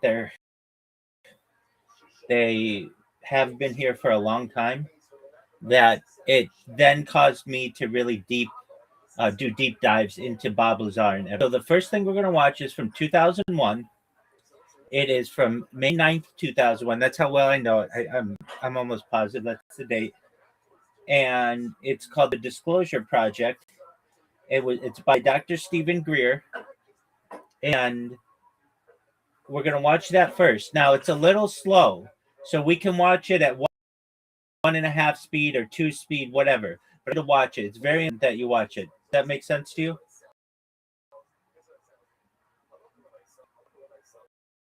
So it's not Bob Lazar. I want you to watch. I want you to have a foundation before Lazar, because Bob Lazar is not that good at explaining aliens. He worked at a site S4, but he's not a real alien guy. He doesn't have the FAA data. He didn't. Whistleblowers that are in this press conference did, and they talk to you about what's happening. They talk to you about the plan. Like, this was in 2001, before 9/11, and they're talking about there would be major wars. Then there would be a war against the Middle East, which was like foretold in this, and then eventually there may she's Dr. Rosen. She says something along the lines of there'd be wars in the Middle East, that this had all been told to her by people in the government, specifically Werner von Braun, the chief of the Nazi rocket program, who came to the United States and then worked for NASA. She said that he said that there would be major wars, specifically in the Middle East. Then from there, all right, just send me the link. Watch it. Baby, it's amazing. But I do want you to know that we may need to watch it on double speed because it's a little slow. Because I mean, I watch it normally, but I don't want you to be like, dude, this Bob Lazar shit isn't going to be, because this isn't Bob Lazar. But like, I don't want you to get right into Bob Lazar without any other knowledge, because Bob Lazar is not the best of the UFO phenomenon. Here's what I want you to know, and I really mean this. I want you, after this, just like you don't really believe the moon anymore because of the evidence that I gave you there. Like before, you were like, oh, the moon, yeah, everybody knows we've been all that shit. But then I'm like, not everybody. And then I give you overwhelming amounts of evidence, interviews with the people running away, like all that. And you're like, oh, maybe there's something to this. I want you to idea. So just one moment. How was your day? Yeah, none of them could even lie and swear on the Bible. One of them did. One of them did. And then he said, knowing you, Mr. Sibrel, that's not even a real Bible. He had his fingers crossed.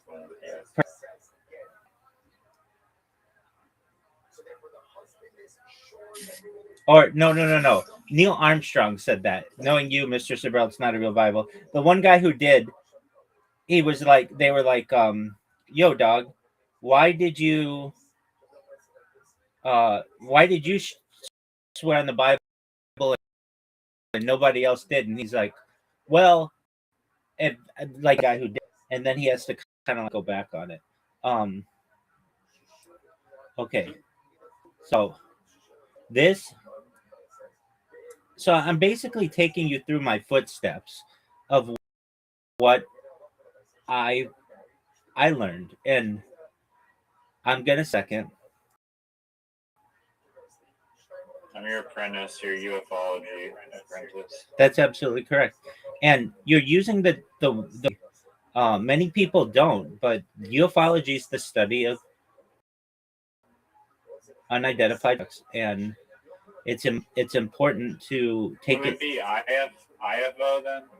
No, it's it's unidentified. Yeah, brain part. That's okay. No big deal. And they've changed the name of it to AP.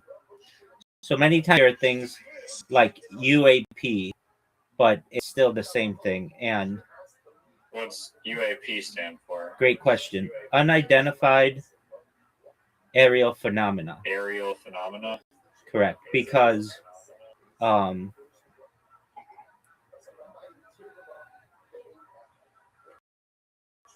okay, I'm about to send it to you. And then, man, I'm going to watch it, but I recommend that we watch it at like 1.5, just because it's low. And, you know, it's literally just a bunch of whistleblowers. This is what I would always hear. The argument is if aliens were real, they would land on the front lawn of the White House. That's the big one. Well, they flew right over it in the 1950s, and it was on the front cover of Time magazine, and nobody talks about that cover. It's in a big triangle formation, and it says like so they did do that. Then I would hear, you always hear that the person, I sent it to you, by the way, the person who always sees UFOs is some like poor guy in the rural, and they have sex with their sister, all the stuff. To just people, all the people that you're gonna see, they all work for the FAA. They work at NASA. They're doctors, are graduate. They have graduate degrees. They're smart individuals, and so when I started seeing that, I was like, wow, this opened my eyes to it. And it happened around like I found out about this like 7 years later. I don't know how I even got into this, but after I saw it, I was like, wow, there must be really all that stuff that people talk about must be real, or some of it. So anyway, I'm ready when you are. How did your mom leave? Everything okay? Oh yeah, no, she departed this afternoon. What did we had a good trip. What did she think of my Sweet. deep knowledge of Gander? Was she impressed?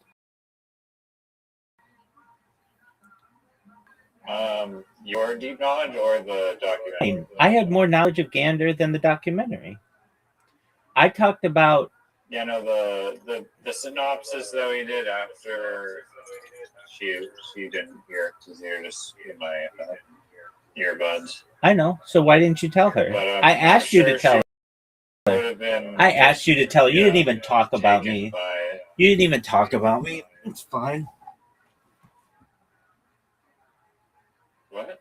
You didn't even talk about me. I asked you. I said, please tell her I appreciate watching the documentaries and to say hello to Christopher. And you didn't even do any of that. No, I did. Oh, you're tight. In the car today. I did say that. Oh, you're wonderful. Thank you. Anytime. All right. How long is this thing? I'll start it right now. It's like 2 hours, but again, you can play it. Jesus fuck. Dude, calm the fuck down. You've got like 16 hours of footage you've got to watch tonight. So you better lock the fuck in and not complain. No, I'm just playing around. You watch as much of it as you want. But this is a really good initial, like, one person after another, after another, after another. Like, please believe me, this is real shit. All right. I'm watching it. Okay. I'm gonna leave the call for a little bit, but then I'll join back. Oh, we're not watching it together? No, we are. I'm just checking food in my oven and taking my dog out for a whiz. You okay? Are you streaming it? I can stream it on the computer. If that's what you want me to do. Oh, fuck yeah, that's what I want you to do. All right. I'll be patient. Well, all right, just give me like a minute then. Take all the time that you need. I appreciate it.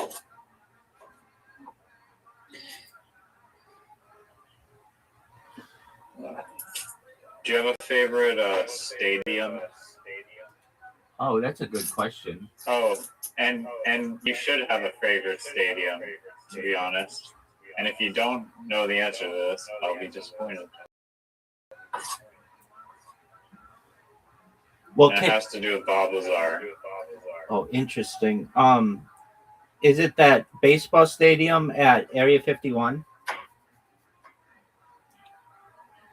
There's no baseball stadium at Area 15. There's a baseball field and UFO field and a softball field for the people who work there. Oh, really? That's dope. When was the last time? Oh, wait. Let me check. Are fields now considered stadiums?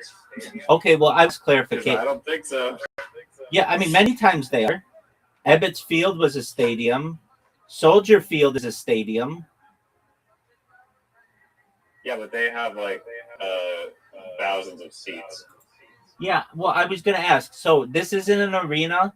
This is a stadium. Yes. Okay, what sport do they play in it? I mean, it would kind of give away the answer. Okay, no big deal. But they play a major sport. And it's outdoor.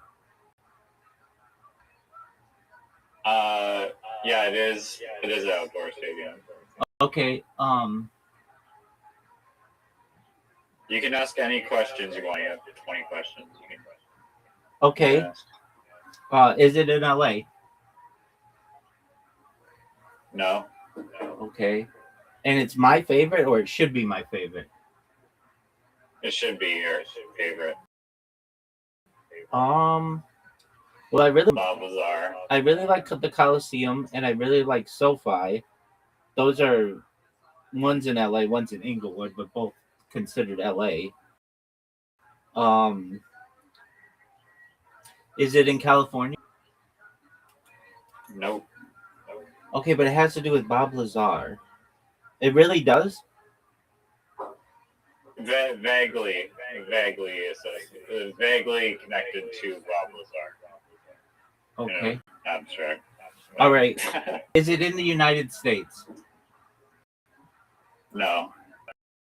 Oh, interesting. Okay, so is it in Manitoba, Canada? No. Is it in Canada? Yep. All right, Canada. That's your seventh question. At least 8. All right. Is it in Toronto? Nope. Is it in Eastern Canada or Western? Eastern. Is it in Newfoundland? No. Okay, it's in Eastern. Is it in a major city in yeah. Or is it in Montreal or Quebec? Yes. Okay. Is it in Montreal? Yes. Okay.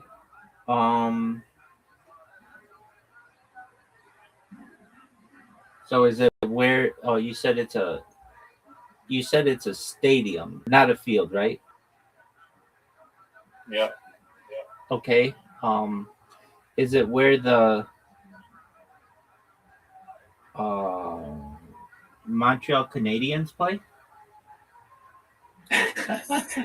Oh my God. No. Okay. Do they I play? thought you were gonna get it. Come on. Is it I know where? we talked about this before too? Is it where the Yeah, Expos? you definitely did. Is it where the Expos used to play? Yes.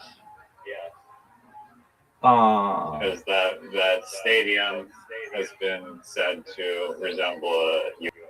Oh, tight. Okay, I see. Yeah, and it does look like UFO. I'm going to look at it right now. So I see why it's Bob Lazar related.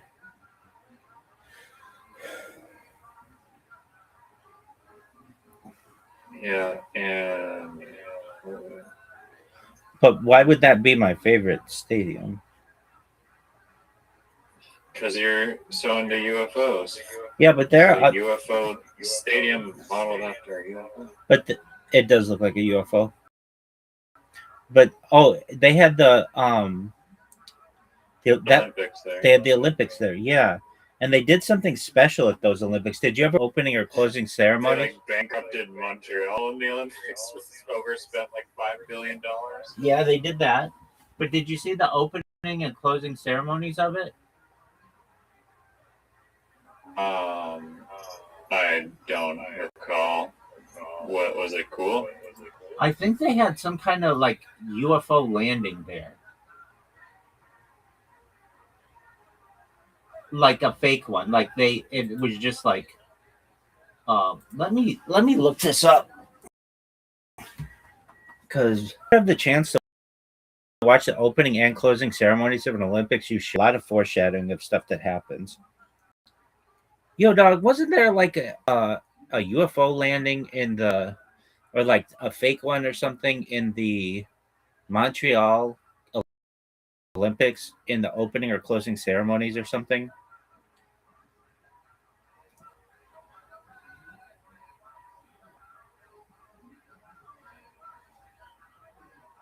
Oh no, it was the '84 LA closing ceremony. They had a simulated flying saucer suspended from a helicopter hovering over the Rose Bowl, featuring an alien character who stepped out to congratulate mankind.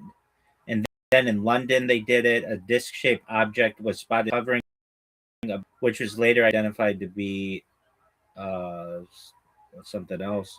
And then the 2024 Paris closing ceremony, discussions meant yellow alien in a ring performance representing the Voyager satellite. Okay, yeah, it was LA, not Quebec. Okay. All right. So here's my question for you. So I'm streaming it right now. If I join on my computer, my mic is not going to work. So, is there anything else you'd like to say? Thank you so much for watching this with me. Your life. Can I want. stream it from my I, phone? yeah, you can. You know how to do I'll it. just stream it from my phone. You know how to do it. You scroll up, and then it says start sharing.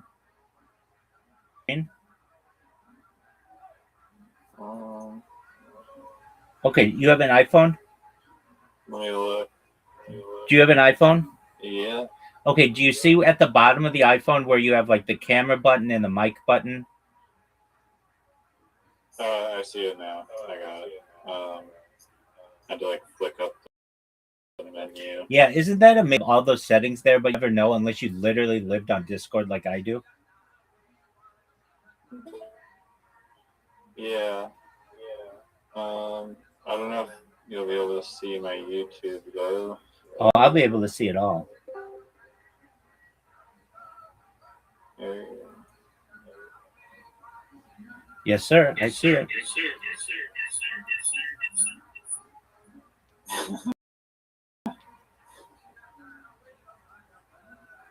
Baller.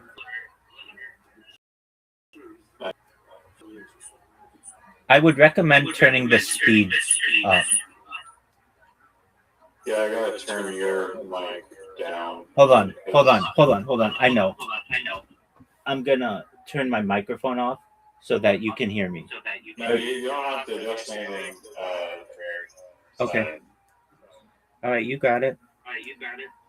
I'm just balancing it with the YouTube video because YouTube is quiet.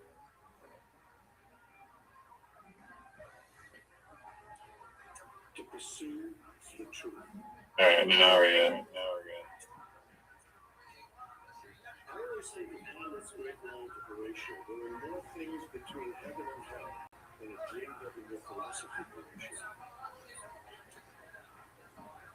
I'm going to introduce a man who says there are more things between heaven and hell than any of us except. And I have the witnesses and the evidence to prove. Ladies and gentlemen, Dr. Stephen.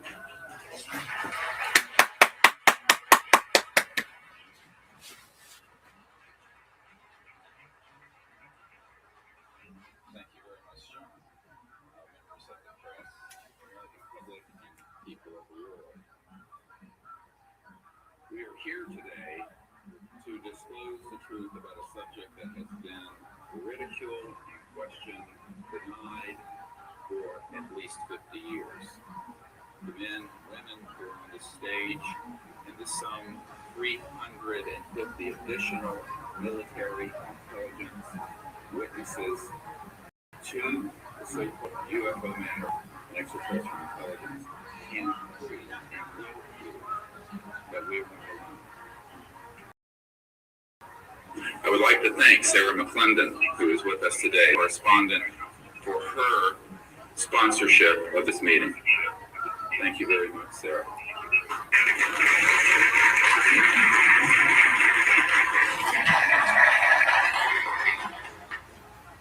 In 1993, a group of military advisors to this project and I met out in the countryside in Virginia.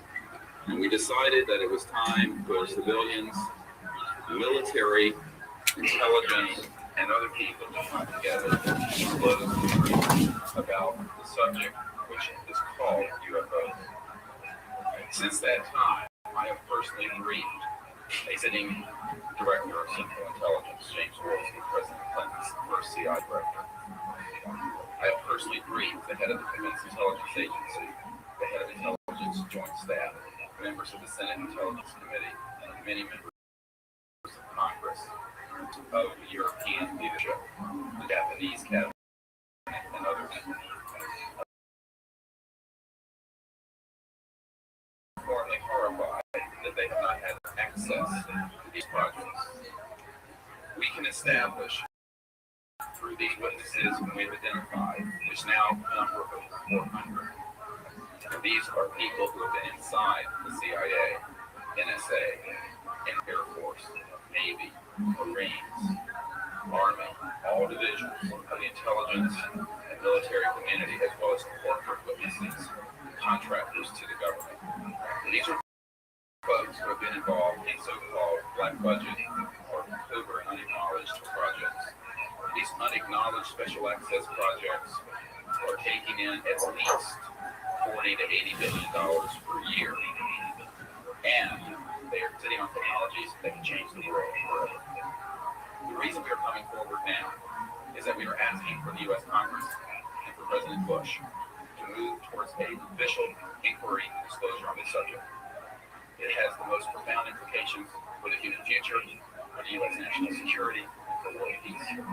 Specifically, technologies connected to UFO and extraterrestrial vehicles, yet be classified and used for peaceful energy generation and propulsion, would solve the looming energy crisis definitively, end global warming, and correct the environmental challenges that the Earth is facing. It is also critical that we begin to debate as a society the propriety of placing weapons in space. If indeed, as we can prove it is true, that we are not alone, and that space is territory which we are sharing with other civilizations, it would be a very destabilizing thing to place weapons in space. This is not being debated because it is off the national and international radar screens. It needs to be placed on it, and we're here today to do it.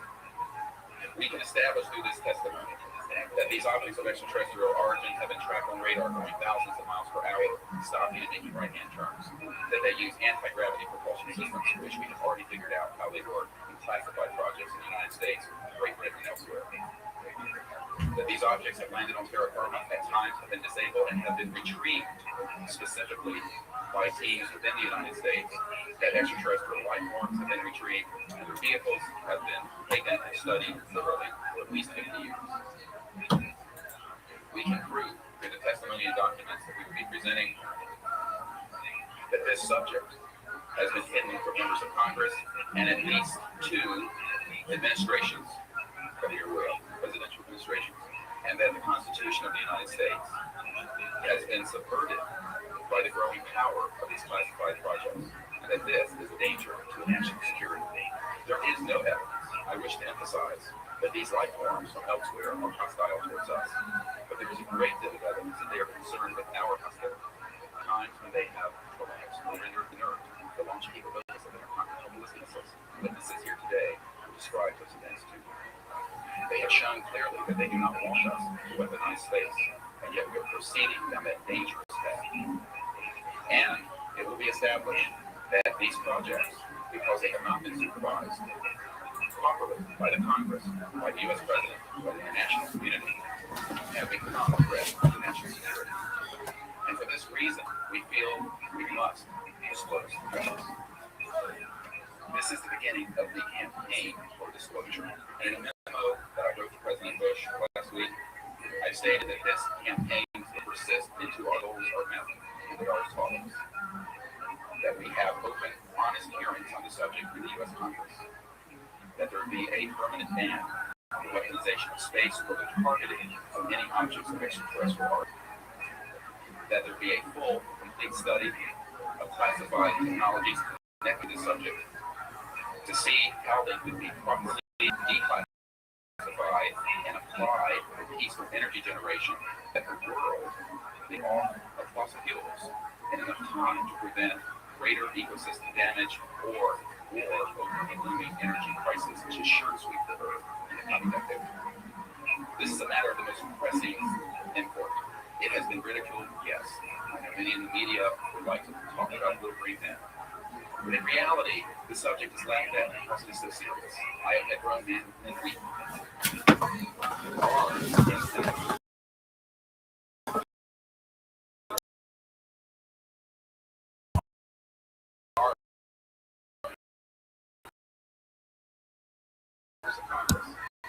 And you have said to me, what are we going to do? You want other countries that we have already used videotape as a form to speak the truth. Now, I expect people to be skeptical.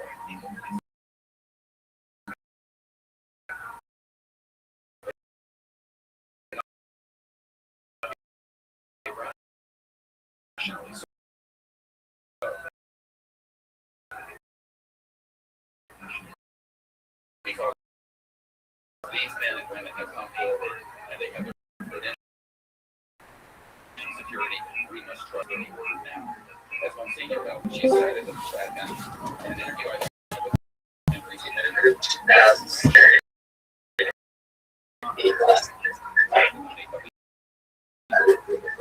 so please be skeptical.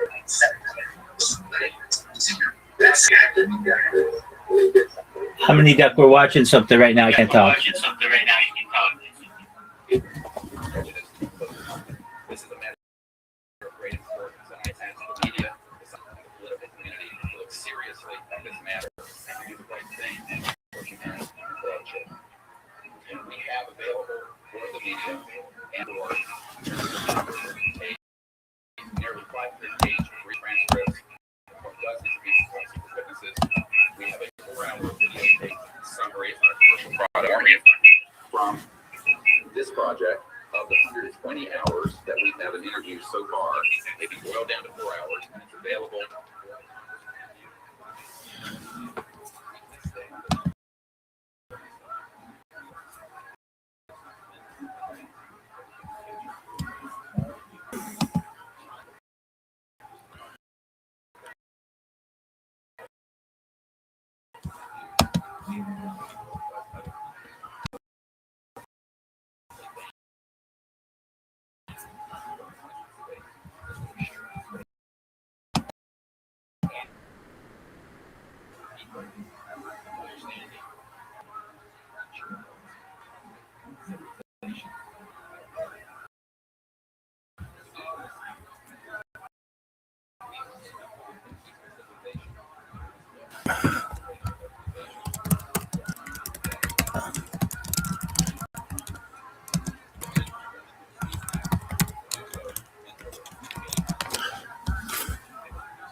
Mexico for several years. This issue happens a lot.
Newfie is fuck, dog.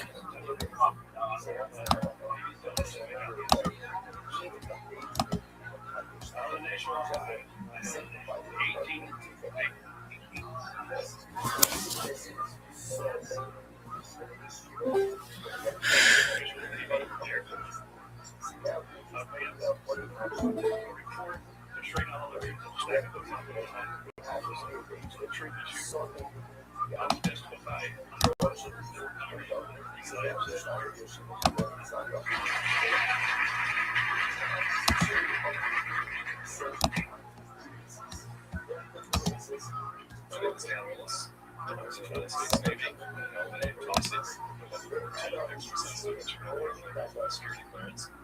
I worked as a co-director of the Naval Communications Station in San Francisco. In 1969, I received a priority message from the ship near Alaska. It was classified as secret. The ship reported merging out of the ocean near Port Bow, a white glowing reddish orange object, approximately 70 feet in diameter, shallow water, shot into space, 7,000 miles per hour. This was tracked on ship's radar, substantiated. Years later, I worked the Naval Electronic Engineering Center in San Diego for 10 years. The co-worker equipment facility where this object's going on the screens and track space.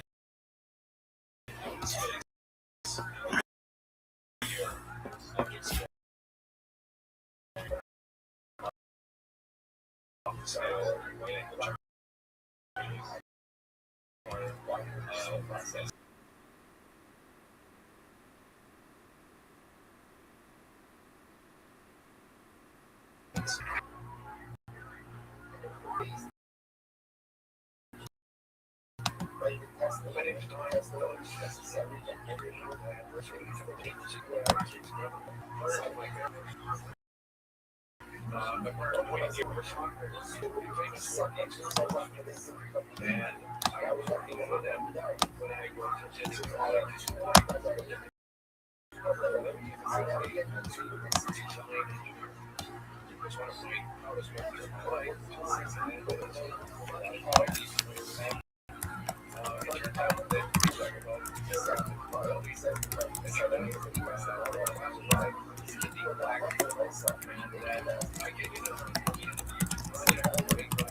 Dr.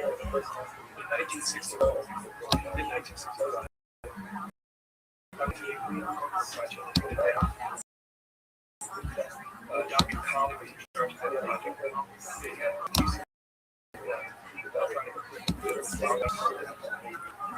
I went to the facility, and when I walked into the facility, there were scientists from all over the world. I was stunned to have people at a NASA project. I was taken to the laboratory. I couldn't compare in the dark and asked them what it was. They in class in the dark at that time. I was all aware of something. I was interested in how the whole process functioned, how the data got from the laboratory asked me the process to understand. About 30 minutes into the process, he said, very distressed.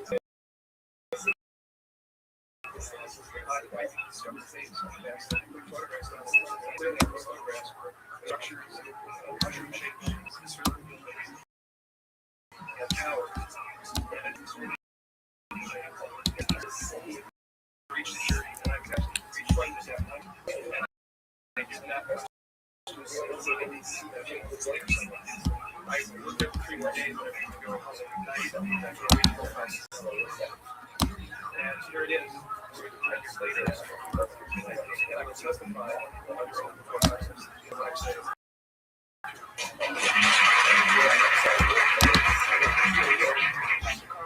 Good morning, everyone.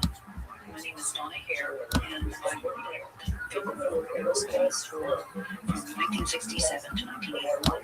During that time, I had designed illustrative draftsman. I did the launch slides and landing slides, and I set projected reports and their maps for NASA.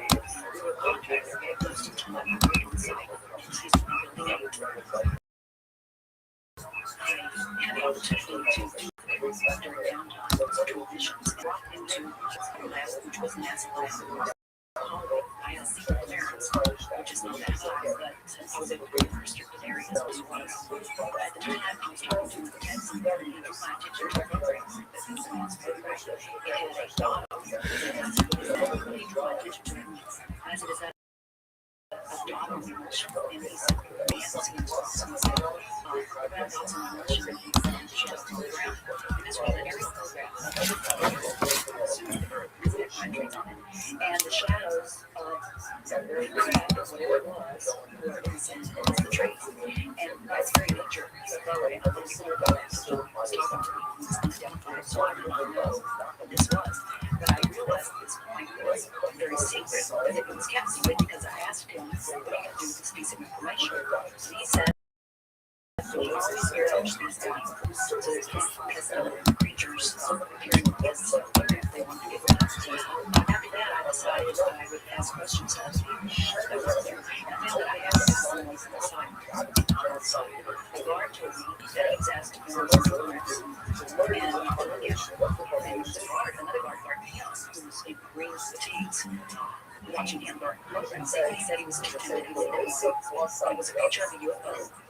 And he was very descriptive. I can go into that later. He was his dad, and he had a questions.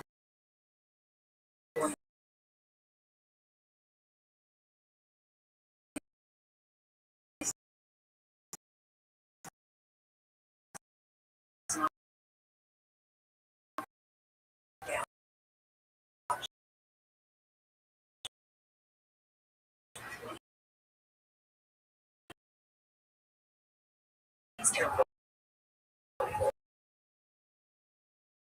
So he would have to be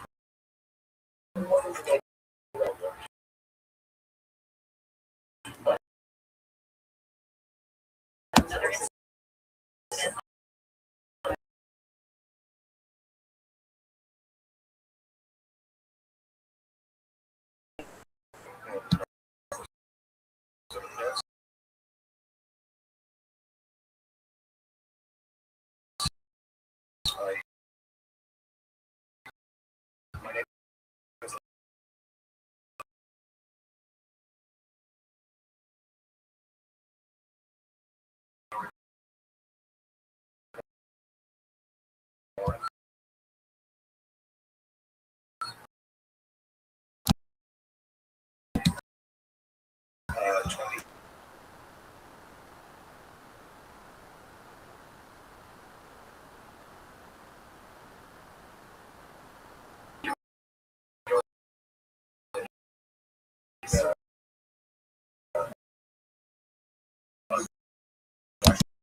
slow down all the time. I go through it. So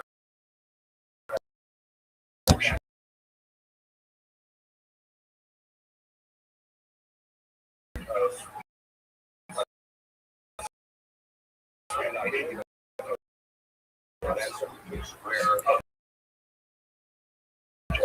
encourage you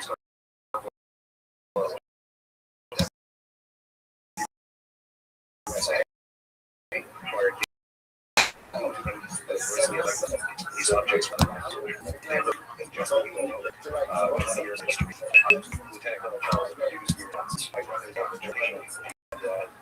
I think we can change the world. So, and I'm really why Congress and that's talking about this.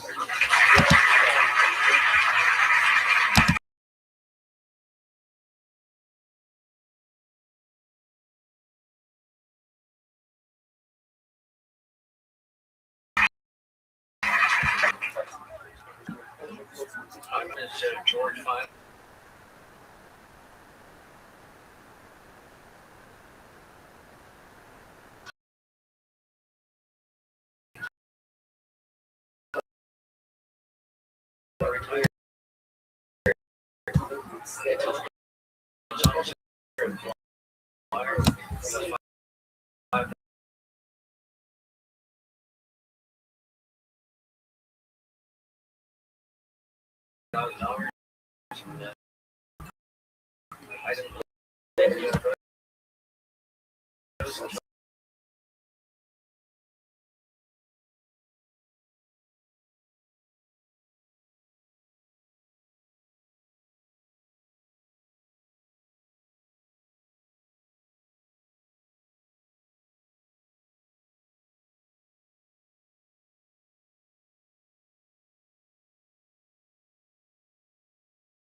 Iran in 1976.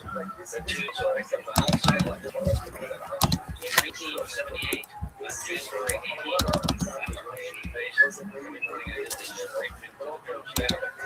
And I noticed that there's some whites involved in this right away. I got the command of the senior master sergeant in charge. Said that there had been UFOs scattered all night. They're on the radar. The tower had seen them. They got aircraft reports from Saab. And the plane had landed or crashed at Fort Dix. Fort Dix and the wire right together. This is kind of like the Roswell of the East. But in any case, an alien had come off the ground and had been shot by a military policeman. Apparently, one of them was heading for the wire. For the reason the aliens like the Air Force and the Army shenanigans. In any case, our security police went out there and found him on the end of the runway dead. And they asked me to brief the general staff and General Tom Sadler, and they gave a statement briefing. I don't think I want to do this.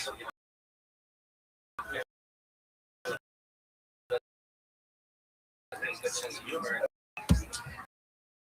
I'm not sure I believe it, so I did some checking on 438 to bring this over and read about it. They said, don't bring it to us tonight. That's pretty much my story. And I'm prepared to tell a story about myself.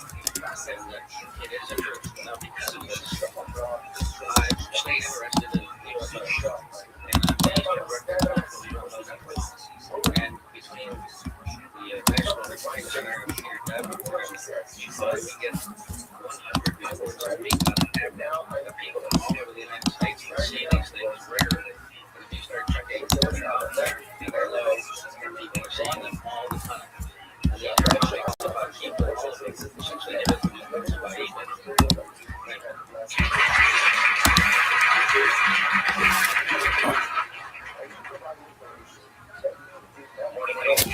My name is Mr. Stone. I'm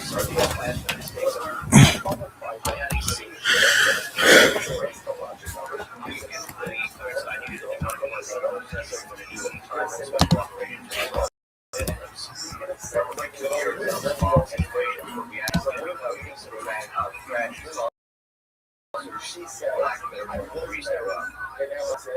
these crashes is also somewhere else. I'd like to go into detail on some of the cases of these cases right here. That will be available.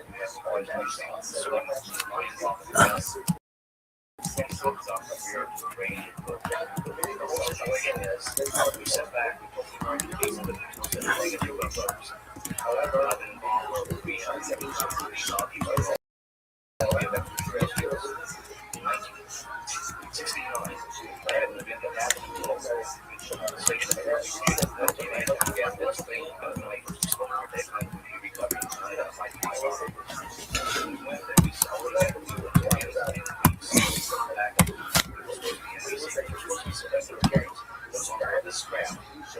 later on, most people involved with it would be told that it's not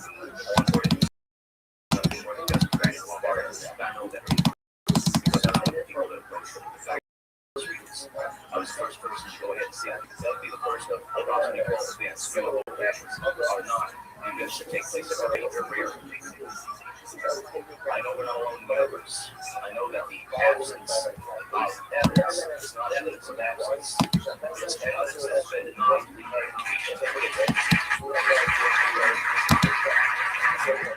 I stand before you today and my Almighty God and do this. If Congress calls me in and says, I can testify in detail.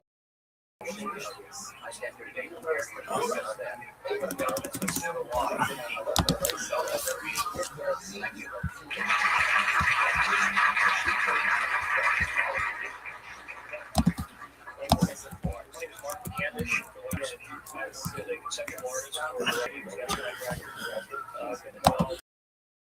Conceptual artwork and production thereof for the X30 program, and also on the high stakes program that's spelled HYSLP.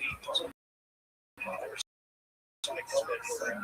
During the security clearance in 1967, I found the station west of Air Force Base, the Air Force Strategic Air Command, and I witnessed and watched through a telescope the UFO, which storage facility. Acceleration of rotating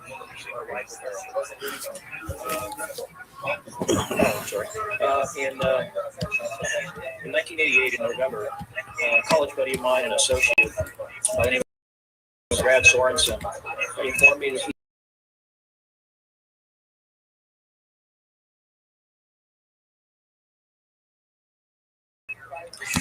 I subsequently called my congressman from that district. I called his office. This was Congressman George E. Brown Jr., who with the Congressional Committee on Space Science and Advanced Technology. I naturally assumed that since this presentation that Brad talked about was for top military brass and certain congressional individuals, that his office must have coordinated this. A male staff member in Congressman Brown's office not only confirmed the exhibit, but the fact that there were 3 discs at that exhibit. These discs were hovering off the floor without any visible means of support. They were referred to as alien reproduction vehicles, also nicknamed the flux liner because they used high voltage electricity. To keep things short, this is a diagram that I made based on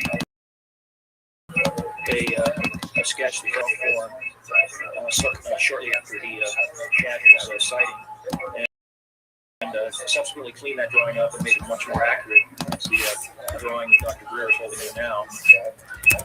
Later on, I obtained photographs that were taken in 1967 by a military pilot, Harvey Williams, flying a P-47 for the Air Force at 12,000 feet, approximately 20 Provo, Utah. This particular vehicle matches the so-called ARV in all proportions and respects in terms of the detail of the shape of the craft. And this was photographed, as I say, in June or July of June of 1967. I later spoke to a gentleman by the name of Kent Sellen that I met at an air show at Edwards Air Force Base in 1992, the first unveiling publicly of the D-2 bomber. He indicated to me that in 1973, when he was a crew chief working on experimental aircraft at Edwards Air Force Base, that he had unintentionally wandered into an area where there was a classified aircraft, namely the ARV. He described it in detail, and he added other details to the account concerning the configuration of the operation vehicle that Brad Sorensen was not aware of. Subsequently, Brad Sorensen met with the famous aeronautical designer Bert McCann, gave him a copy of this blueprint, which you've just been shown. Mr. McCann felt that it was a joke and put it on his wall as kind of a joke. And a third party confirmed for me later that a Colonel Ray Walsh from Edwards Air Force Base was visiting Mr. McCann, saw this blueprint on the wall and registered quite a degree of shock and anger, wanted to know where the hell he got this blueprint, because there was in fact such a craft at that time, in 1995, in a hangar at Edwards Air Force Base, North Base Complex. Subsequently, I've done a lot of research on this product, this vehicle. MS-60 was antenna testing flying saucer shapes up to Mach 20. And I also have declassified NASA documents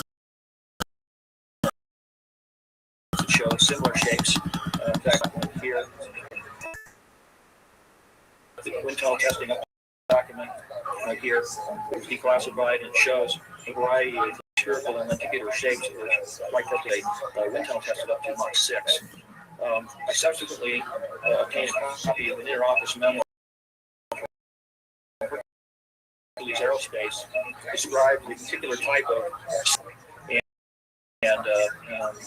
scalar waves. To Brad Sorensen, this is the basis of the technology for these anti-gravity propulsion systems. This particular document here describes 6 different meetings involving the Defense Intelligence Agency and cooperative efforts with the Russian scientific community, what is called the fundamental enabling technology that was originally discovered apparently by Nikola Tesla in the early 1900s. Anyway, I could provide you much more detail in a later time, and I am prepared to detail concerning these events in a physical history for Congress. Thank you very much.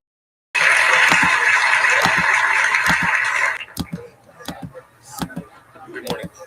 My name is Daniel Sheehan. I'm an attorney and serving as general counsel to this disclosure project.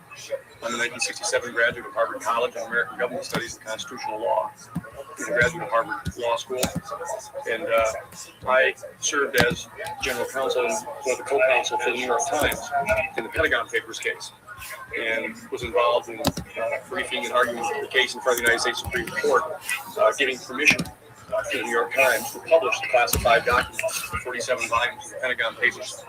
Subsequent to that time, I served as special counsel to the Office of F. Lee Bailey as one of the trial counsels when we represented James McCord in the Watergate movement, and got Mr. McCord to write the letter to Judge Sirica to reveal the Watergate burglars' relationship to the plumbers union in the White House at that time. Subsequent to my service in that case, I went back to Harvard to the Divinity School to study Judeo-Christian social ethics and public policy. Did my master's work and PhD work there, and became general counsel for the United States Jesuit headquarters in Washington, D.C., assigned to the National Social Ministries Office in their public policy office. It was there in 1967, or 1977, that I was contacted by Ms. Marcia Smith, who was the director of Congressional Research Service. She asked to meet with me, and I met with her, and she informed me that President Carter, in January of 1977, held a meeting with then the Director of Central Intelligence, Bush Sr. The Director of Central Intelligence turned over to the President the classified information about unidentified flying objects and the information that was in possession of the United States intelligence community concerning the existence of extraterrestrial intelligence. This information was refused to the President of the United States by the Director of Central Intelligence, George Bush Sr. The director insisted that the president, in order to have access to this information, needed to have clearance to contact the Congressional Research Service, to contact the United States House of Representatives Science and Technology Division, to have them undertake a process to declassify this information, because the DCI suspected that the president was preparing to reveal this information to the American public. The Congressional Research Service Science and Technology Division, under the directorship of Marcia Smith, was contacted by the House Technology Committee and instructed to undertake a major investigation of the existence of extraterrestrial intelligence and the relationship of the UFO phenomena to this. I was contacted by Ms. Smith in my capacity as General Counsel of the United States Jesuit Headquarters.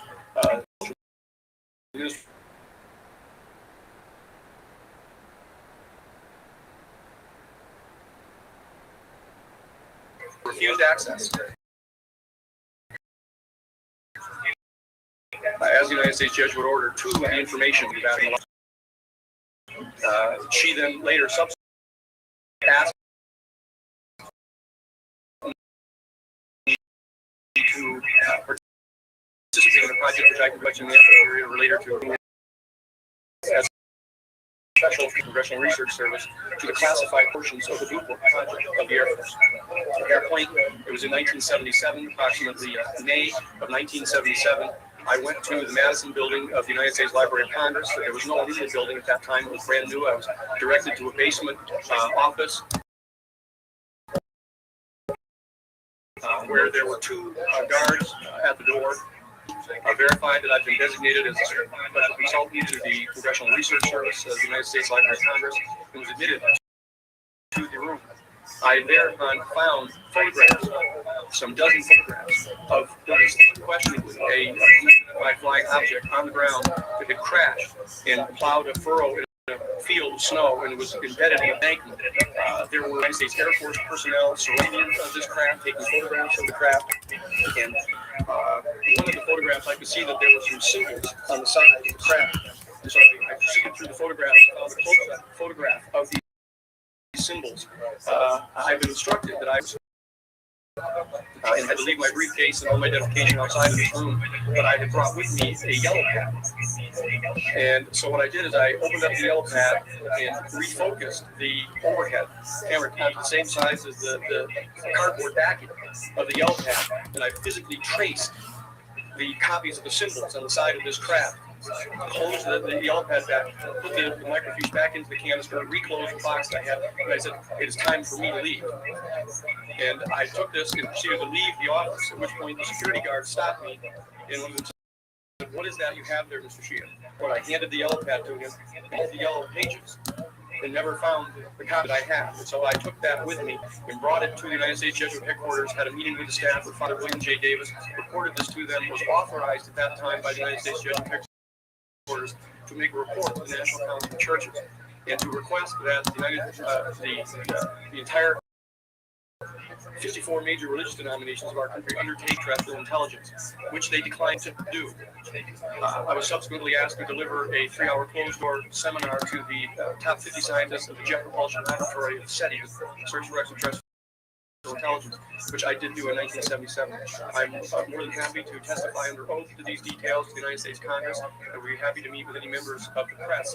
At that time, you may recall I also served as chief counsel to the Karen Silkwood case, in which we obtained the rulings in the Karen Silkwood case. I also served as chief counsel in the Iran-Contra case. I was the first one to testify before the United States Congress to the existence of the off-the-shelf enterprise of Richard C. Gordon and Albert Bucky. I'll be more than happy to share the details of what I believe to be the relationship between this off-the-shelf enterprise and the secret government, which is concealing this information from the American public. And I am happy and proud to serve as General Counsel to the Disclosure Project. Thank you very much.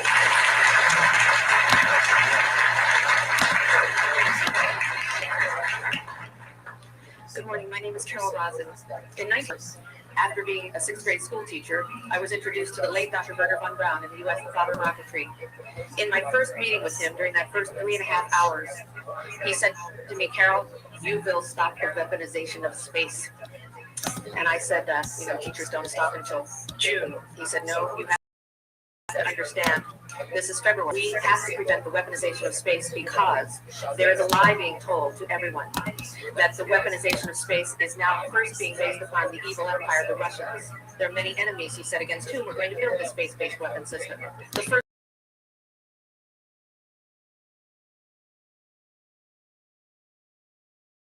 of whom was the Russians, which was existing at that time. There would be terrorists, then there would be third world countries. Now we call them rogue nations. Last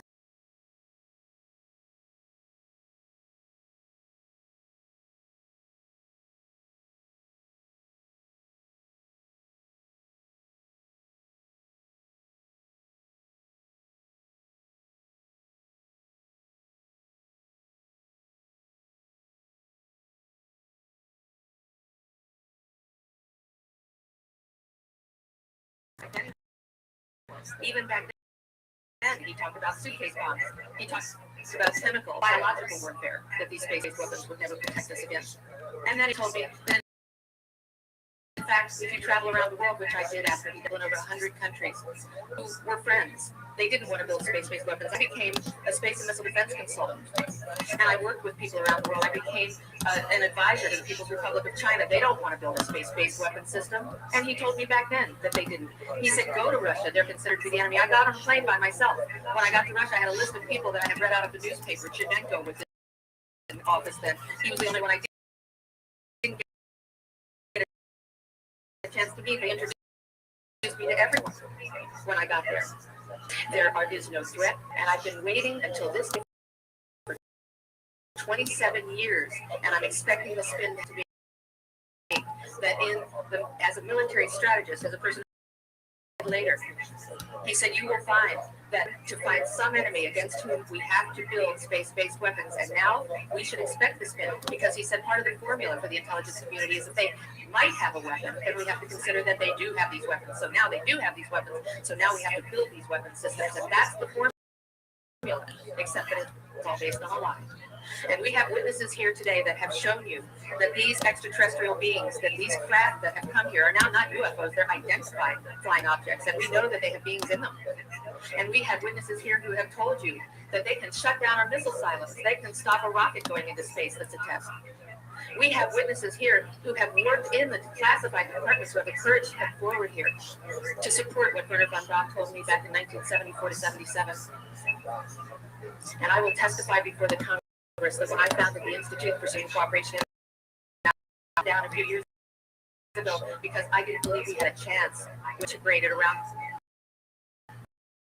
the world complex weapon system, that we had any chance at all it could provide benefits, like Dr. Grit said, of global warming. We can end that situation of that problem. We can end the energy crisis. We can build now non-polluting technologies. Werner von Braun used to tell me that we could have cars back then that drove around off the ground. He described this to me on beams so that we had no pollution on this planet. And we can solve the problems of the people that are urgent and potential, and the other animals and the other cultures on Earth and in space. And we can end the arms race without dislocating the industry jobs, without disrupting the economy, by transforming, Werner von Braun told me, the war industry into a global cooperative space industry that will provide, he said, finally, more jobs and profits on this planet than during any hot or cold wartime, more products and services that can be applied directly to solving the problems of this planet.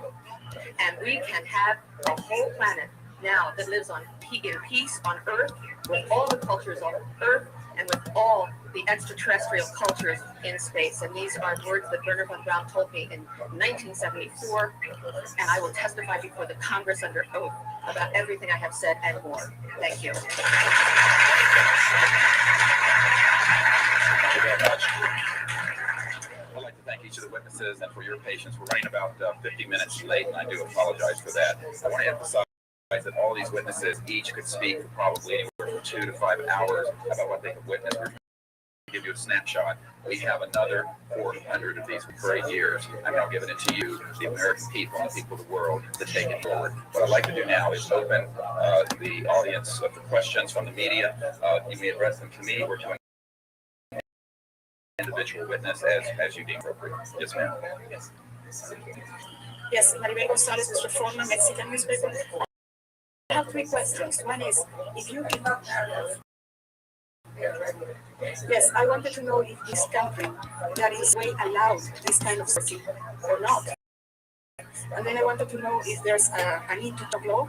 And the next one I wanted to ask, if you may, is who is profiting from this secrecy that contains in secret the solution to the energy crisis? I mean, well, let me get to those. Okay, quickly, I'll start on time. First of all, I think initially there was an appropriate apparatus in place in the 40s during the Truman and also Eisenhower years. By the late Eisenhower years, we have a testimony from Brigadier General Stephen Lubkin, still a practicing attorney, that by the late Eisenhower years that he had lost control of these projects because of the criminalization into the military industrial complex operative for Israel. There are corporations and so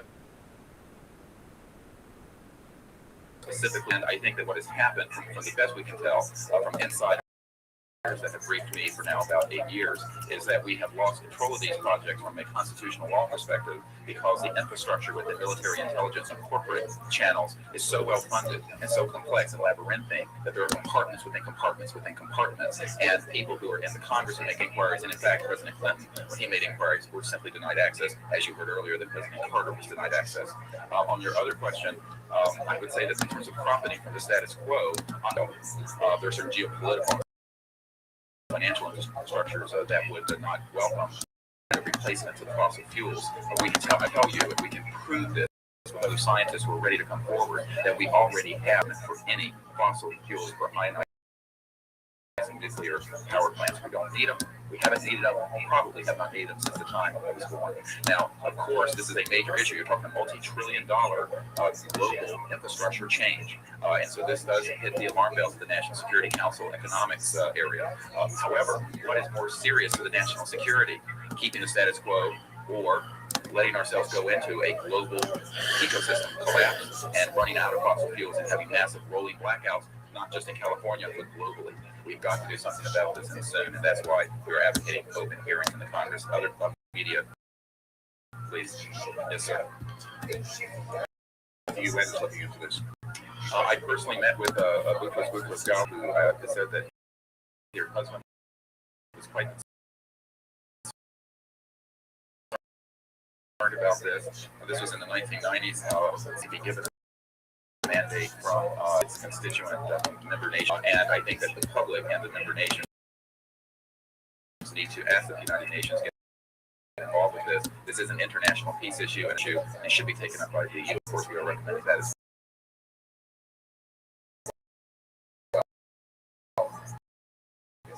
yes, sir. Okay, my question is actually to my question is,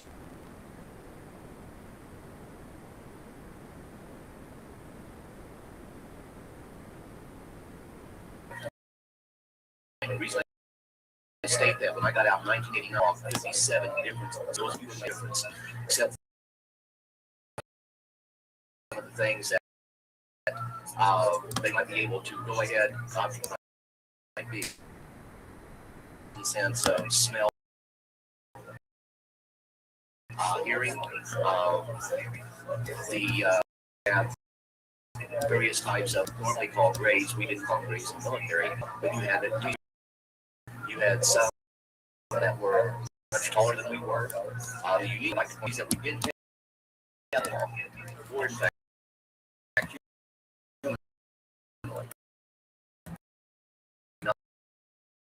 this created a situation where the scientific community was trying to figure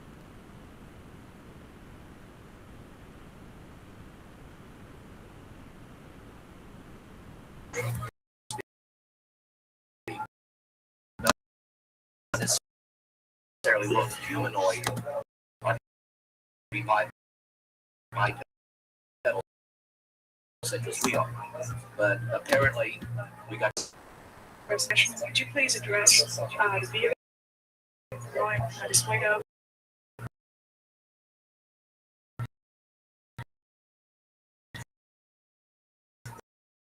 Why would this vehicle be on display at an air show? What is the power source?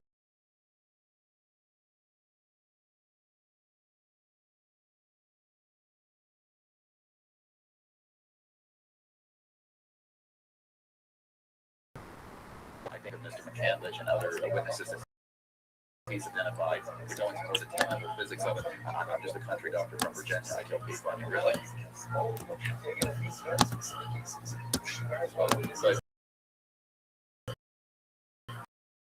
But if this is actually the reason called alien reproduction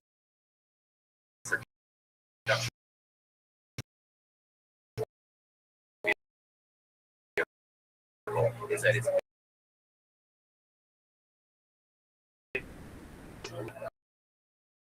do you have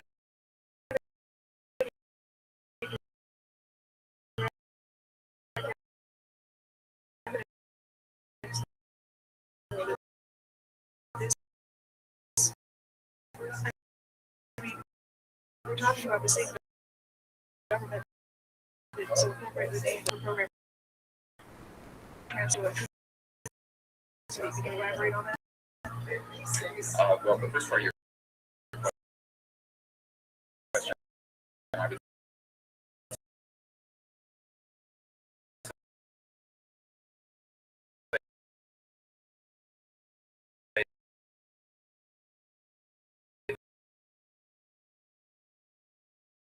say that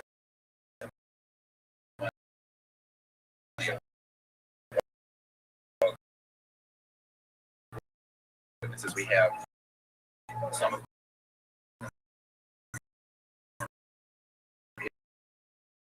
here, others that are on.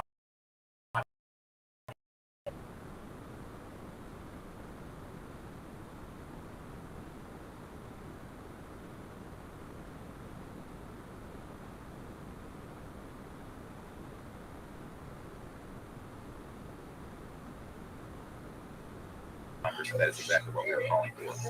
Gravity effect, as far back as certainly the mid-19th creation.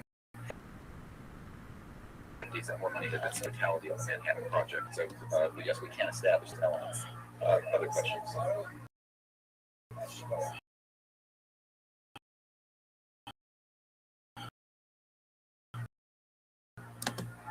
Thank you. My name is Murray Felcher. I publish election. Is this since 1972 with the launch of Landsat 1, which of commercial space imagery, there are I would say upwards of 35 million photographs of the Earth from space.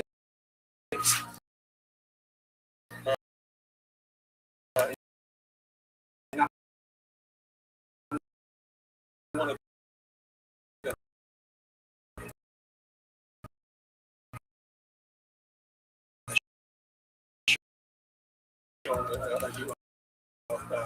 a flying saucer. Are you suggesting that that we have other witnesses who are substantial projects where such items have been sanitized out? It could also be that if you did a thorough search, you might find a few that slipped through. We obviously had the research dollars to go through all the millions of images that are cataloged to look for them, but we do know there's been a very thorough sanitizing of this. And people should not be naive about the extent to which school programs using billions of our tax dollars have been able to effectively hide this. This is one of the sort of myths of both the media and the public. It's sort of a Pollyanna myth that we live in a society where such things could not be done. In fact, they are done, and we can prove that they have been done. How your screening process would be also about your satisfaction. Well, I'm sure that these are genuine good people who are speaking. People that I'm dealing with 20 times this number. How I think people get on the emergency doctor, let me say something. People come to the emergency department, find pain, right in the stretch, where they got the kidney stone, right? Yeah, well, some of them go to the bed. Their fingers squeeze blood into the water. The urine sample to show that they have blood in the urine so they can get a narcotic injection. Now, if I've been scanned as an emergency doctor, because I'm bright enough to kind of know I'm being scanned. But have I occasionally? Yeah. Is it possible? It's possible. Is it likely? No. And here's what's more important. You don't not treat or accept the testimony or the history of every patient that comes in with blank and assume that they're lying just because you've been scanned once or twice. This field, in a very good point, this field of focus, scans, and what have you, it doesn't mean, however, that all of it is. And in fact, what we're saying after 8 years of research, and we have found the documents, the top secret witnesses, the insiders willing to testify under oath for Congress that this is true. Now, here's another key point. Some of the people who are in this witness pool, Mr. Sheehan, myself, and a couple of other attorneys, are members of state licensed professionals. What that means is that if we are perpetrating drugs, we will lose our license to practice medicine. We will lose our license to practice law. We will perpetrate criminals on the public. So what I would say to you is that the group of people before you are very credible, and the other individuals like are here not the CIA, you're not going to do a $50,000 background check on each person. I'll give you that caveat. But we have done very serious interviews and vetting. And by the way, these people have presented with meetings for the defense form, other documents that show that they were in the military at a certain place at a certain time. So we're very comfortable that, in fact, that the way that the testimony will carry the day here and that this is real. I had an insight, and it relates to the question. There have been tens of thousands of sightings and experiences all over the world. Only one needs to be true. The Because if only one is true, then the entire case will not be.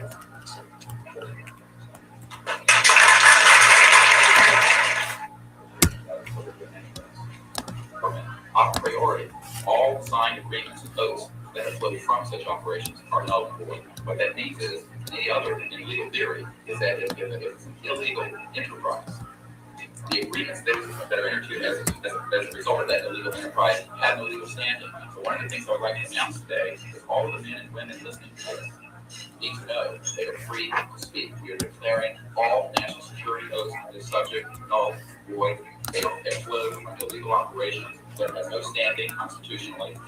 My people, my mother's family, who fought in the American Revolution, were prisoner of war with the British, they helped found this country, did not fight and die, reformed the United States, so that this kind of chicanery can go on. So these men are free to speak, and there can be no legal repercussions against them.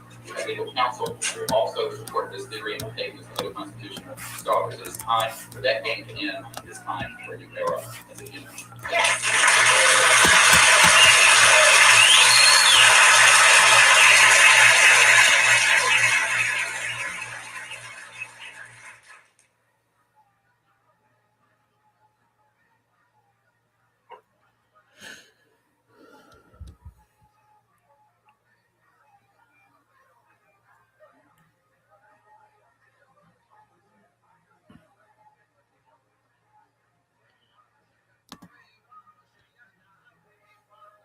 Hello?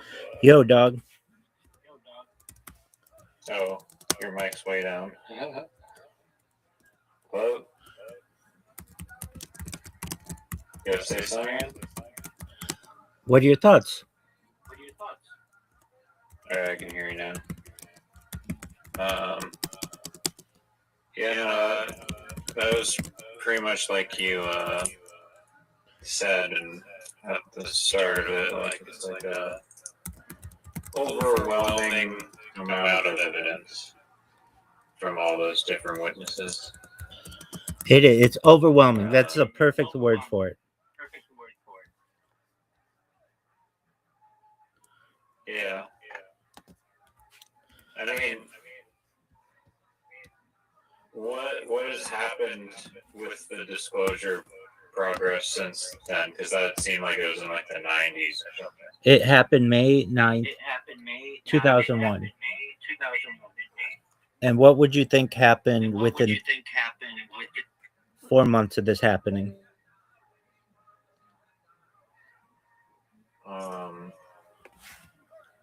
don't know. It seemed like they were making a big deal about going to Congress with it. Right. And what would happen within 4 months of this happening? Oh, 9/11? Exactly. And The distraction. Exactly. And basically, no one had time for this type of discussion when all of that was going on. And okay, so you want to know what happened with it? They had this again in 2021. And I mean, at this point, it's an open secret. If you want to look into it, you'll recognize that this is happening. And like you said beautifully, it's an overwhelming amount of information.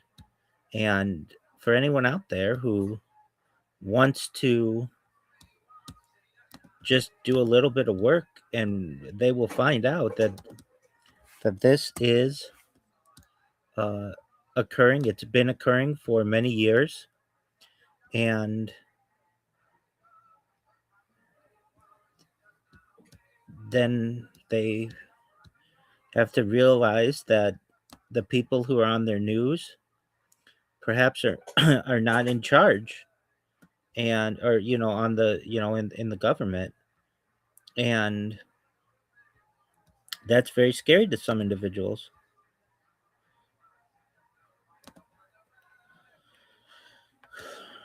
Yeah. One second, I'm plugging my phone on 1%. Absolutely, do what you need to do. It's plugged in. Have you spoken to Jacob about this? Who's Who's Jacob? You know what I'm talking about? He jumped, like, we played mini golf with them. Yeah. Oh yeah. Yeah. I know who you're talking about now. Have I spoken to Jacob about this? That's an interesting question that you no, he and I don't really we get into more religious talks, not these types of talks. But why do you think he'd think it'd be interesting or something? Oh yeah, no, I'm curious what, for some reason, what he would think about it. I feel like he would probably believe it was true. But yeah, the thing is, it's been like hardwired in people's brains, like basically where it's like, if you state that you believe this shit, it's like you're classified as like insane, basically.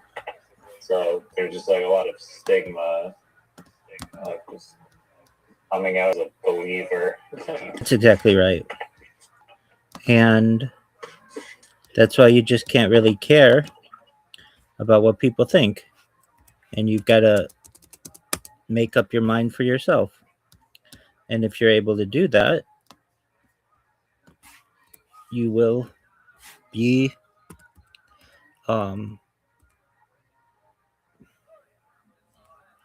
you will perhaps be freed of some of the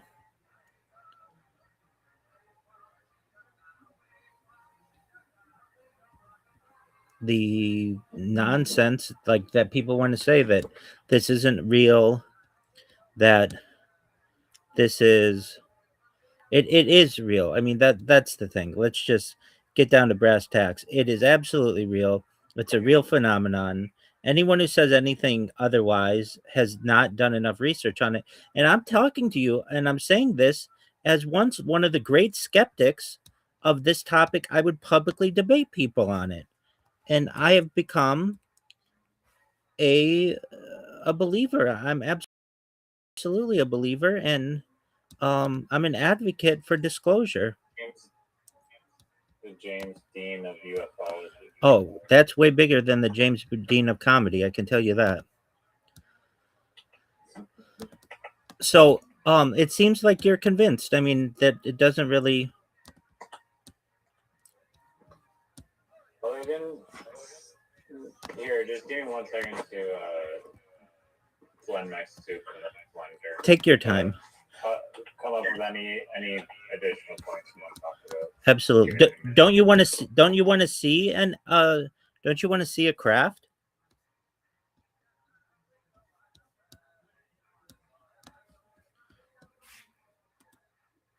Oh, give me 1 minute. Take all the time you need. Take all the time you need.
Yeah, so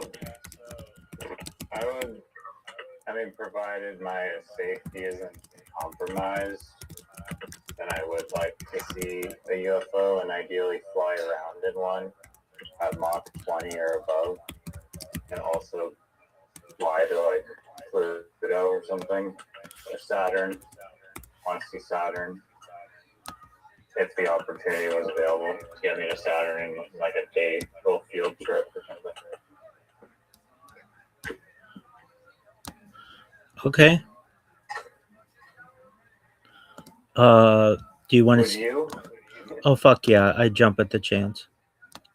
And You already watched the Bob Lazar 3D animated new movie documentary thing? no, I told you, or maybe I didn't tell you, but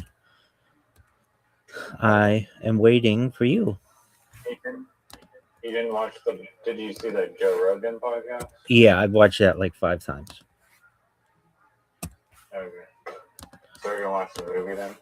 Nope, you've got more work to do, son. I want you to see what a UFO looks like. Isn't that something that's important to you? Yeah, in the Bob Lazar movie, it was the UFO. No, I want you to see actual real footage of a UFO discovery. You showed me the KH or KG. Okay, we've already done that. Thank you for the reminder. Now it's time for Bob Lazar's first interview with Joe Rogan. It's fascinating. No, I've seen that too. When did you watch that? We watched it together, dog. You made me watch it like a while ago. Oh, okay. Okay, now we're gonna watch Joe Rogan's second, or the second one, and then we'll watch the movie.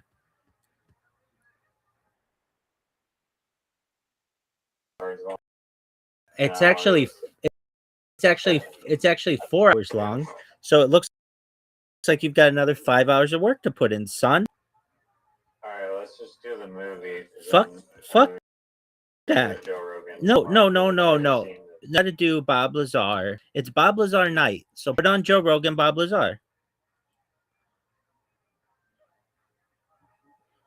Okay, well, I won't be able to stay up for the whole thing. Just FYI. Okay. So I'll have to resume. Okay. But I'll put on. Excellent. Also, my stupid computer mic on Discord won't work for some reason, even though I've used it in the past on numerous occasions. Any idea why that would be? Could be a driver issue. It doesn't work at all. At the very bottom where they have mic, it says mics. Did you switch it?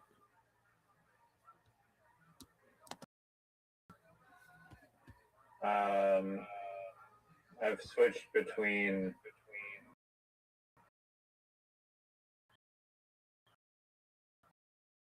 like there's 2 options. They're both MacBook Pro microphone.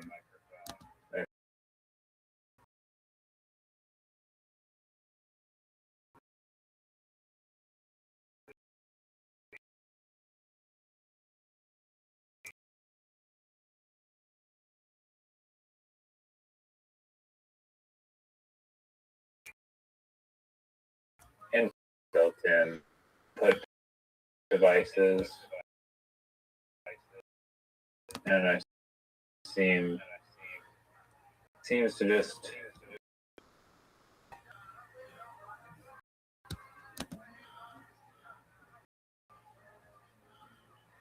well.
Yo, can you hear me?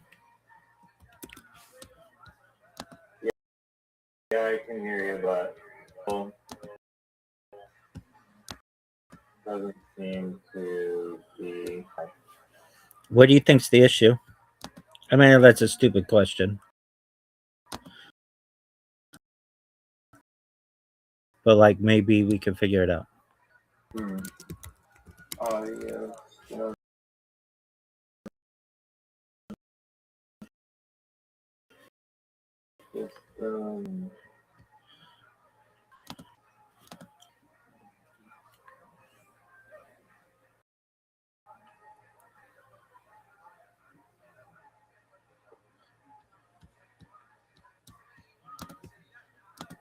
Yeah, I mean, there's really not that.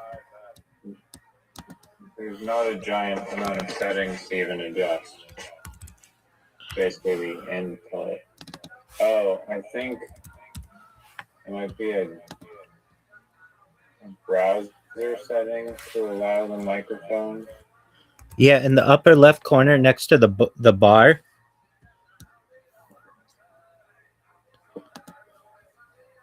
Yeah, I'm using Brave browser, but I think it might be.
Microphone.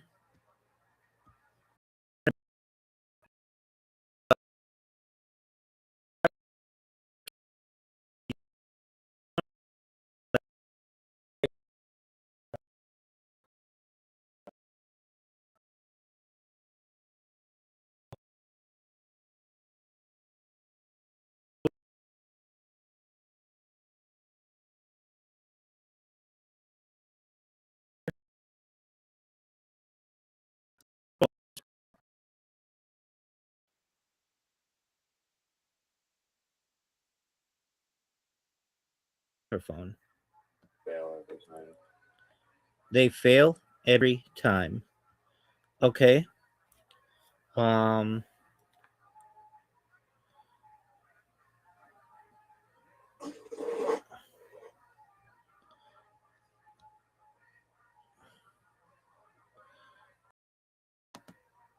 Any other idea what it might be?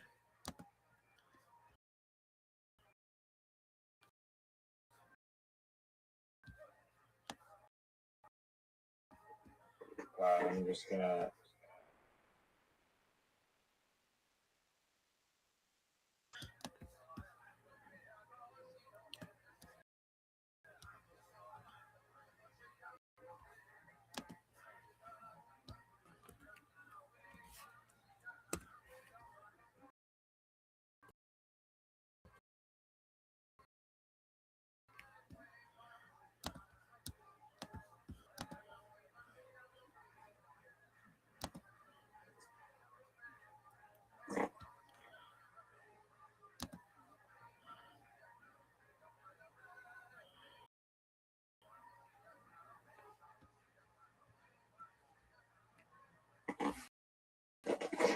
Streaming drop the.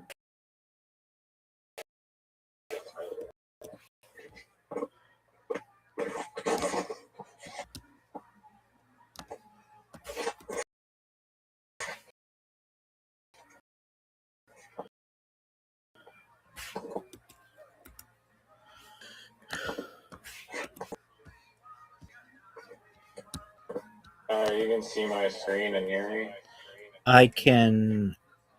Just a moment. I can hear you. Let me see your. Let me check your screen.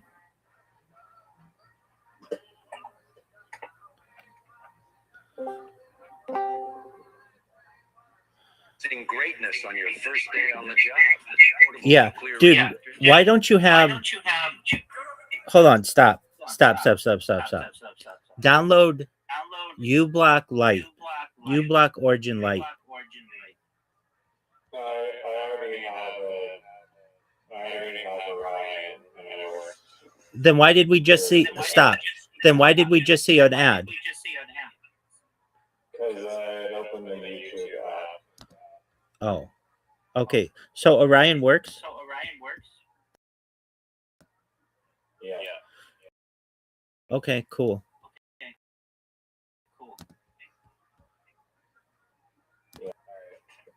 You'll watch it for the fifth time. Have you actually seen it 5 times? Yeah. Well, maybe at least twice. I mean, it just came out like this week or something. But I think I've fallen asleep to it again another 2 times. So all in all.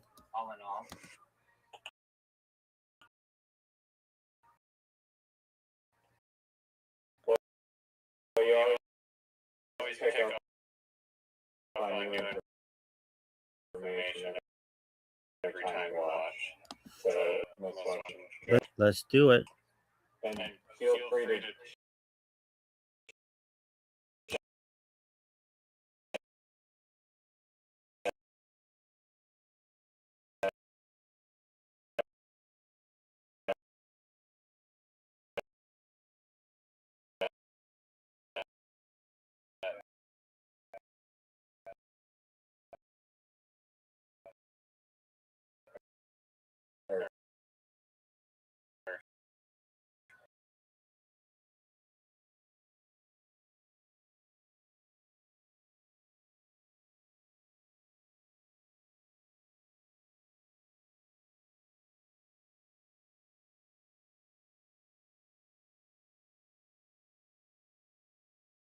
We're seated here.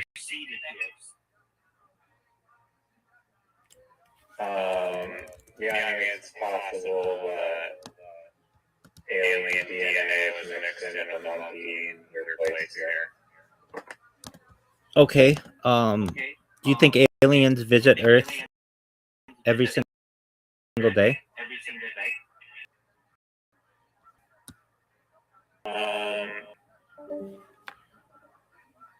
I mean, humans could be the ones visiting the aliens on our planet, but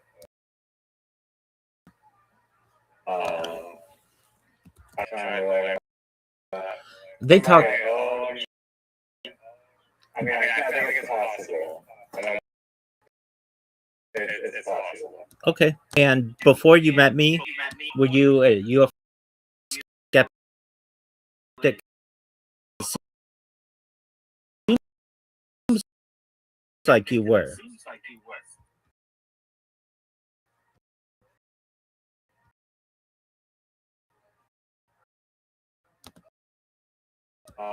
I mean, I was.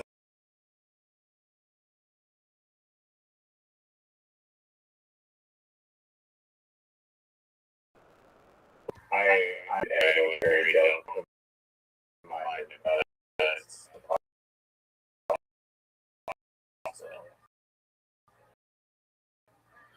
You're open-minded that it's a possibility. Yeah. I mean, we've gone through this. It's not good enough for sure. And Shown you UFOs.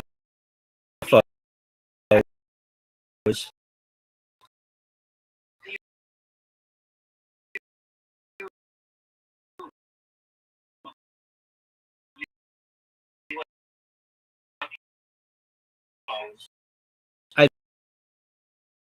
shown you perhaps bodies.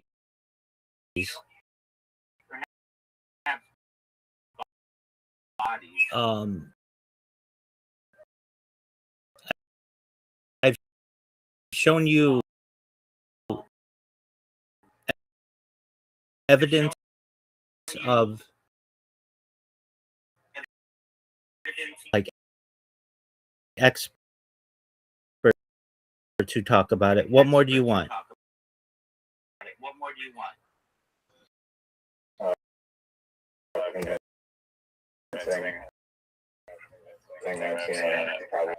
Okay. Gone through the, as before, have you gone through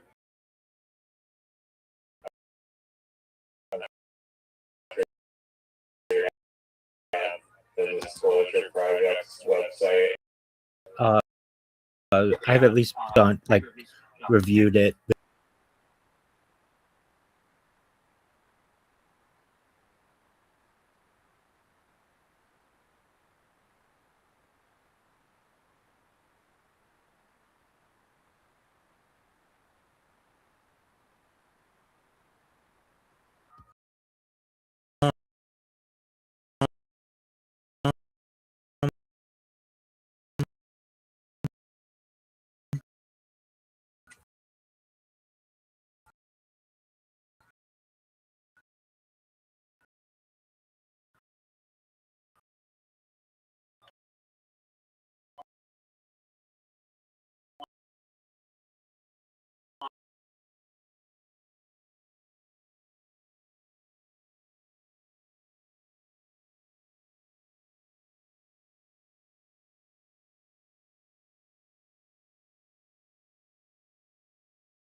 do it.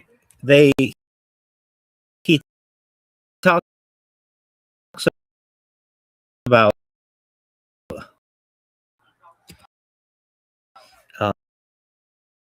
they didn't want him to. I mean, anything's possible.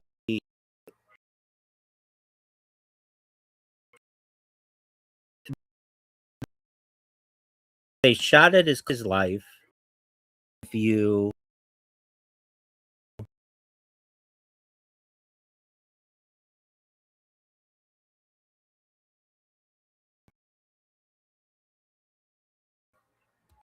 like had planned person to be your whistleblower.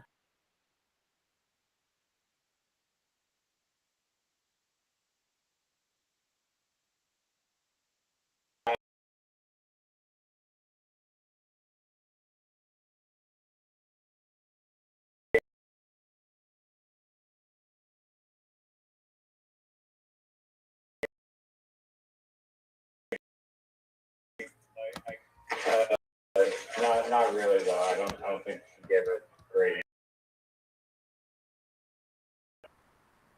That makes total sense. But the question, how do you like evaluate the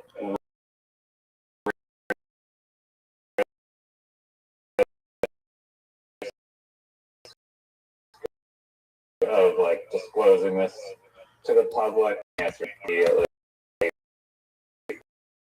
For me, just thinking about that question, like military applications and stuff like that. Yeah, what do you think? Energy's a big part. I mean, with the advent of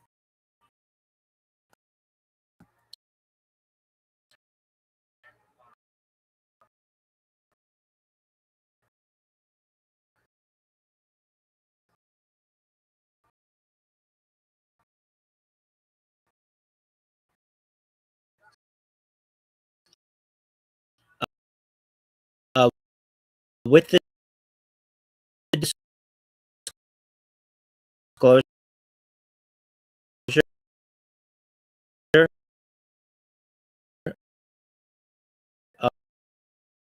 of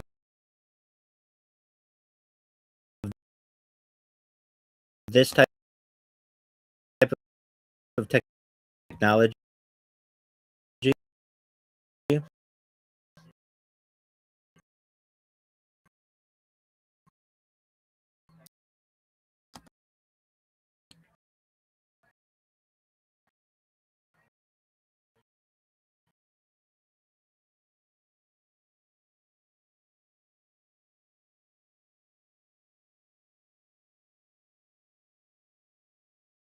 that we're in a period of what's called soft disclosure,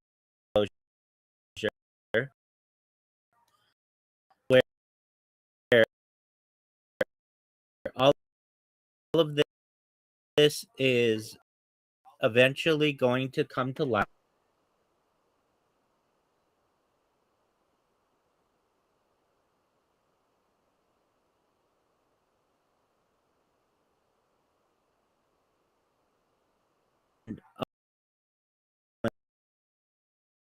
Knowledge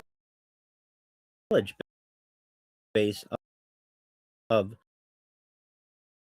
what's going on. There will be those who say, I don't believe it. If it's true, it would be on the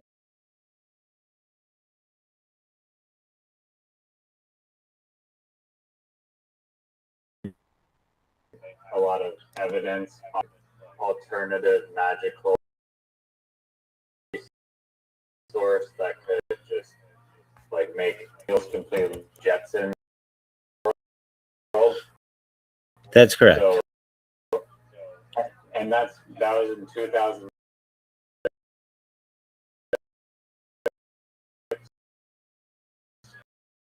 Why have they that magical Tesla? It's element other stuff too, but fission power. They formally published in their documents. No. They talked about the same.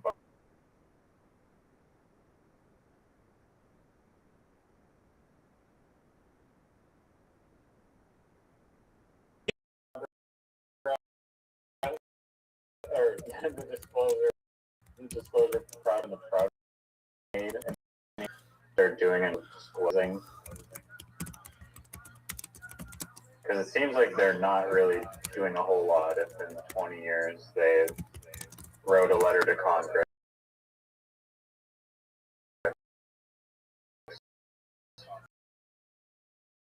Basically. No, they fought for it. Okay, can extract usable quantum vacuum, zeroing energy, which has been suppressed. Wireless energy transmission technologies designed to send energy through the Earth's ionosphere without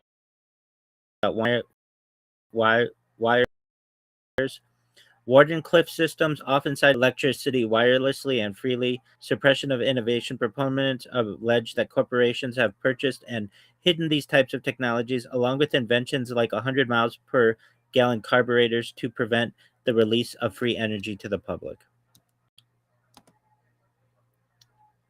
So the disclosure project to the public? That's what it says they were referencing.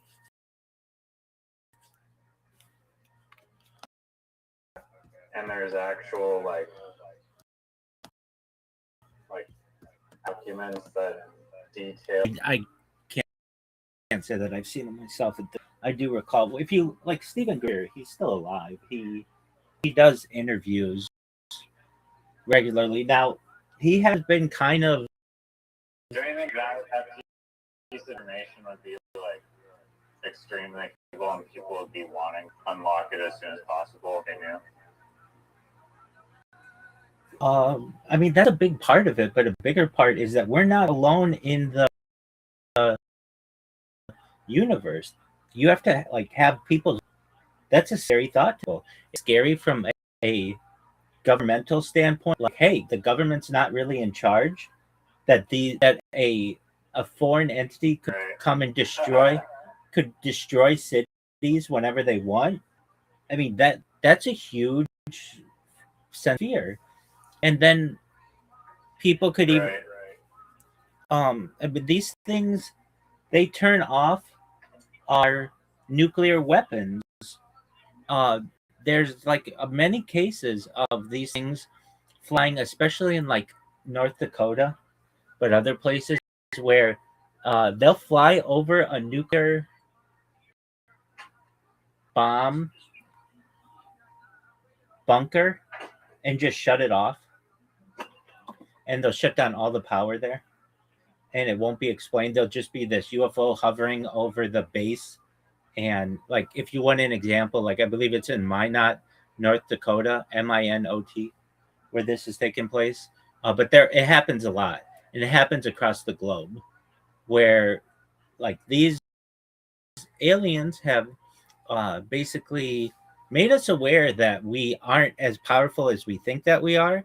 And the things, so I want to say this, but this is really a big question that exists in my mind, is if these things are so effing advanced, how do you ever get our hands on one of them? It's not, and I've heard this before, this isn't my line, but you don't travel for light years dodging asteroids and radiation and all the other aspects and then get within like a mile of the Earth's surface and then crash. That's just not realistic. Like, we even today on like a full self-driving model of a vehicle recognize that like we need some kind of sensor to stop something from crashing. And that is like the biggest question that I have about these things. And what I've heard is these things have been referenced as, and Bob Lazar talks about this, they are, what do they call them? Not voluntary, they're gifts. So basically, they have been sacrificed. That'd be like if we had like an old tank or something and we gave it to some tribal group of people to be like, figure this out, is that true? Well, we have found their dead bodies on it, so you would think if they were gifts that they wouldn't leave the bodies. So I've never been satisfied with that answer. Additionally, I feel as if it's important to understand that there are so many different kinds of UFOs. It's not just your classic disc that Bob Lazar um, was associated. There are, I know, giant. They take up the whole sky, and like Independence Day. Did you ever see Independence Day?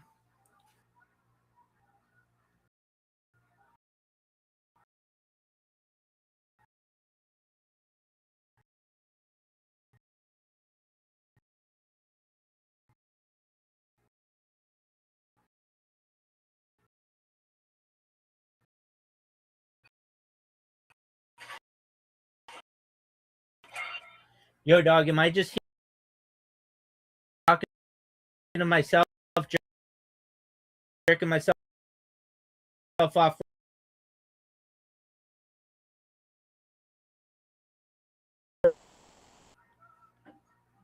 Did you ever see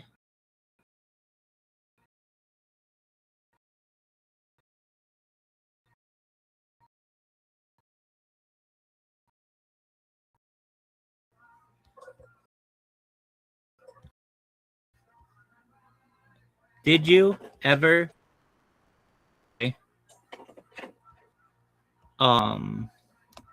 District 9.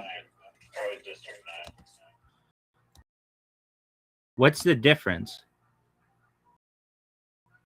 District 11 is our movie. I think District 9 is. Okay. Um all right. Well, whatever it is, district takes up the whole sky, right?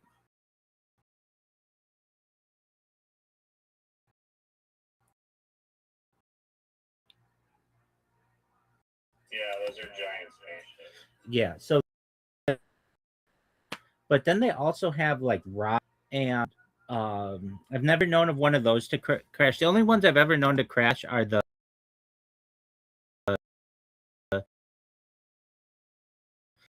saucer kind.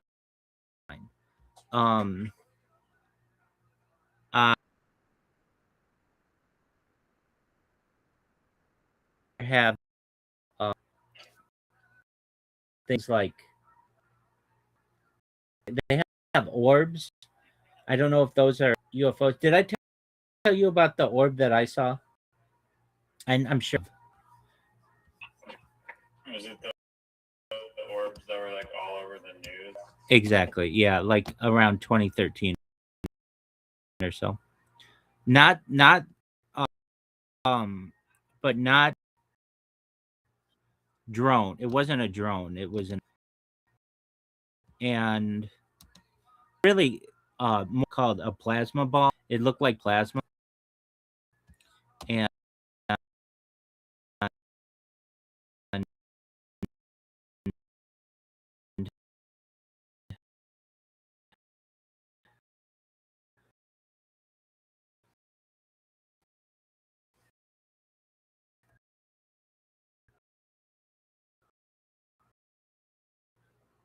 um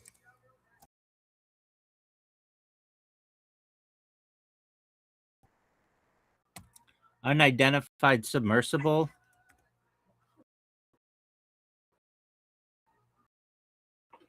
objects, which are really popular. Coast here near Catalina Island, there's supposedly a base, an underwater secret base uh,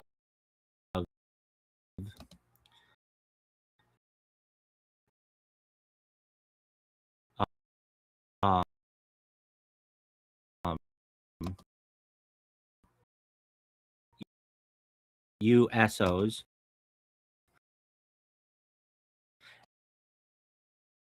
And then the of the was like near near pretty close to it. I'm not saying that they're related as much.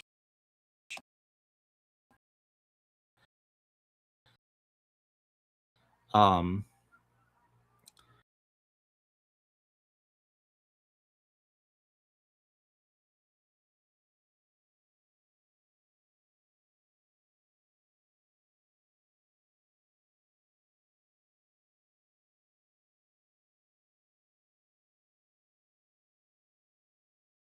and then other ones don't. I've heard that they and nothing happened.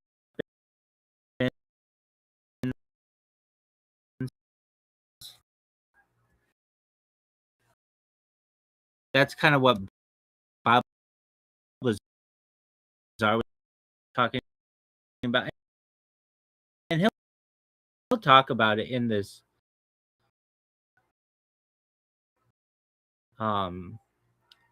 Joe Rogan.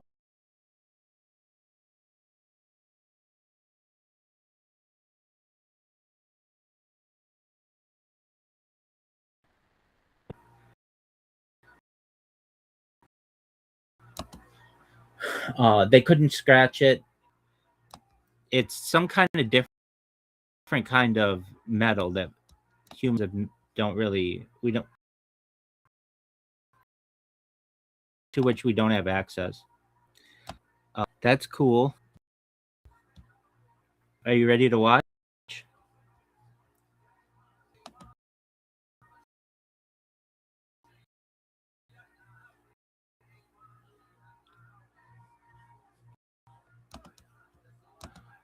My mic's still shit.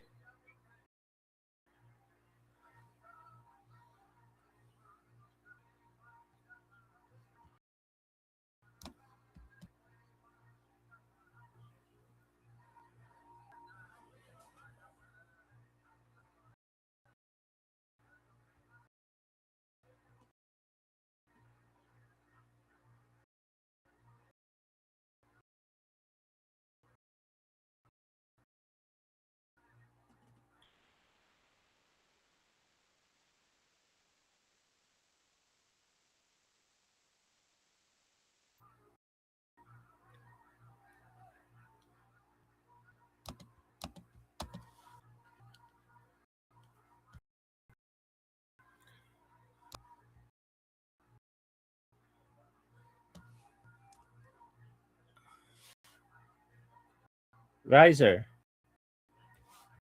Yo, can you hear me? Yeah. I've been talking this whole time. You can hear me so far? No. No. I was just saying that I was the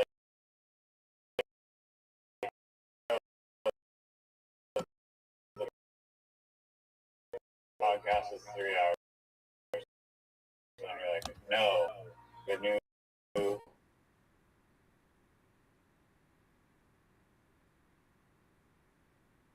Apology.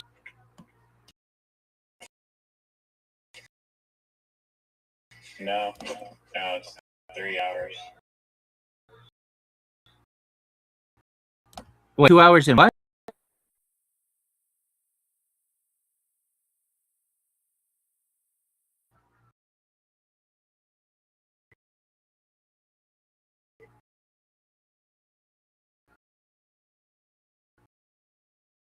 Turn on as your answer. Turn on everything. Very I don't know. Maybe I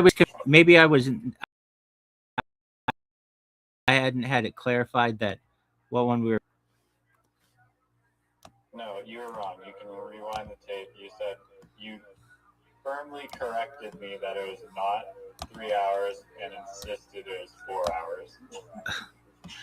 Well, if you watch it on 0.75 speed, maybe it is. And since I want to take in so much, maybe I slow it down. We didn't state that it had to be watched in 1 speed.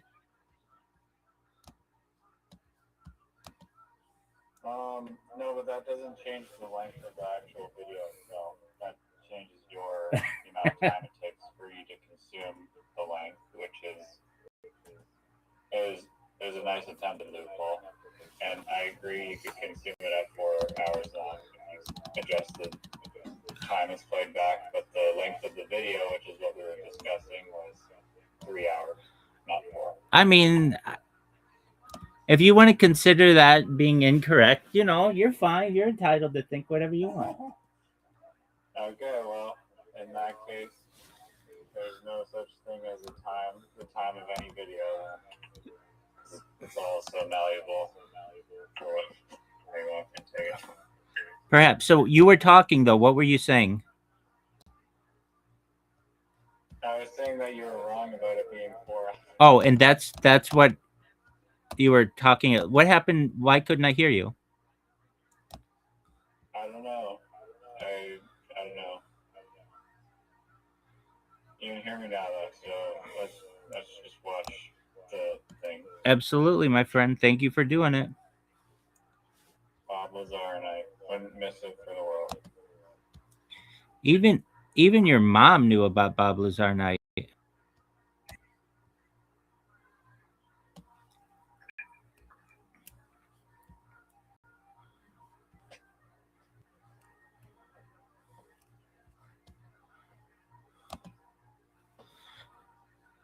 You want to watch it on 0.75? No, let's watch it on 1.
Did you start it?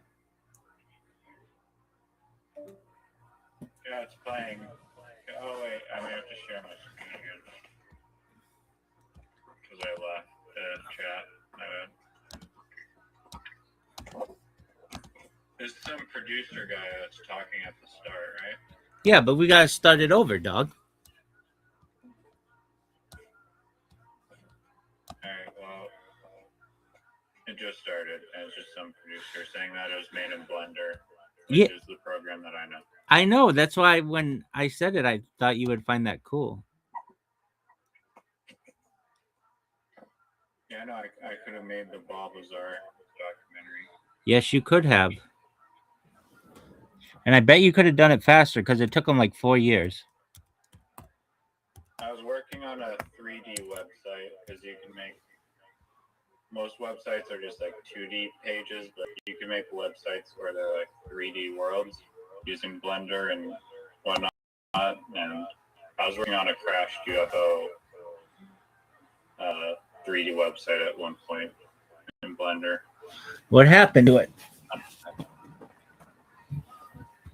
It turns out that building 3D websites gets complicated a little bit, and the tools that I was using or tried, like the tutorial that I was trying, just failed. Okay.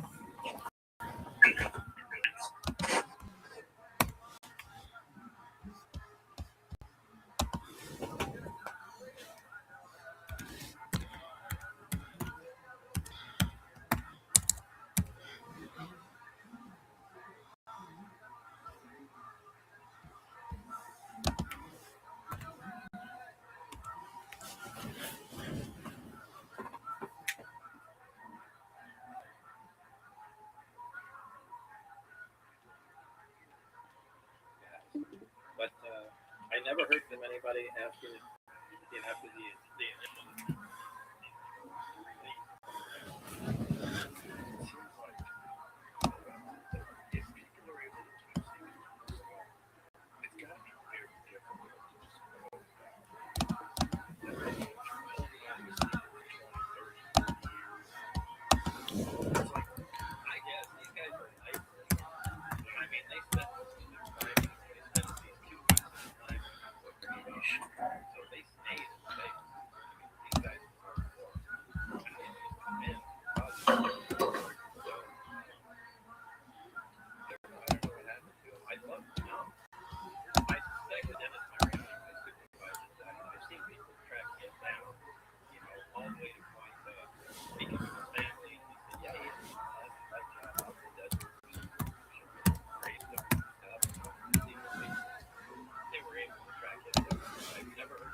Dog. Dog. What the fuck? Why haven't you downloaded? I didn't know that fucking YouTube was gonna play ads and then I'll switch it to Orion.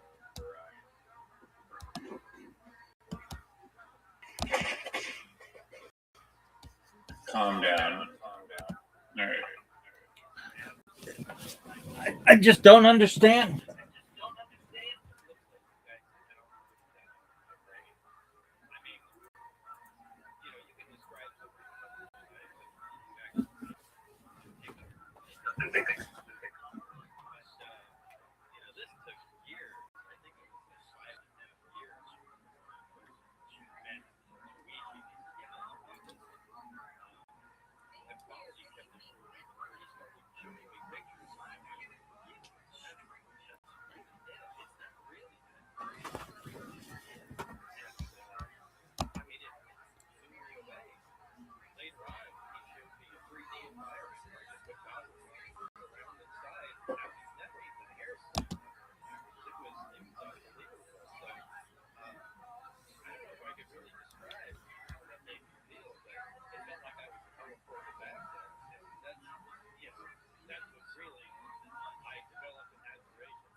It's whatever it's so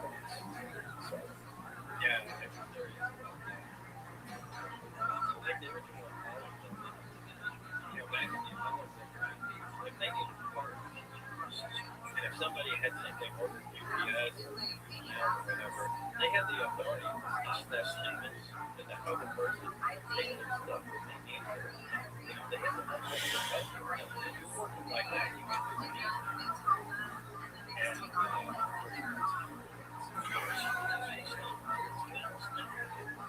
there,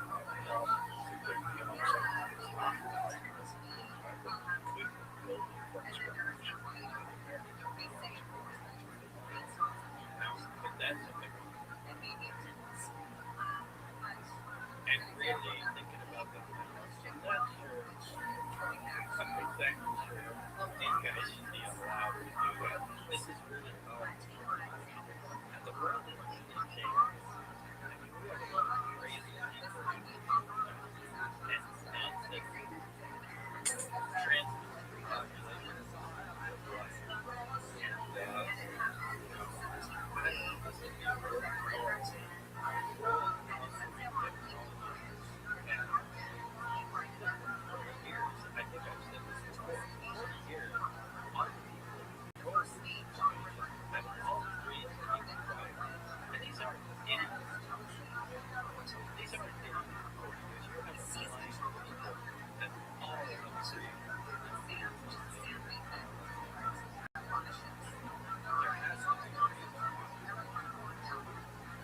If they all agree, maybe no, really, maybe they're right. Maybe we would have figured that out. Yeah, I don't know, but I'm increasingly thinking I'm making a mistake. Maybe this is supposed to be just kept quiet.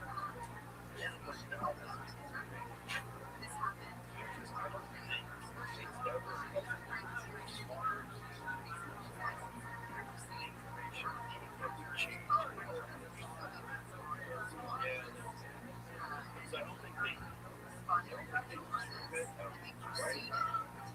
I don't know. I mean, really think about it. What if it's something that's really perfect?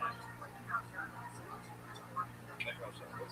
I don't know. Maybe. I mean, what if it's? But I mean, what if it's like, like we raised up and fields just feed up grass and just but if it's something like that,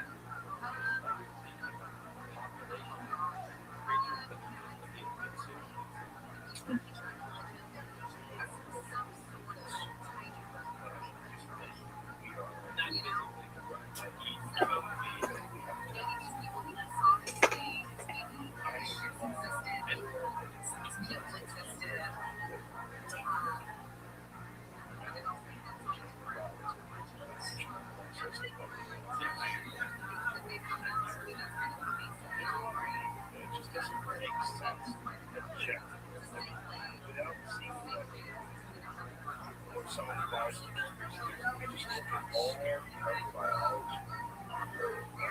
Why is so many manipulated environment resistance to can't even exist in this environment? Most places that are clothes and shelter, very strange that we don't seem to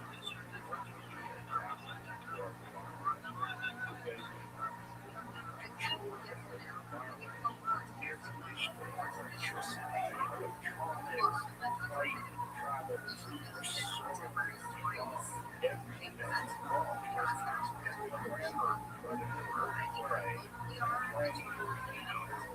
all systems and cultures exist inside of just like, almost like an invasive species. Like invasive species destroy ecosystems, and if they don't belong, they're kind of leave.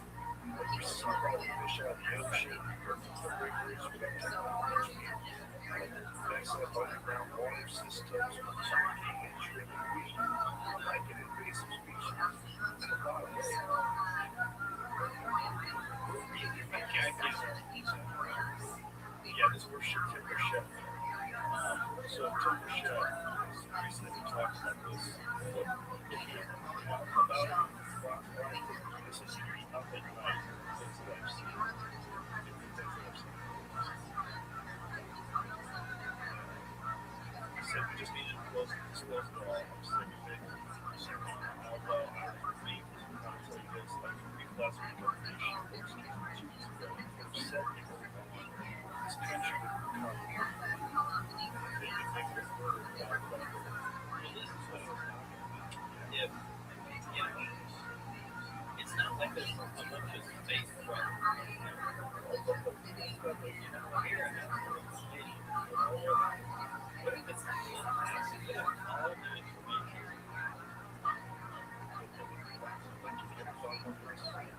Can you hear me?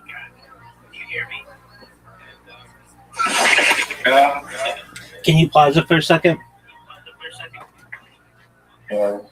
So he's talking about a former CIA pilot named John Lear. Can you hear him talk about that? Yeah. Okay, so of anyone in the Bob Lazar universe, John Lear died a few years ago, but John Lear and I had correspondence. So I was just absolutely enthralled by this story from like 2008 to 2011 or so. And one day it was on my MacBook and I just thought, so basically John Lear had, or pardon me, Bob Lazar had two friends at this time, Gene Huff and John Lear. And John Lear would talk about all this wild stuff, whether it's true or not, I'm not sure. And Gene Huff was more grounded. And I forget exactly what it was, but there was some kind of disagreement between, between John Lear and Gene Huff. And I just really thought that John Lear handled the situation better. And so I went and just randomly emailed him or whatever I thought was his email address. And he got back to me right away. I told him what I thought. and I just said that I thought you handled the situation better. And he said, "Thank you so much. You made my day." And I just thought that was so cool. So that's my connection to the Balbazar story. Okay, keep going. That's just guessed his email right. I didn't guess his email right. I looked it up. He had like back in the day or something. Like he had posted it somewhere, and it was on some forum, and so I knew it was the right one. I knew it wasn't just a random. Oh, I know what it was. There was this whole email chain between these two guys, and so I just took the email chain email and sent it to him. That's how it was. Okay. Wait.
Pardon me.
Yeah,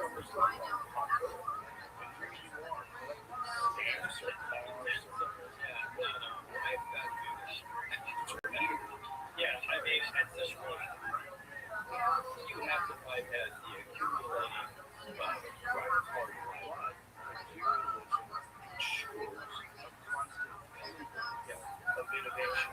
Because this is one of the things that gets people excited about collecting new stuff, is that you're going to benefit from it. But they don't understand. Right.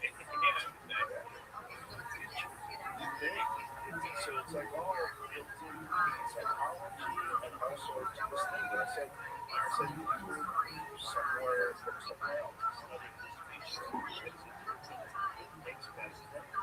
What sharks do swim around, they can stop swimming and eat things. They just make better things.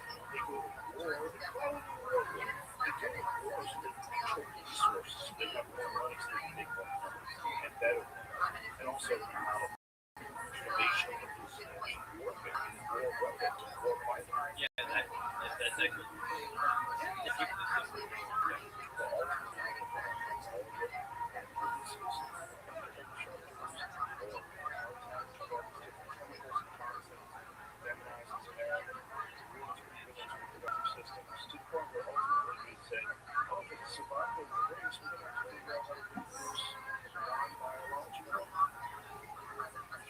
when I first got involved in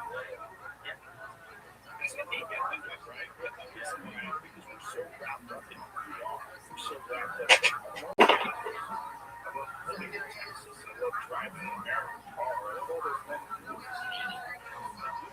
is that? You know, these are just weird identity groups that you connect with whatever this species is. But if you just have a love for you, you look down at it. Yeah, that's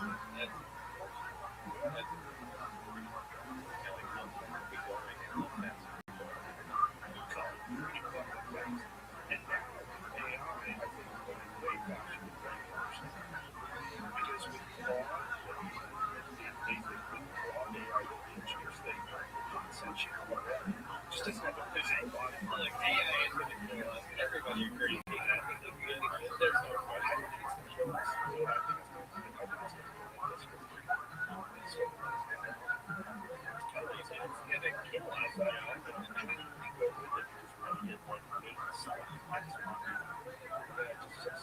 As soon as they come out with a female robot, I'd sexually attack them. The game over.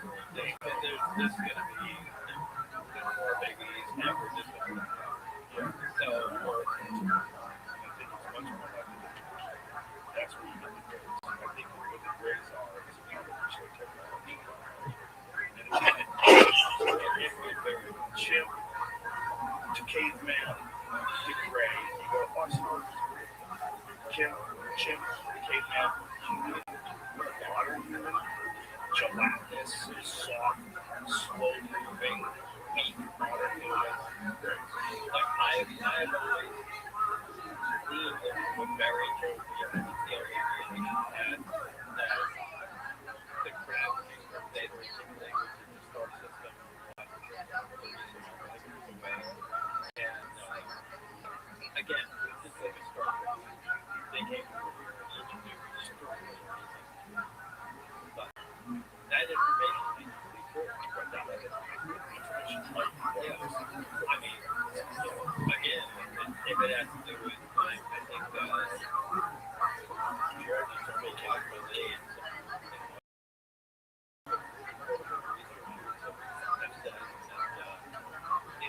either from another us,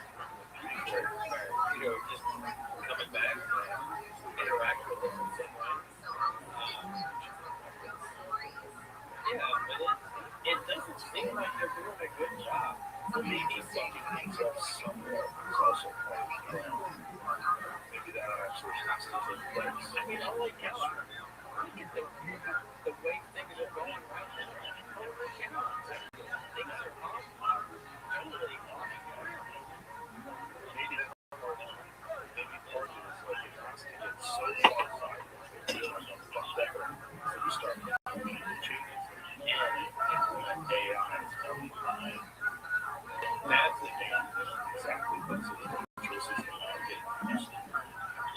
dangerous as look, I run a big I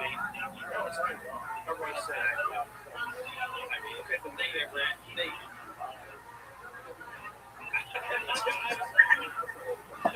you could. Like you can't. Everyone has any business. I mean, the difficulty is actually making the material. So, I mean, if I was on the line, I would have 80 or 90%, because that's where you come in the weapon. And stop there. Right now. But that doesn't make you have a weapon. It just gives you a shortcut to it. And you could have weapons up there, and even with the liberal weapon, you know, the 4,000 miles away, what with that? That's a big deal. So, then they don't need to enrich your human rights. You can,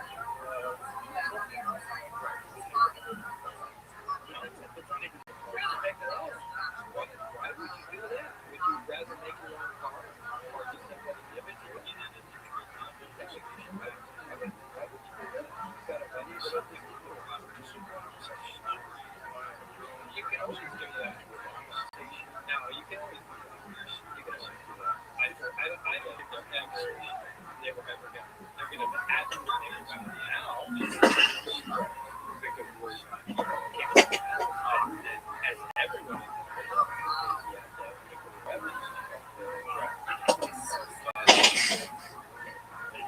this is really bad. It's a horrible situation. But my point is, why is the situation? The situation relates to this right? We suck at how we interact with each other. We suck because we territory primates, weapons. Can't wait to install it around. What is the way to stop that? Well, one, let it become a solution. What's the best solution? Have something far smarter. Take the resources. This is still out.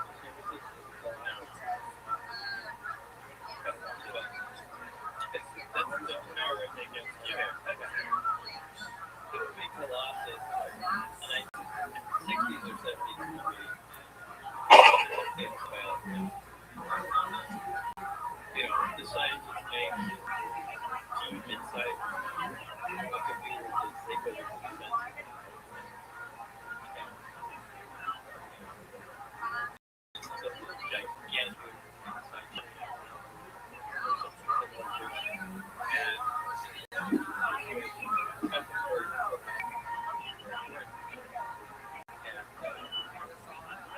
shortly after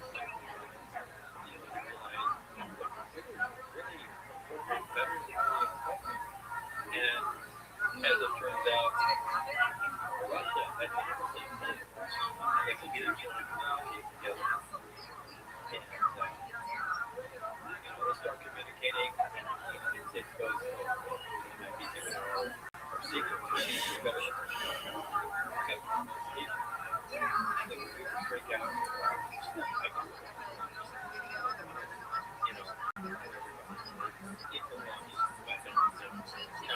Essentially holds everybody hostage.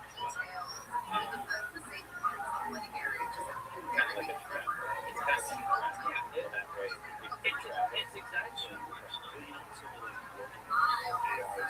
Oh, they 98% of the yeah. I mean, yeah, because they're crazy. Why would they? Because I mean, look, the goal is to win, and you know, present with a scenario, and they go, and you know, why do you think that would get us there? Living in the bay, what do you think better to respond than that's what I was saying. It's over with. It's wrong. So, yeah, let's see what would happen. Mass destruction. It's like, instead of thousands of prisons and bombs, because you want blood.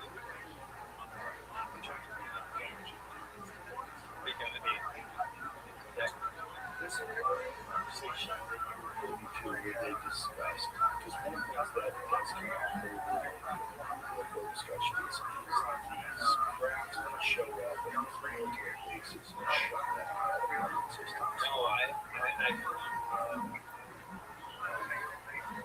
of the UFO stuff. That's so funny.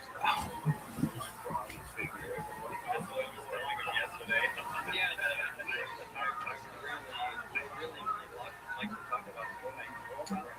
And I mean, I put other stories that I've never situated. Real. Which one did you make so much of? I guess. I mean, yes. Because when people are way too into it, yeah, that's how I yeah, but you know, so you know, they were that mean, I mean, they're, I don't know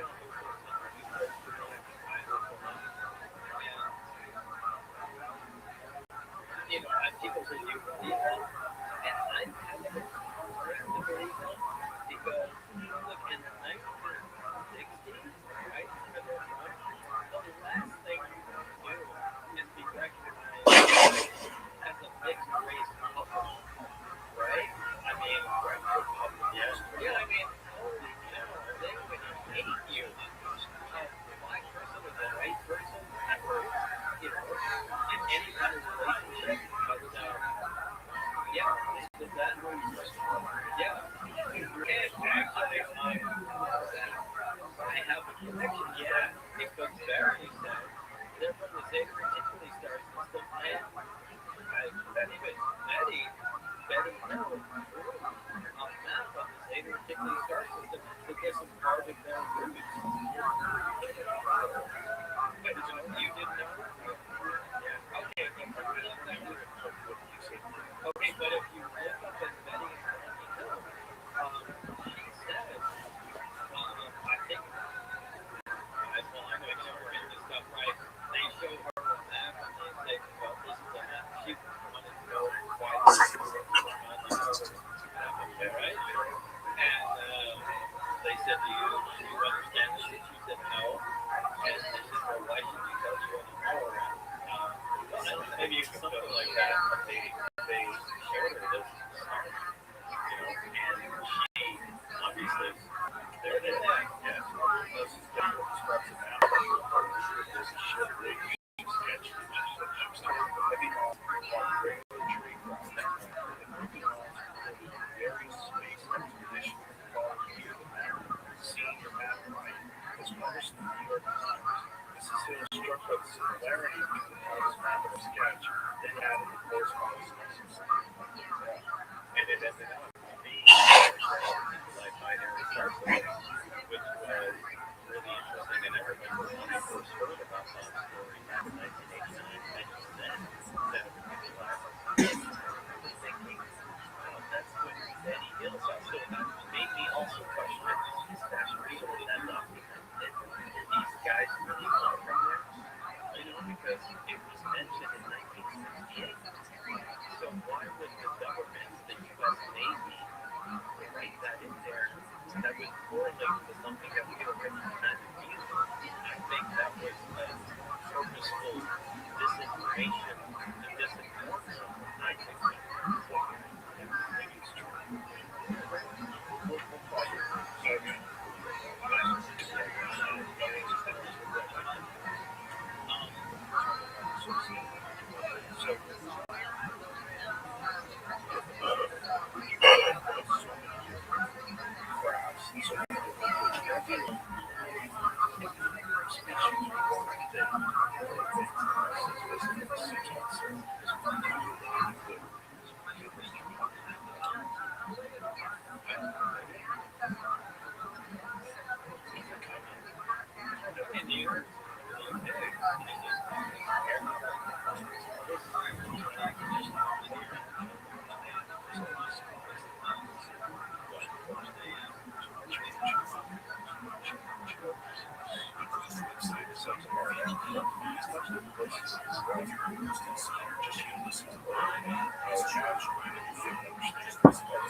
There's probably stages.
Yeah, we're gonna do that. Like everybody on Earth is just a wild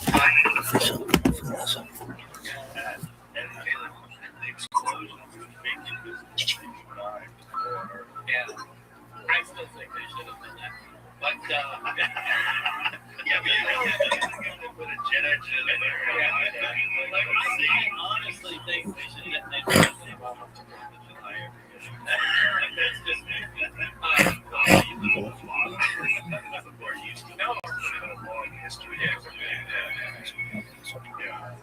So going back to this reactor, so how was it explained? Did they explain to you how the technology works, what they know about it? Now the way it was explained to you is one time I was there, he said he was excited to show it to me. He said, okay, this is the reactor that's proud. I'm gonna show you the reactor. And he turned it on. Small window. Play. Was this in the crack? No. This is an experimental area. So this was not this aircraft. This was another one. This is it. Yeah, that's it. And on the table. And he had clear heading went over to the emitter and rotated it and said, try and touch it. And I put my hand on it and it rebounded. And I hope you got the window push back. And that's the first off.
Man, he's not making himself look too good. He's fine. You know who isn't making themselves look too good? Is you with all this loud shit. I hear you putting ice in glasses. Yeah, no, I'm about to sign off for the night. Are you It was fucking? just getting interesting there. It seemed like for at the start of it, I mean, obviously up to this point, it seems like a distracted, like not focused, kind of repetition-ish sort of reenactment of like the first time it was on. The first time it was on seemed like it was laser focused and just spitting fact after fact about his experience, but telling the Winnebago story and all this shit. This time it seems like they haven't really tried up anything new. How dare you? I mean, that is what it seems. I'm a Bob Lazar fan. I'm just saying, up until this point in the area, it just seems like I haven't gotten out. He's just repeating stuff he's already said. It hasn't slowed down yet. And you can disagree with that. I don't know. Do you disagree with that? No, I totally agree. It's the same shit. He's here promoting a movie. Yeah. I mean, does the rest of the interview just keep on repeating stuff? No, it's all brand new immediately after this. Brilliant.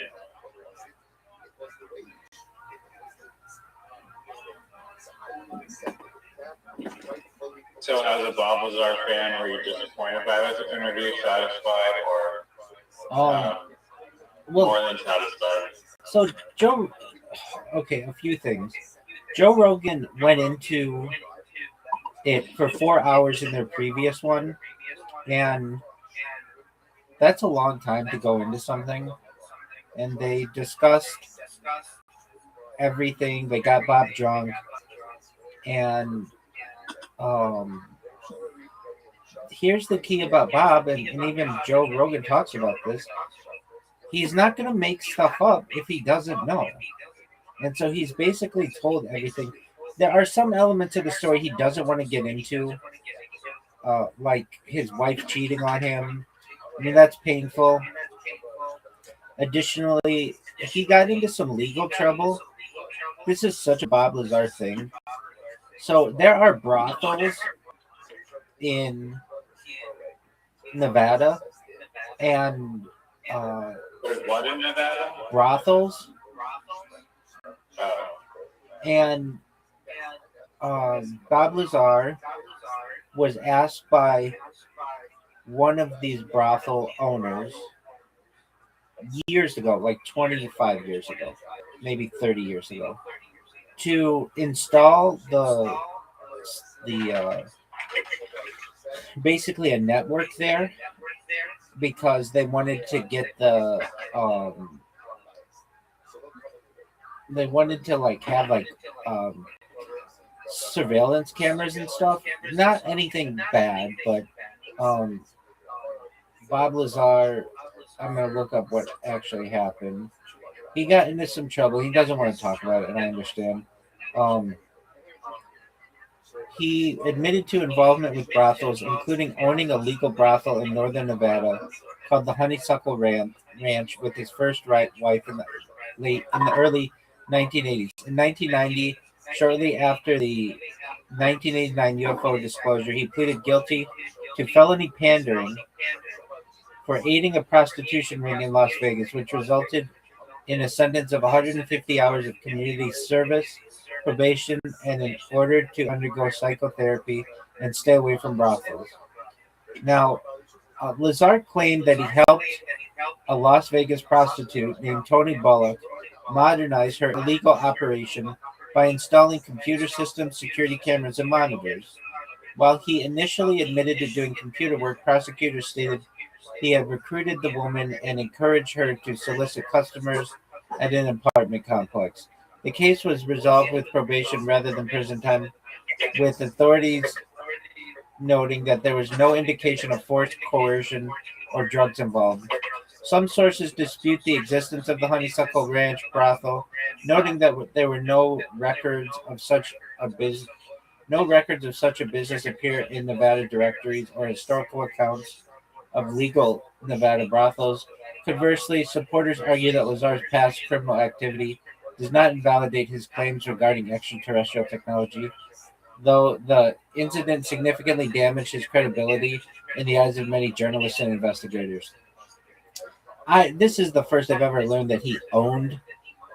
Uh, I don't think he did. As I understand, he got in trouble for basically helping this woman set up a brothel, but it seems like he did have felony pandering for aiding prostitution, for aiding a prostitution ring.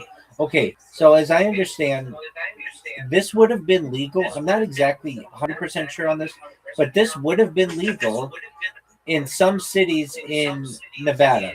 It just happens to be illegal in Las Vegas. Something like that.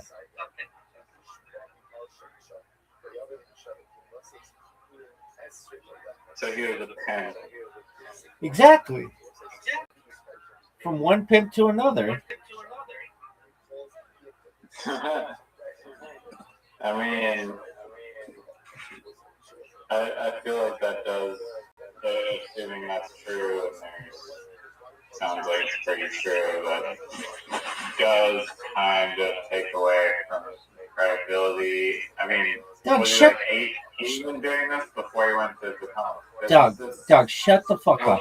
Shut the fuck up. You would have never even known about this if I had not mentioned it. It's a minor thing in his past. It's extremely minor.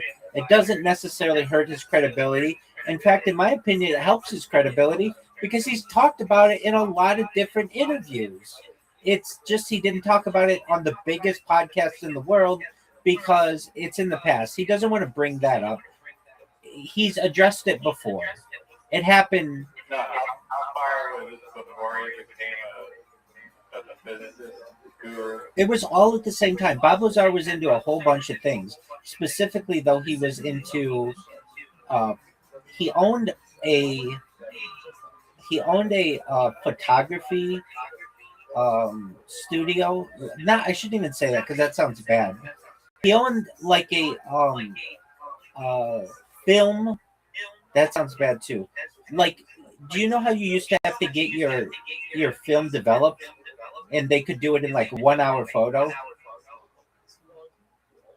Yeah, like a lab. Yeah, thank you. He owned a film lab, but it wasn't anything pornographic or anything. So he owned that. He was into jet cars and things like that.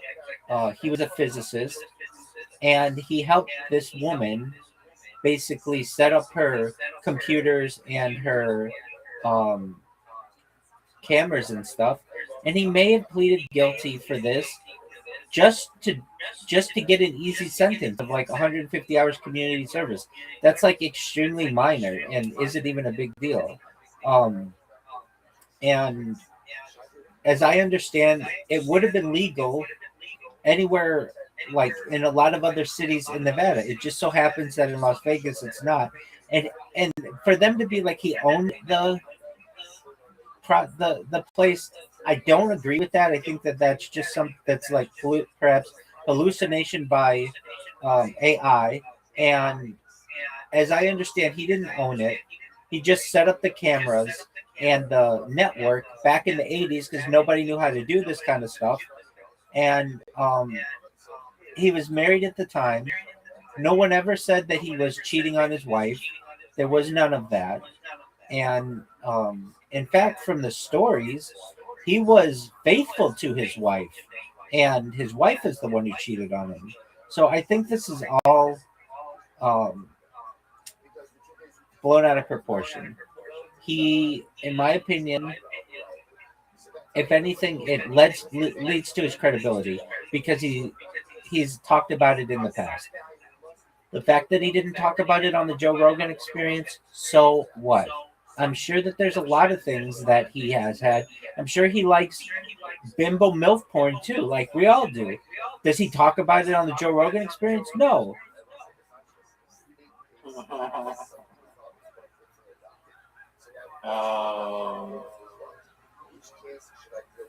Yeah, I mean, sure.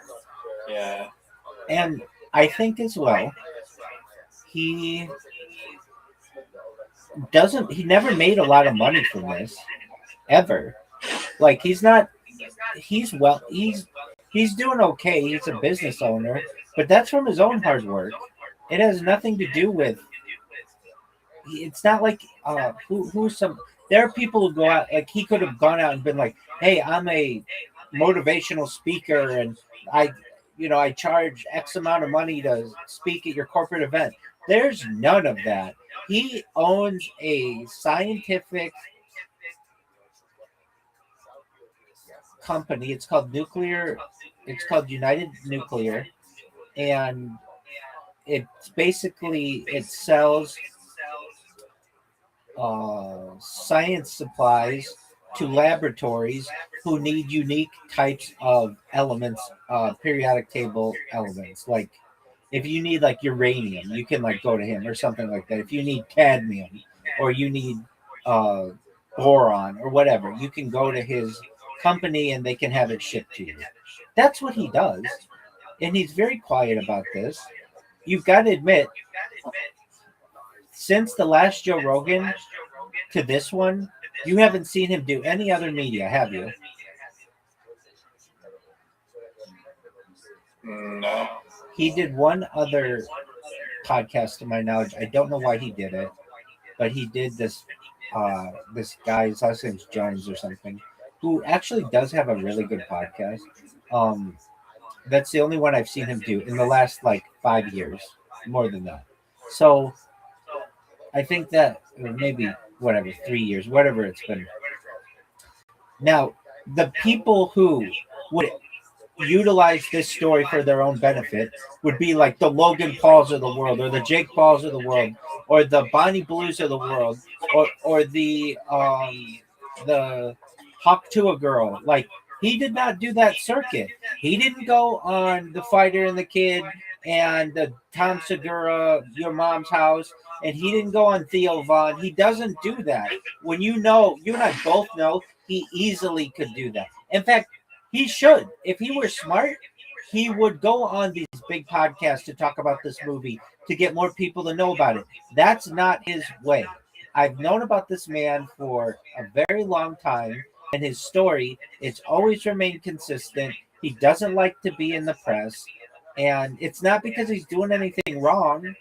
It's just he's more of a quiet individual.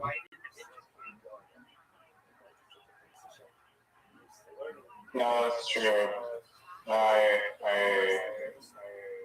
do agree with all that you just said. It would be like this.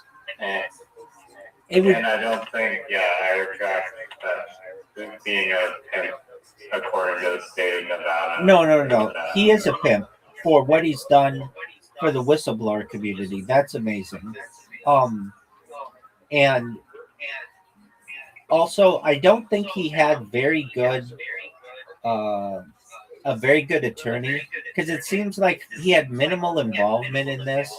And really, it's just like a blip on the radar of his past. And you would have never known about it had I not said anything about it. But when you were like, they don't go into anything too new, I think that Joe knows the story. He knows his audience generally knows the story. They went over it. This is to talk about this movie, and we'll watch the movie perhaps tomorrow night. Do you have Amazon Prime? No, but I can stream it. Okay, excellent. We'll find it. And then I got to say, Bob Lazar himself is, in my opinion, as credible a witness to any UFO thing I've ever known. He's had his entire life delved into. They've gone into his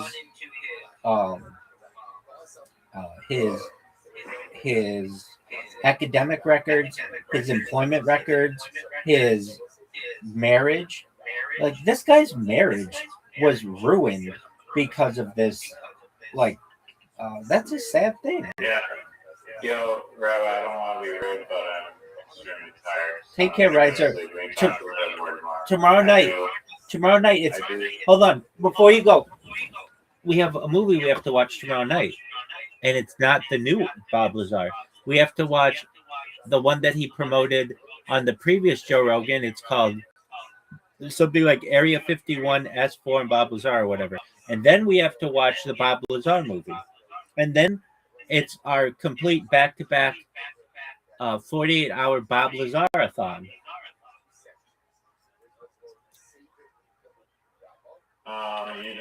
You did not. No, I didn't agree to that. Wait. Hold your horses. Bob Lazar night was the Joe Rogan experience in his community. Wait.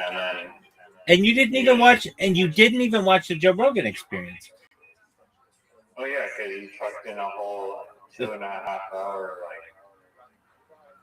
like disclosure video in front of it, and then you're like, oh, there's 5 other videos that I have to show you before we can even progress into the things that we're supposed to watch. You're very fortunate that you've watched a lot of these things already, because I would have made you watch the Disclosure Project, then the Top Secret KGB UFO Files. Then we would have watched Bob Lazar Episode 1. It's like it's Star Wars. Then we would have watched. You sent me a Reddit post with like 18 different hour-long videos of Fighter and the Kid, and I watched none of it. Why didn't you watch them, dude? That is the worst thing I've ever seen. I get that's the point, though. You laugh at how that happens. Exactly.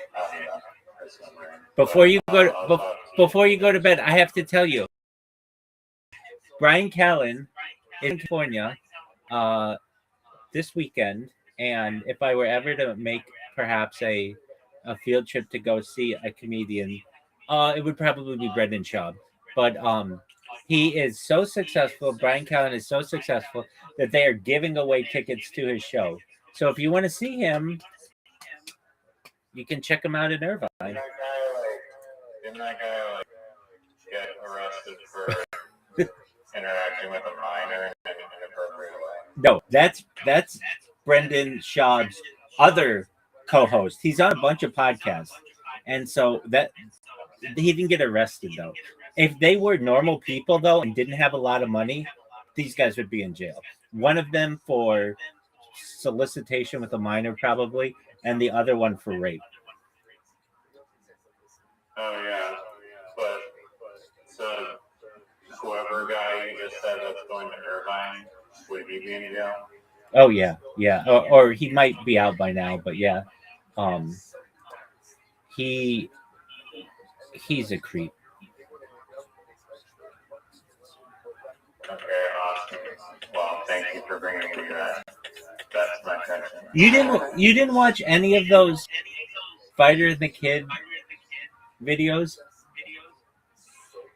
I'm saving them for a rainy day when I'm really, really, really bored. Dog, you don't even know. There are podcasts that have branched off of the Fighter and the Kid that just make fun of the Fighter and the Kid. I could go into deep lore, dog. This is one of my passions in life. Yeah, we're not getting started down that rabbit hole right now. All right. So, okay, tomorrow night, though, it's Bob Lazar, S4 and UFOs or whatever, and then we have to watch the S4 movie. He's got 2 movies about himself. We have to watch them both. It's Bob Lazar, part 2. All right. Hi. Take care, my man. Sweet dreams. Shout out to Riser, everybody, for streaming. What a nice person.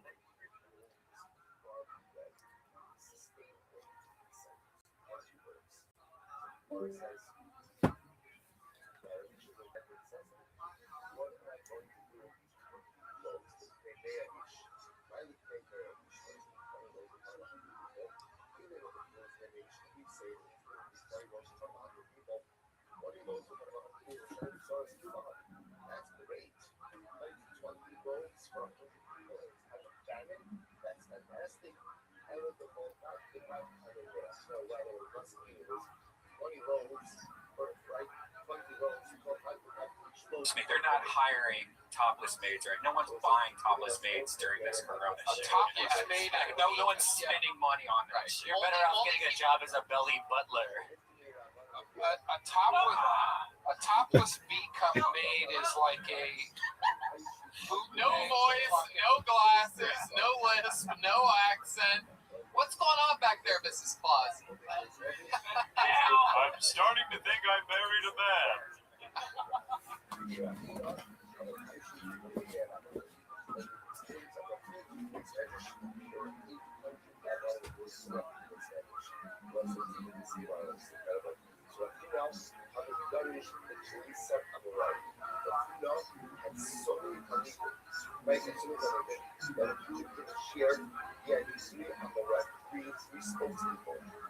Right? Here's the third one. Like you go and explain the share to everyone. And you have money to sit up after the share, but they have money to get up and into this like not season like so what's it remember how many people are often sitting on the ground. So when you're going to the share and they got up, what would everybody do when they got up? They would dust off their coat. Listen to this. How we saw it after dust would rise, hussy, over, and literally it would cover the sun. Well, it was like when you got up, it would dust storm. It would dust storm. So many coming to give up the hand. And when they would get up from the shear and just shake out the jacket, shake out the clothes. Literally again, the sun would explode. And it was like, this was Rava. So I'm going to go to Rava. And all the see this there is Israel. And they would say, how will you see that about that? Oh, nothing of that Babylonian just finished. Just finished the issue. It was like, a lot of people that that's why we're not going to get these now. And I'll just put out, but it's just imagine. Imagine what it's so it's like, it's just they without like messing with the followers. So without like this person like what is it? What is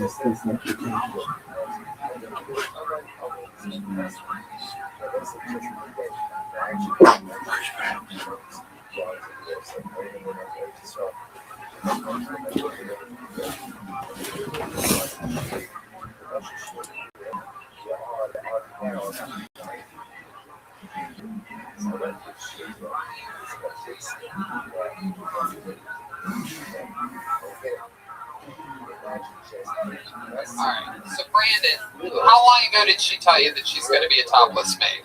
This was 2 weeks.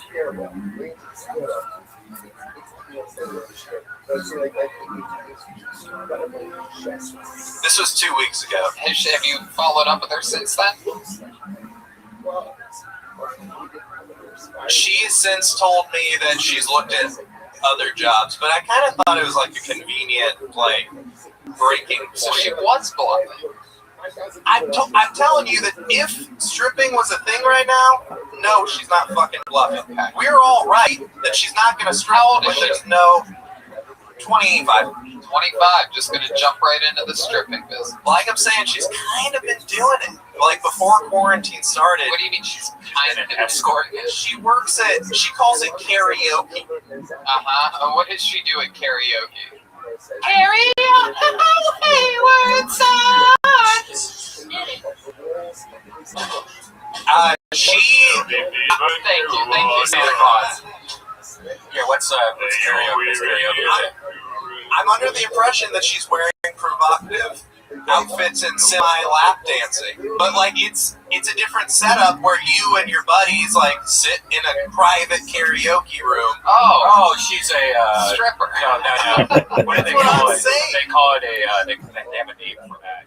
taxi. I came here just to talk to you about clubs where Yeah, they have it's like a taxi dance, like called like taxi dancers.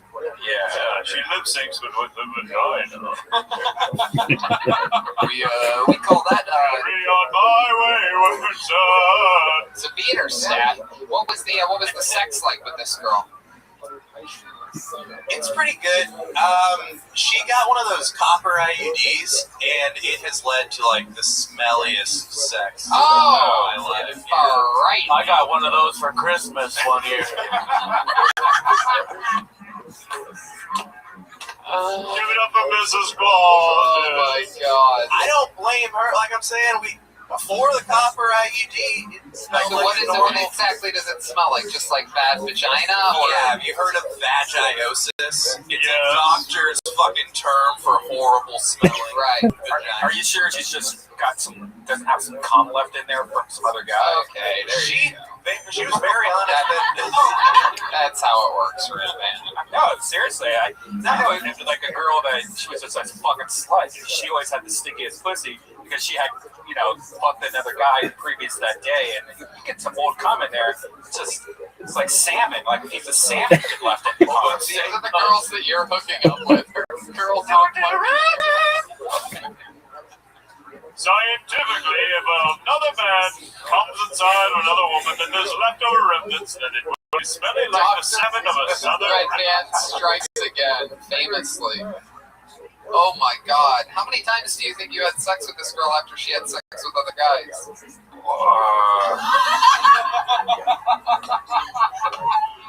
Actually, that was the thing that ended it because it was just disgusting.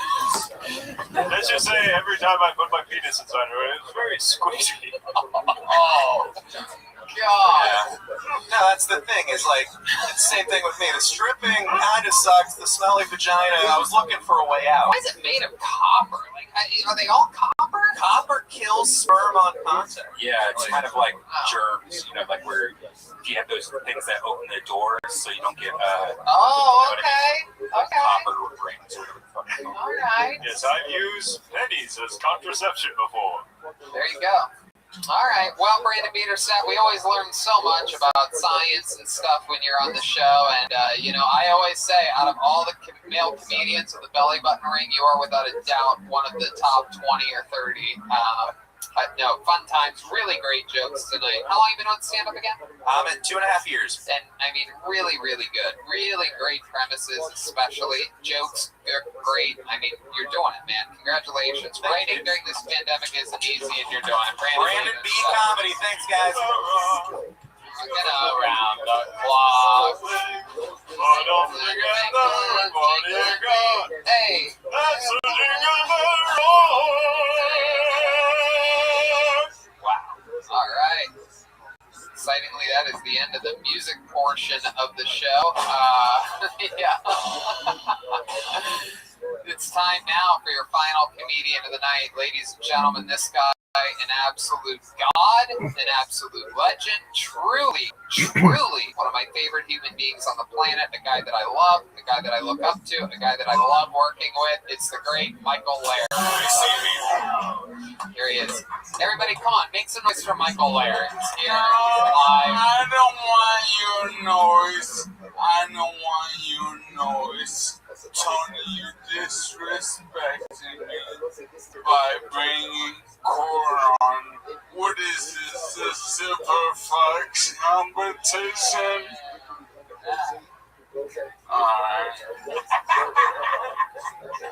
Alright, so it's been said that maybe I have an anger problem, and I wanted to look into it.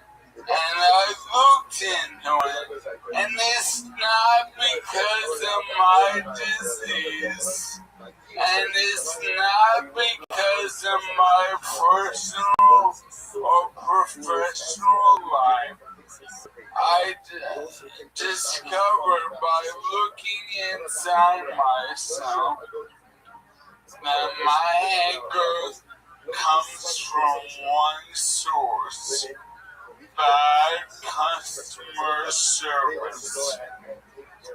And so, to deal with that, I decided I will no longer get mad. I will get even and pay in change. Oh shit, we have been Man, you ready?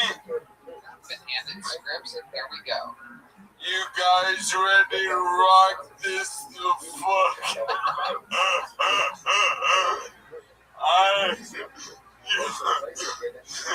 Someone lick Santa's fingers. Are you good, Santa? Alright, 5, 6, 7, 8. Hey, change! Tickles, gas, pennies, no quarters allowed.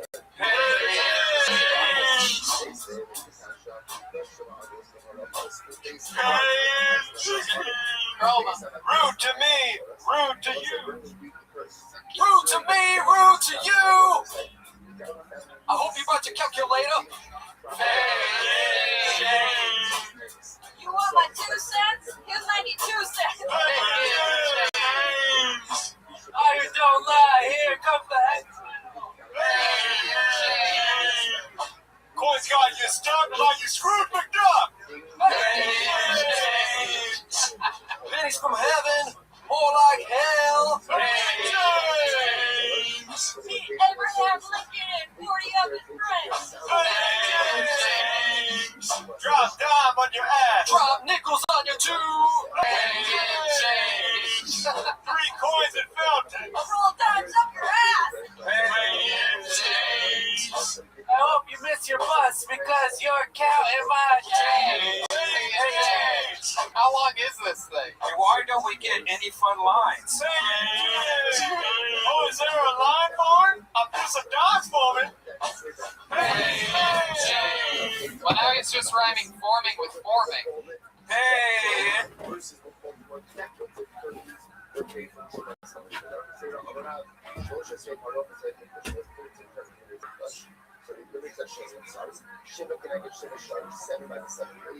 After the physical hateful, one by the entry ship hateful, after the physical ship hateful, one of the entries here, based in the year, 2 by the Polish production, based in the value of the stories as well. I will say again, not all curtains are created the same. Some curtains will be served as entry space. Those even our cousins, the making and creation of those were paid from that Kabais because they're quote unquote structural. Versus others, using let's say like production, which may be more decorative, ultimately again come out of the transition. Incredible. Production and the God was in the hand of power. He was actually everything that he sees before. She was as his fathers, so so women raised their children to perform the service of Torah. I will say that what is this talking about? Gosh, this is what I work with required to do that and the God was in the Torah. The Christ was like who was this stuff? It was like this outside. There was, remember again, one of the most dramatic conflicts that hard to do. Some of the people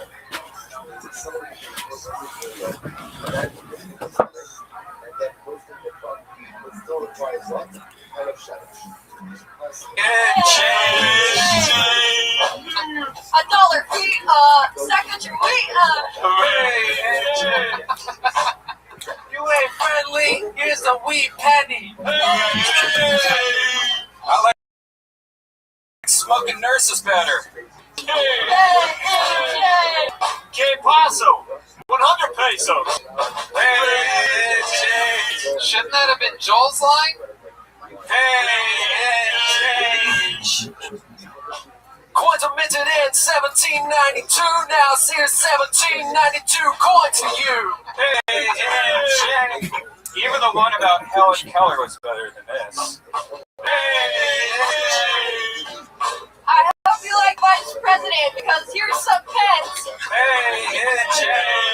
Wow, in a script about change, there's a Pence reference before an Obama reference.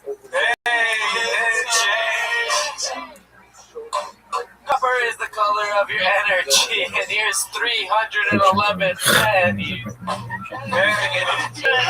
It's written in the script that I don't like the script, but truly I hate this. Call me Obama, because I'm on chain. There it is. Seriously, this is about 3 pages too long, Michael. Are you a cop because you got a piggy bank? Okay, alright. You're a 9/11 conspiracy documentary. Lose Jay. Everyone puts their fists in the air.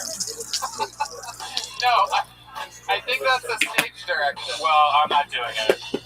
Hey!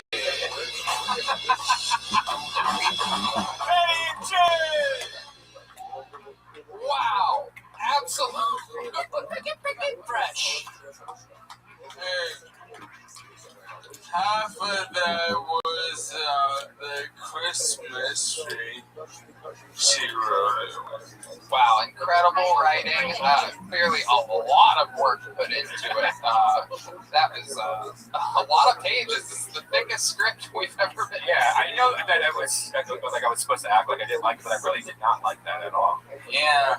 Ironic that jet ski helped because I'm pretty sure it took an entire tree to print up all the pages. That's why my legs are gone. That's why my legs stuck. Oh, that's where your legs. So funny. Oh man, Michael, incredible stuff.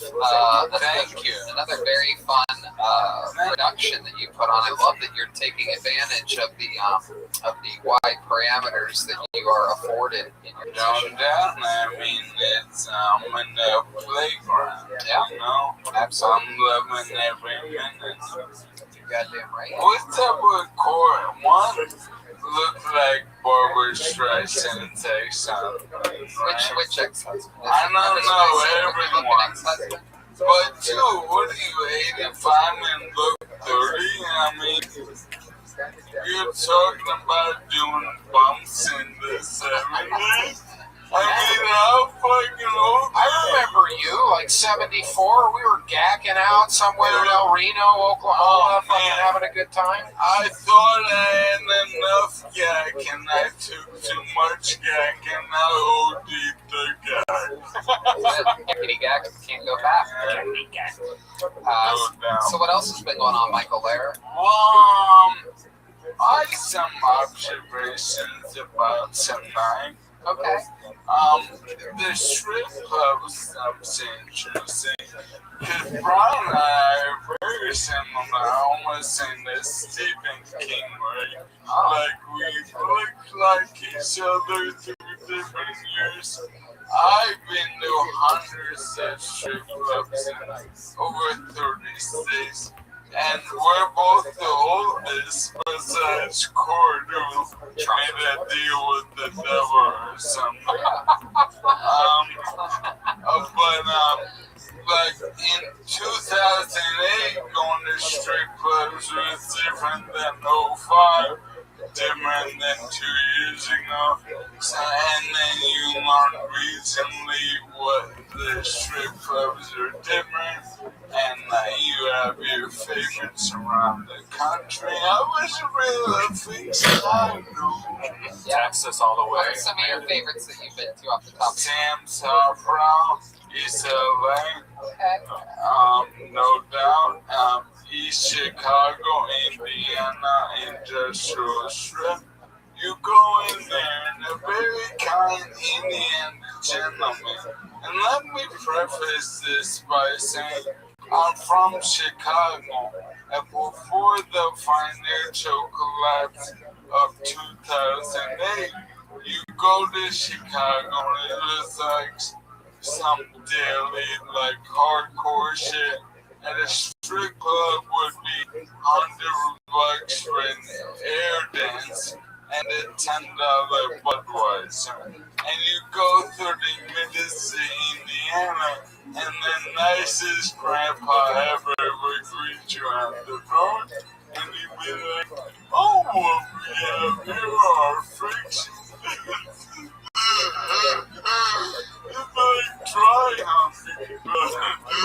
I gotta tell you my favorite strip club story me and Rogan were at this strip club in, I think, Atlanta, and this really hot stripper was talking to me. Like 15 years ago? Yeah, it was like 10 years ago.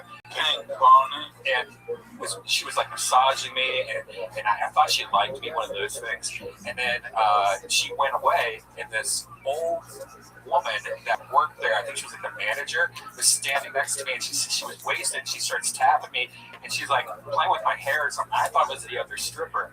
And then so I just kind of like, she like leans her head in there. I thought she was going to kiss me. So I was like, all right, fine, I'll kiss that girl. I start making out with her. I hear Rogan and Eddie Bravo like crying, laughing, and they're taking photos of me. I'm like, what the fuck? They're killing it for me. And I open my eyes, and it was this old woman, probably like 82 years old, that I was making out with. And Joe has video of it somewhere. It's pretty sick. And then you found out she had old cum in her pussy. And Yeah, started going down. wow, man. You didn't smell the copper? No. Tony, I had a race No. this week. A race? Did you say race? Yeah. Are you ready to lose? Race relations are a big deal right now Yeah. in America. I'm glad that you're talking about That game sucks, though. things are very tense. No, I just scored 2-5. I just got 2-5. And I scored 293. I was on 293 points in the go resign. So you want to play against somebody who won't resign? Yeah. All right. Are you ready to lose? I had the highest score. I swear I was about to get a 400 in the go resign. Zoot, you weren't close to a 400. 293. That's not close to 400, dog. The whole left side of the board, I didn't have the upper bonus because I didn't do anything on the left side. But I was very close. You love this game, don't you? Yeah. I want to get 500 points. Dude, that's not possible. Yes, it is. No, it's not. How's it not possible? It's just How's it not. not possible? It's just not. If you get the 5 in the bonus,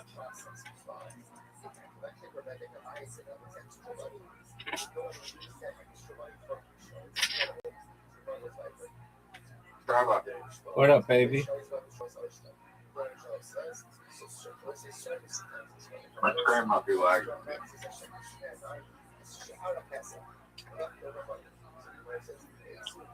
Did I roll a small strike? No. That's the worst thing perhaps you can roll. Well, are you going for a full house? Yeah.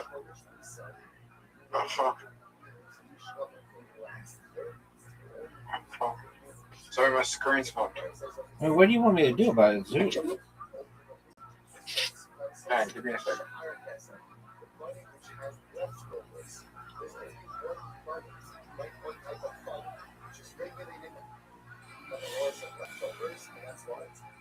Okay, now I'm good. All right, Zoot. I wasted a chance. No, you didn't. Yeah, I did.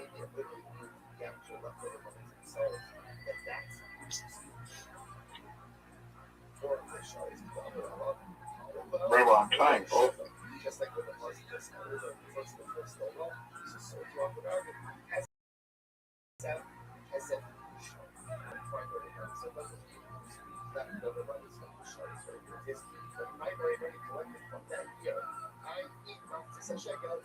Rabbi. Yeah, big dog.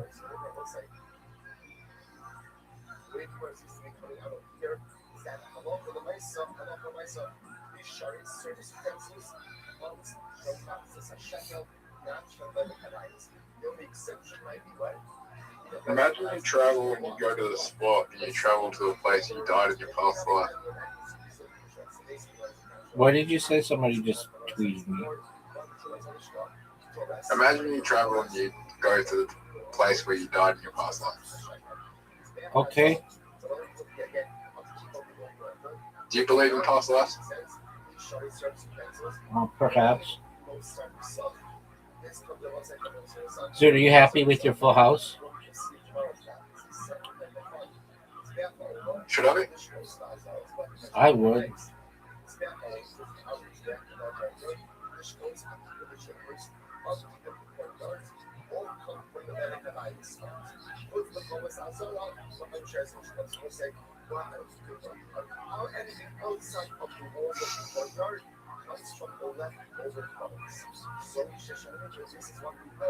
Fucking hell.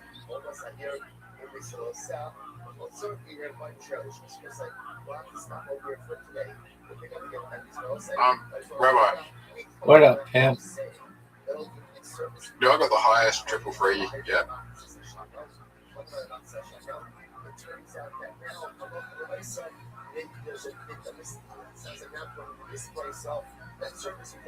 What's that? What's the You got a highest? really,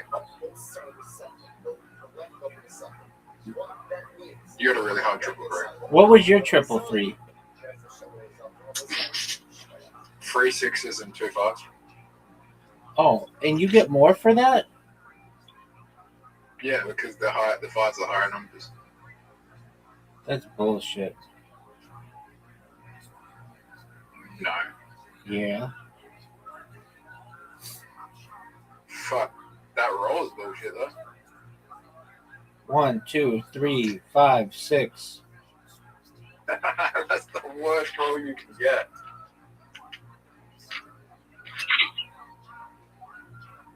Did you know I just rolled the worst roll you can get? Perhaps. What do I do here, Zoot?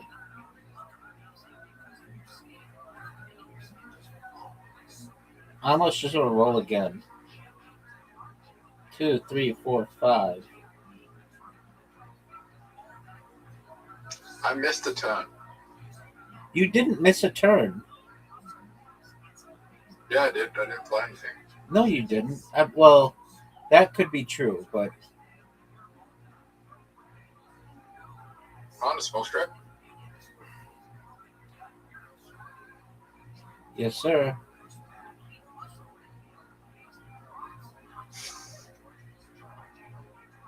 Hey, Rabbi.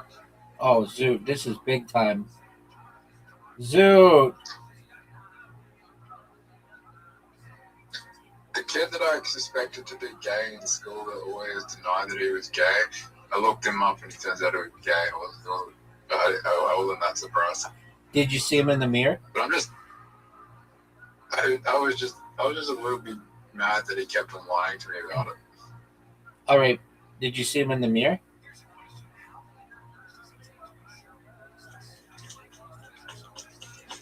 I'm not gay. Oh, okay. I mean, it's cool if you are. I would still be your friend. Oh, Zoot. Zoot, this is an ass kicking.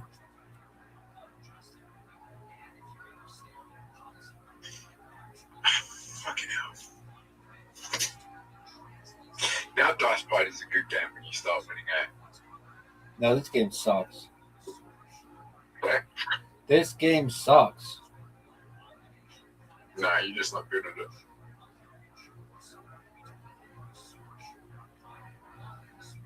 Oh, fuck.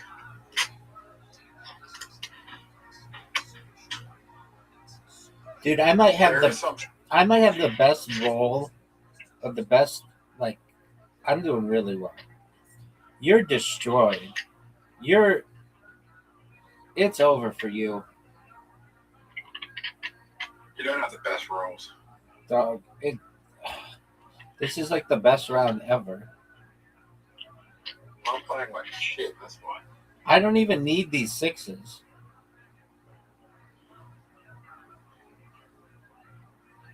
What are you playing? Chance? I'm gonna go for a big chance.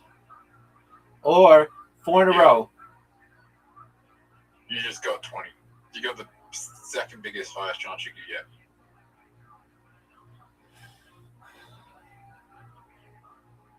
That makes me mad. Zoot, I'm about to. You came in here bragging about how big a score you had, and I'm about to destroy your score.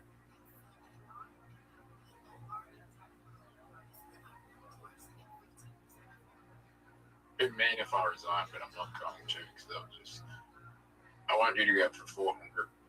I won't get 400, but I got 320, son. You should get 400 if you roll a number 5. Yes, sir. 2, 3, 4. I need a 5.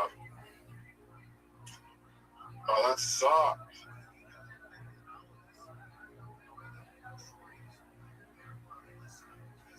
Fuck yeah. That was great. I still can't win. I athletically am eliminated.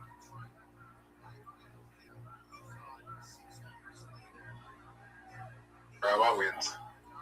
New high score, 328, son.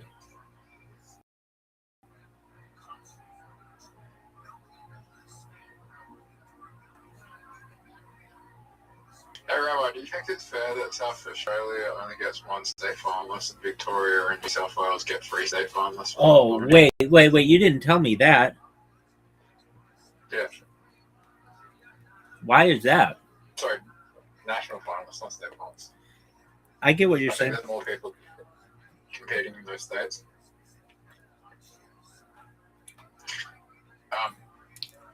New South Wales and Victoria have a population of 5 million. South Australia has a population of 1.2. Adelaide has a population of 1.2 million. Yeah, if anything, Victoria and New South Wales should get 5. And Right, do you want to play a game?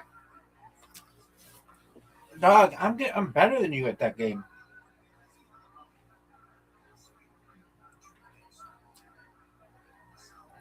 Dude, you love that game, don't you? This game sucks. I got a message on Telegram. All right, well, it's not time to look at it right now.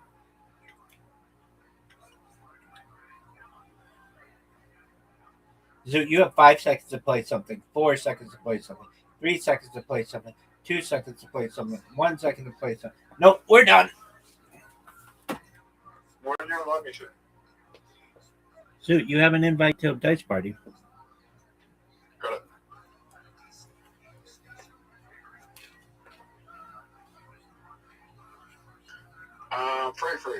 Free. Oh, shit. Oh, that's bullshit. Hey, Rabbi, What up, baby? if your kid got into a fight at school, what would you do? Were they defending themselves? Yep. I would recognize that it's part of growing up and tell them that they're allowed to defend themselves, but they should seek authority when they have the opportunity. So if my mom decided, she was going to move me to schools when I got into a fight, and it was the worst decision she could have made.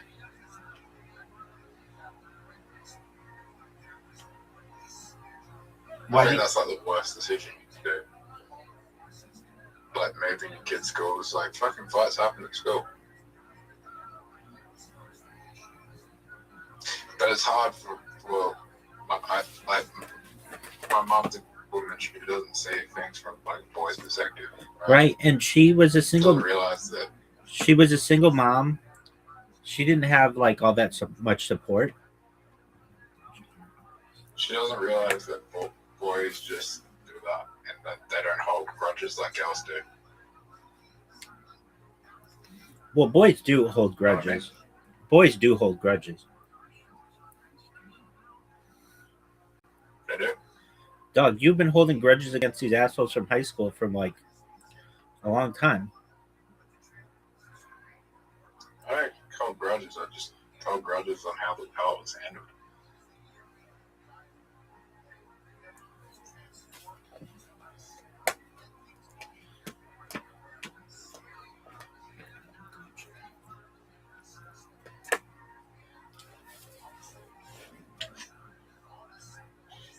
If I could go back, I would have fucked them up out of it.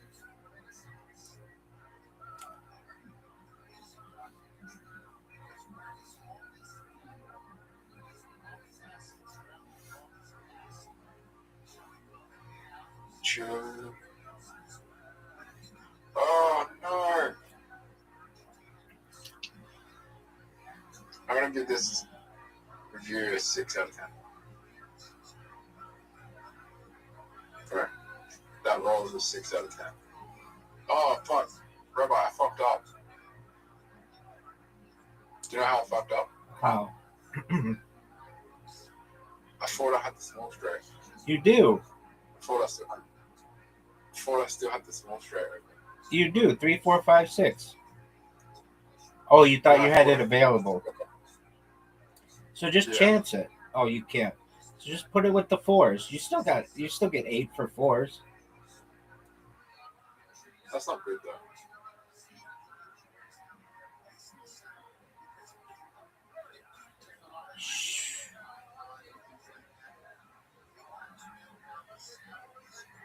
You got a 4 times though. I got a 3 times?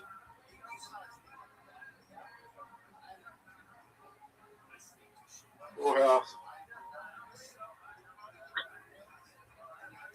What's the best 4 times you can get? 6s. 6s and a 5.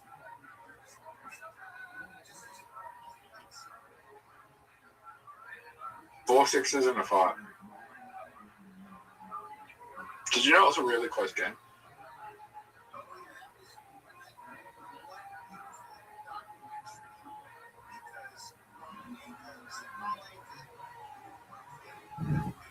Rabbi, that was okay. 3 times. Fuck yeah. Do I just keep the 5 there, or do I go for the 6? Poorhouse again? No 6s.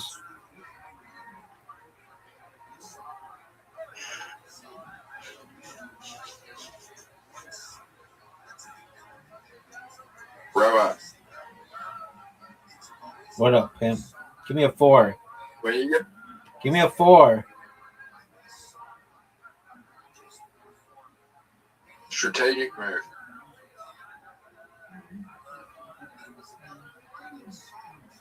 You got 2 points. You got 5s. You scored a 0? Yep. Fucking hell. You took the 0? Yes, sir. 6, 6, 6, 6, 6, 6, 6, 6. Do you think the right side or the left side is more important? It's a good question.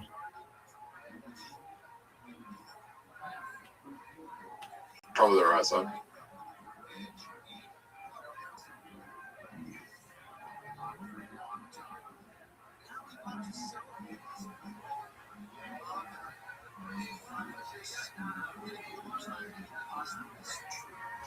I just got a small straight.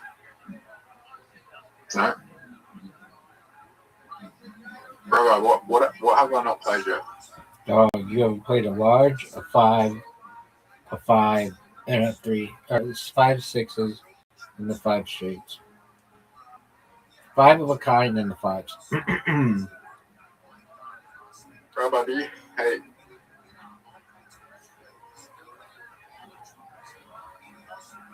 One, 2, 5, 6. That doesn't help me. Rabbi, sometimes I wish I was black right now so I could make jokes about Snape being black.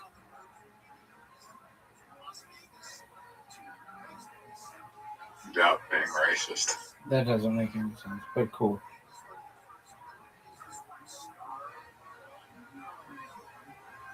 Beautiful house.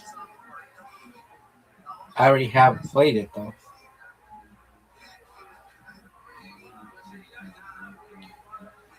Fucking hell. That's a bad roll.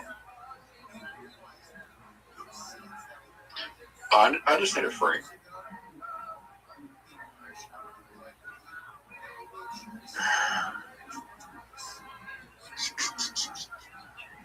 What would you do in this situation?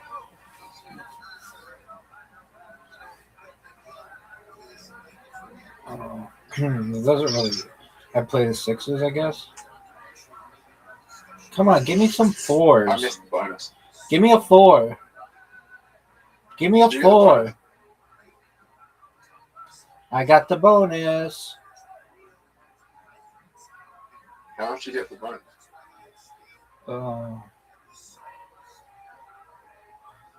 I can still win. I thought it was 35. 35? Well, I want to play the ones.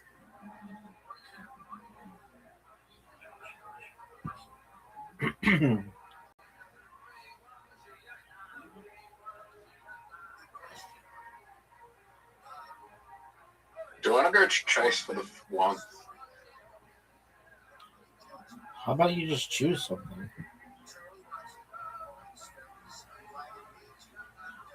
Problem is, fucking hell, that's bad.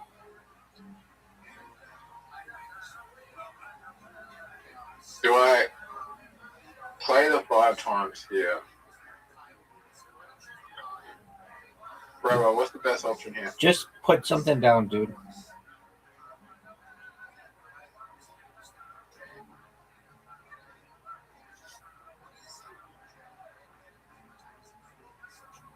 How about you just hit small straight? No, he didn't. Oh shit, you just hit the small straight there. I need times 5 to win.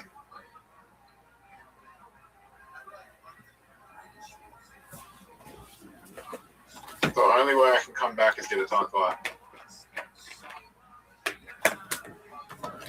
You think it's over for you, Zoot?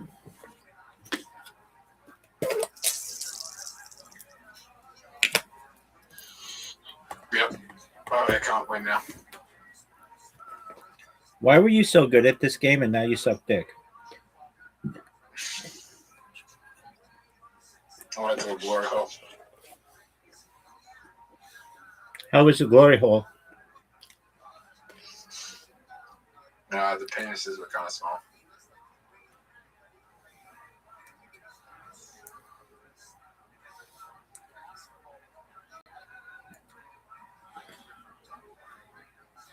Zoot, it's over for you. There's no way you win this. It's impossible.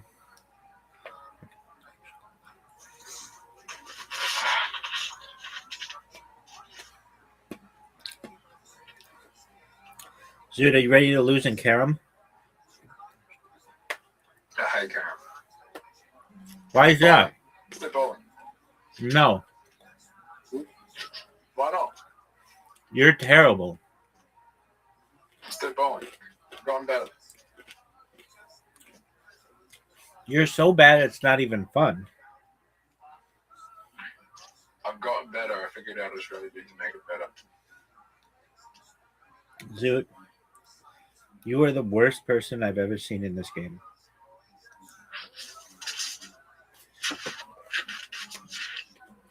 Okay. Is that true? Yeah. Then why did I just get a 7? That sucks. Fucking hell. That's a hard shot.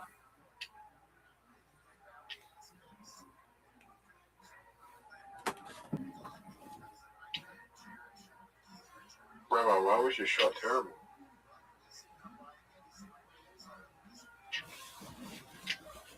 I wanted you to feel like you had a chance at beating me, but I'm just going to destroy you. So you've never beaten me in this game? And there's the opportunity that you may never beat me in this game. You're terrible. Was that a bad? You're terrible. Was that a bad ball? Zoot, you're bad. That was terrible. Rabbi, Big dog. you ready to see what a big penis looks like? Oh, I could just pull down my pants and look.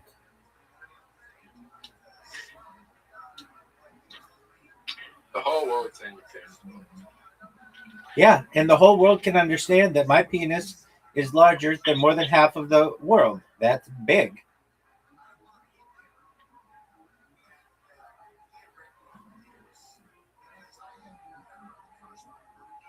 Dude, you're just garbage at this.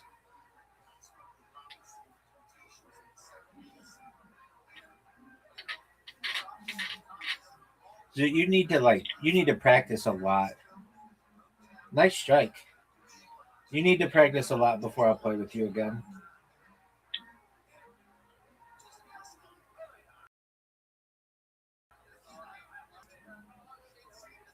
I need to practice a lot. You will need to practice a lot before I play with you again. Dude, I've gotten a spare on every fucking bullet. What are your thoughts on that?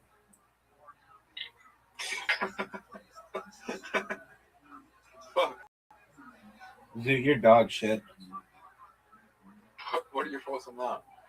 Terrible. It's like you're not even going to get 50. And you haven't even had your last strike, last round yet. Fuck, you could get into the hundreds. No, I can't.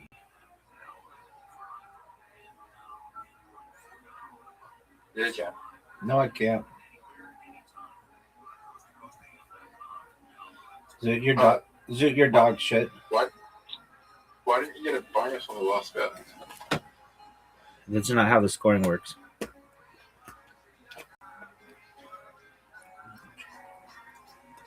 Did you know Riser and I watched the Bob Lazar, Joe Rogan documentary?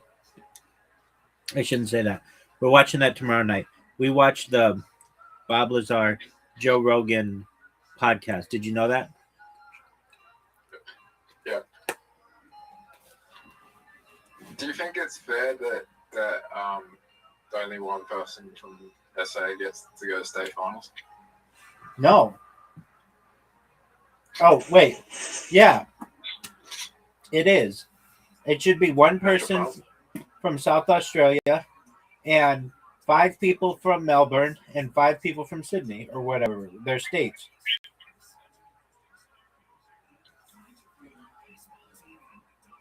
They're way bigger than you are. You actually have a better deal than they do. No, because they get more people on. No, you have a better deal. It's basically if you get to go to the finals, dude.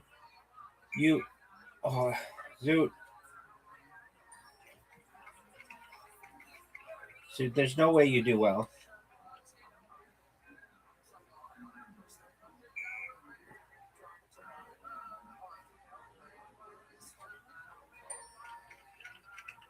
Chaz?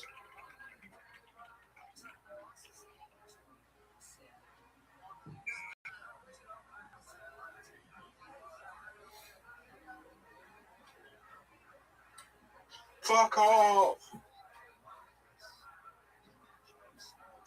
Hey, Rabbi. What up, pimp? Have you ever thought about taking up beer pong for a living?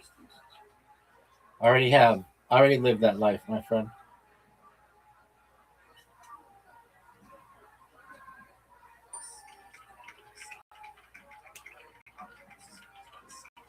You ready? Eyes closed. Dude, you shitty enough with your eyes open. I did have my eyes closed there.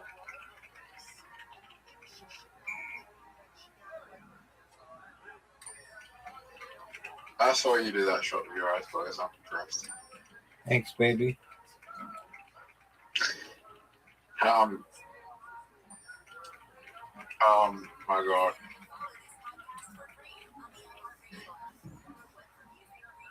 Are you ready for the greatest shot of all time? Yep. What the hell just happened? Dude, you're dog shit. Why doesn't it give you...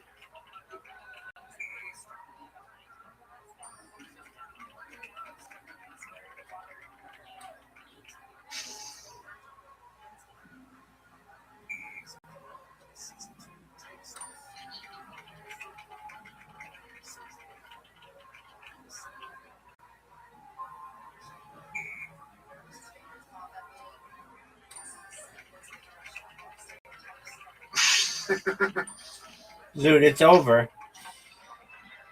Do you think the first person? Zoot, I got them all. was Did you a see man? that? Zoot, did you see I got them all? Yeah. Yeah, I did. All right, what are your thoughts? I don't know. Hey, Rabbi, What up, baby? do you think the first person to suck a dick was a man or a woman? Oh, probably a woman.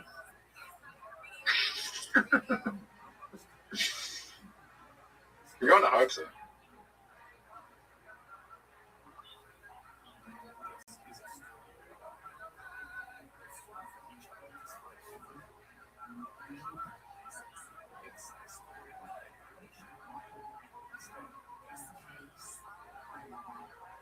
What game do you want to play?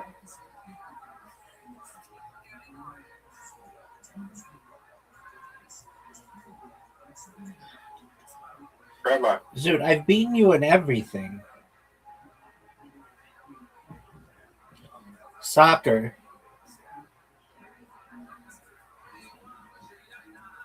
Zoot, are you ready for table soccer? Yes or no? Go. Yeah, I'm ready. We haven't played this in about 3 months. I know. Is there any way you can check what games you played? Go. Oh, you can.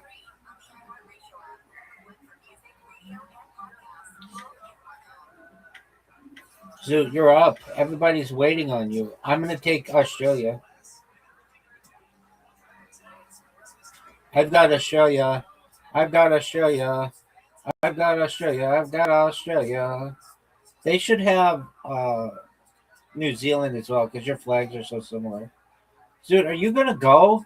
Dog, you're taking so long. You didn't get Australia. I know. I was just busting your balls.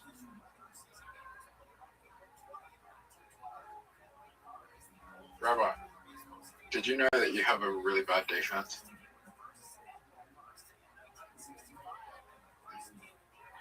I don't think so. I think I have the best. Fuck, that's not good. That's not good.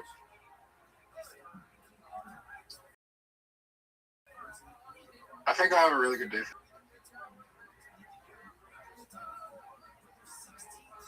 You're just gonna toss me the ball. Rabbi? Go, Zoot. You ready for the drip? Rank that shot out of 10. 0. Why 0? STFU, dog. I think I have a better setup than you. Okay, well, just let's see it. Go.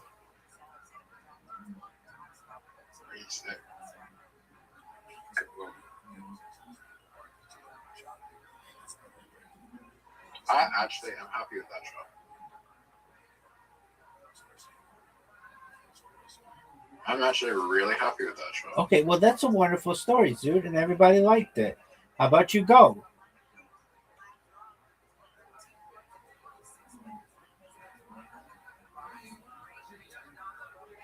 That's one of the worst passes in the history of the game.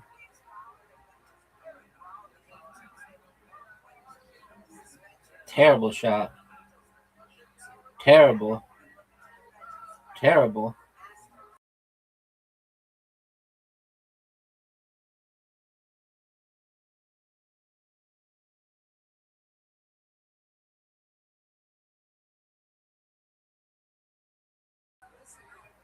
Fuck off. Why did you just say fuck off? You know that we can hear. You know that we can hear you. You know that I can win. Zoot, why did you say fuck off?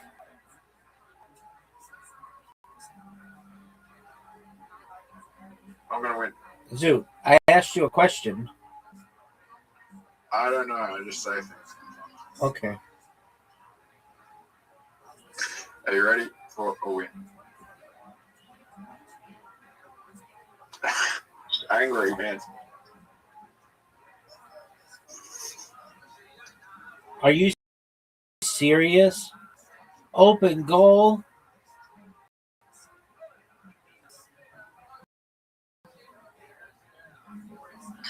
trauma and just like thinking back to the trauma makes me tick a lot. And what have I told you? You need to seek psychological help. It's free.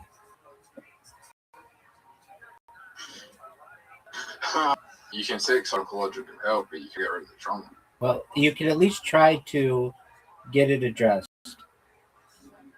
And if you don't get it addressed, then people shouldn't really feel sorry for you if you're not trying. If you were trying, I wouldn't give you shit, but I know you're not trying. And I know I've done everything I can as your friend to get you help, and you refuse to do it. So I don't really pity you that much.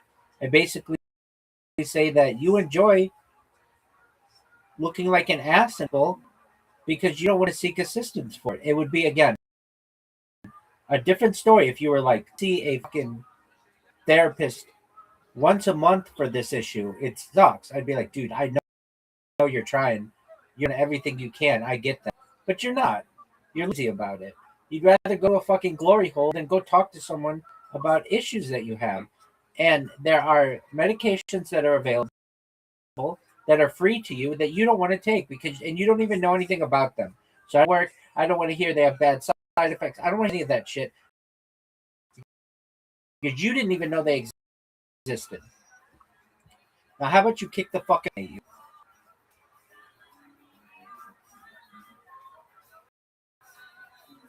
Are you proud of that shot? Yep.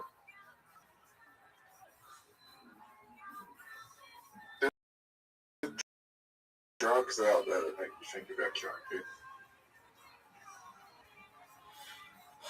That is very close to getting me to stop playing.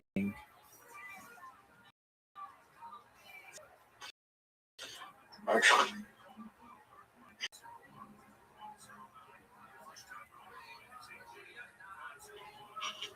Zoot, look at this shot. Are you fucking serious? Zoot, are you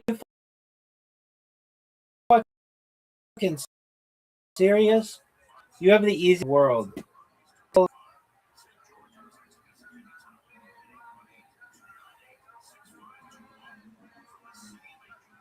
I hate the fact that it's not the easiest girl. Fuck. You know what the worst part is? There's nothing wrong with This it. is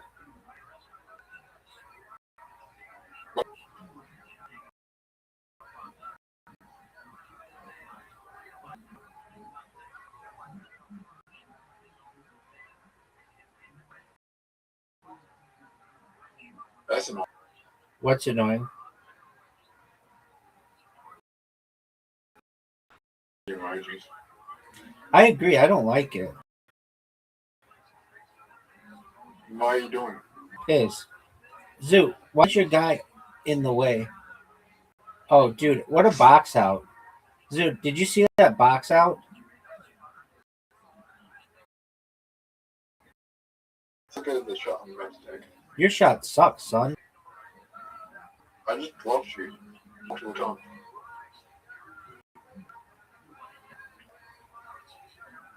Oh, fuck. That is the worst shot you can make.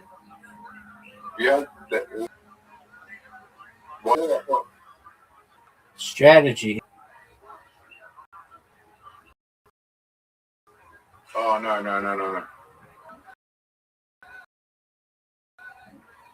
Rabbi. What up?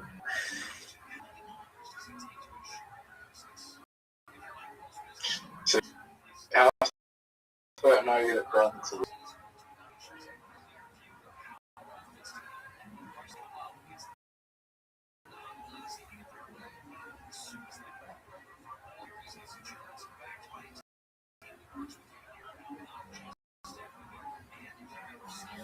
Dude, it's 4-2. What are your thoughts? work? Eventually, given enough time, yeah. Do you think there'd be invasions of privacy if you did it? You think that's a thing? Well, it's not something that I control.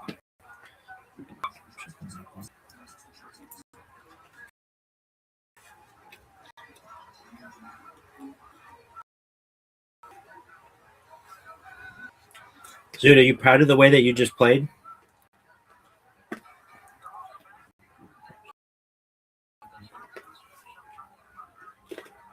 Yep. Like Tarum.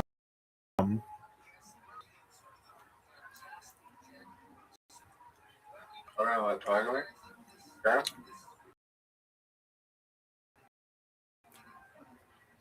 Why don't you like Karam?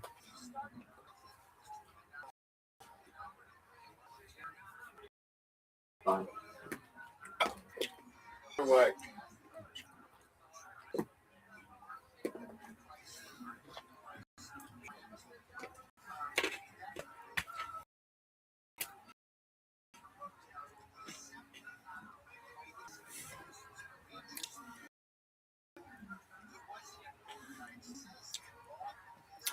What is Karam like, dude?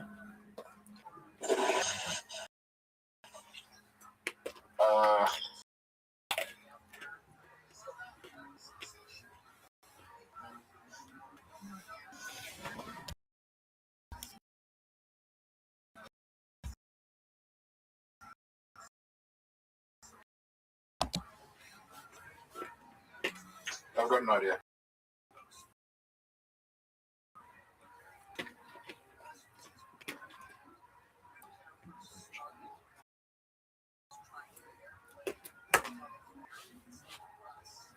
Zoot, what is your idea?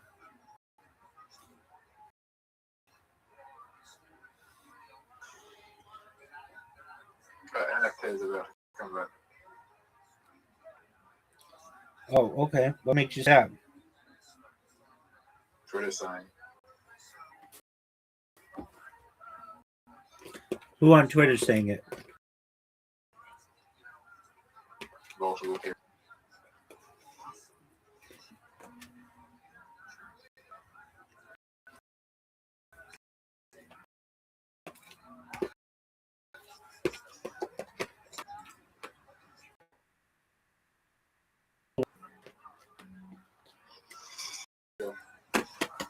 Are you in love with them?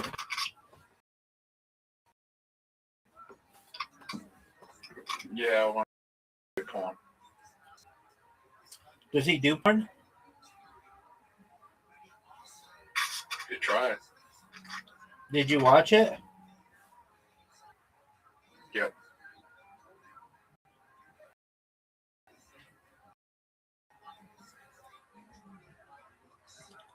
Was it hot?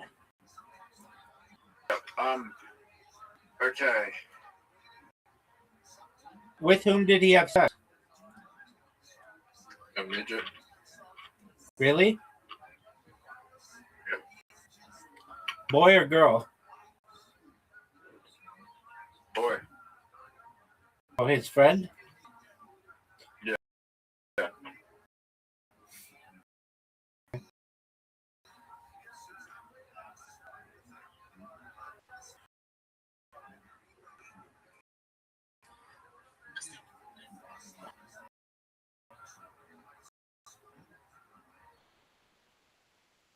Podcast? Before. Kill Tony?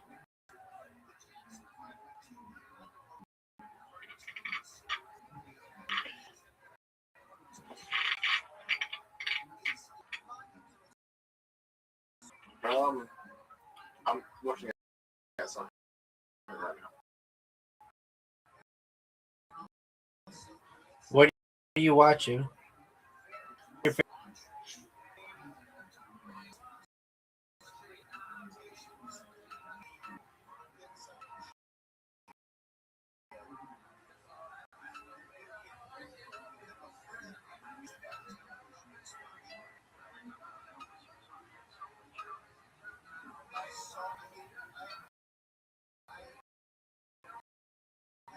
I'm just looking at like the NFTs. Are you sure? Yeah, I'm just looking at NFTs on different.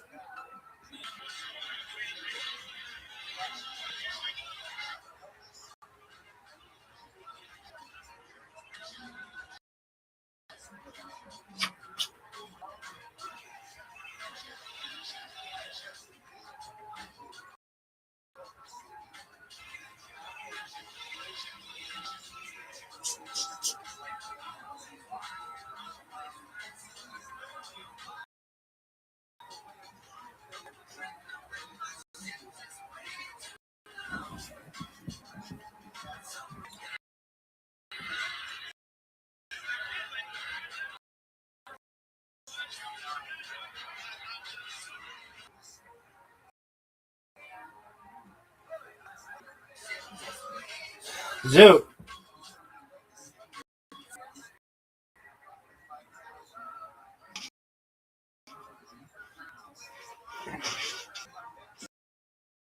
But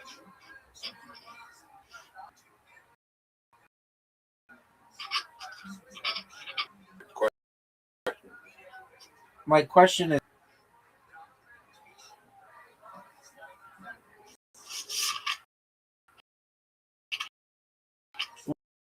what's going to be the big NFT?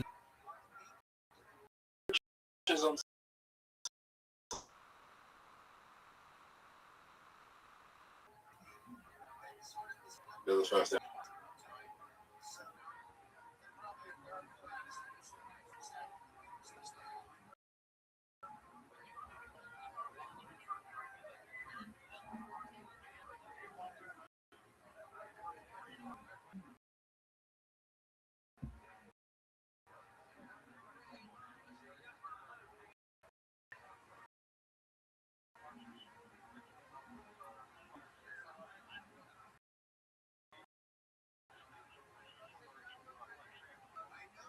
Zoo, why do you do well in Dice Party? Because I suck dick at World Hungry. You did really well, dude.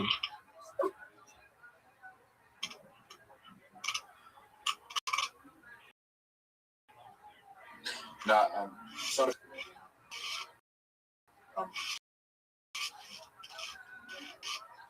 What is it about, Zoo?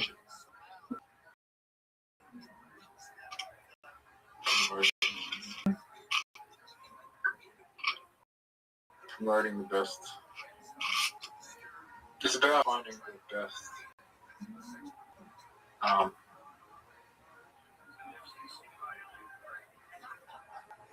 Best marketable person.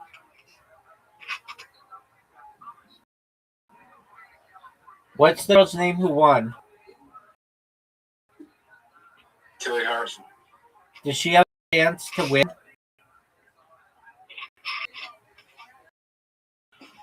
Yeah.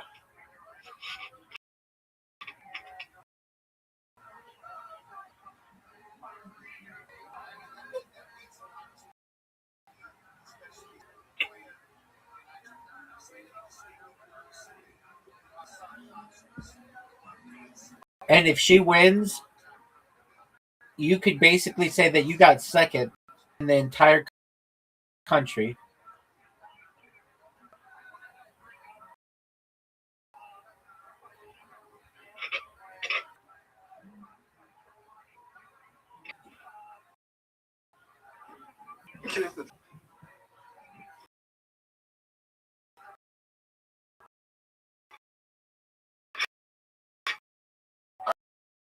I don't think she was the best performer. Before I did not like her at all.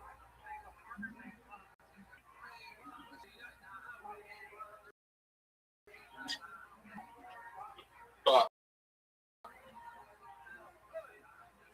when she went to Edinburgh, she did really well. In England? Yeah. How did you know? How do you know that she did well? I think she had good tickets out. So how do you even know, though? Just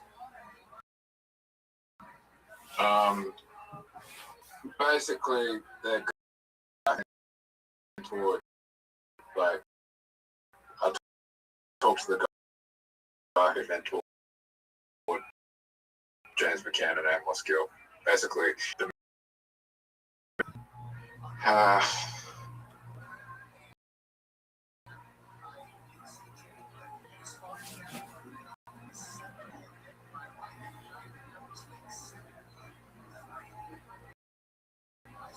And what did they say?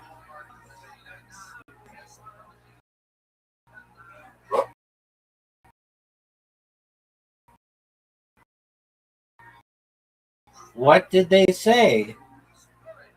is very a comedy. She could win. Yep.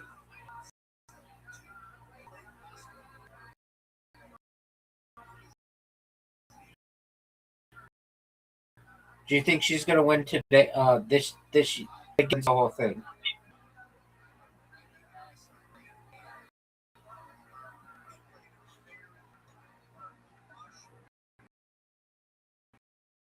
Yo, Um, 1, 2, 3, 4, 6, 7, 8, 9, 10. 1, 2, 3, 4, 5, 6, 9, 10, 11, 12, 13. 13. 1 in 13. No one's won in South Australia in 13 years. A 10% chance. why so low?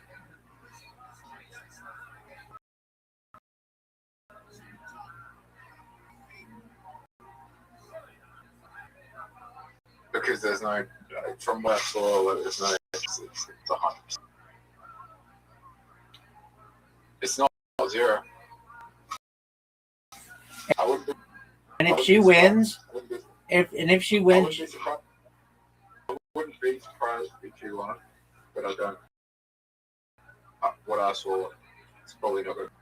and Well, if I could be wrong. and if she wins, you can kind of consider yourself the second funniest person in the whole Australia. Do you hate when people call Australia Austria or Austria Australia? No. I hate it when people think New Zealand is part of Australia.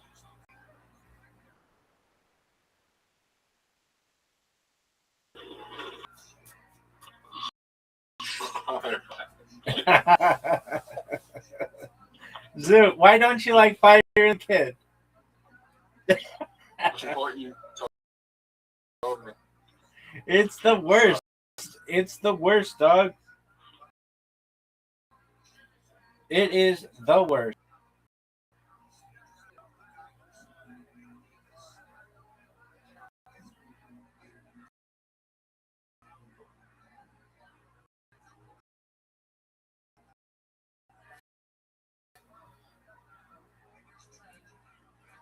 Brendan Schaub and Brian Callen, aka the Fighter and the Kid. Are you ready for it? Is he over yet? No, I don't know if he's going to jail. Just accusations. The only thing he's done is stuff that's like civil. Like that's not like hurting anyone sexually or anything. The other guy have good lawyers. He might be in jail right now, but he has good lawyers. Because he had money. Exactly.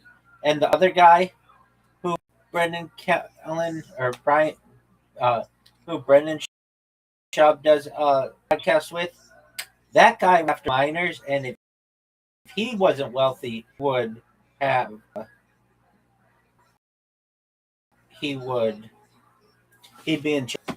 This guy, Brendan Schaub, does podcasts with multiple people. One had rape accusations according to the LA Times. The other allegedly asked underage girls for nudes. What are your thoughts? It was like 5.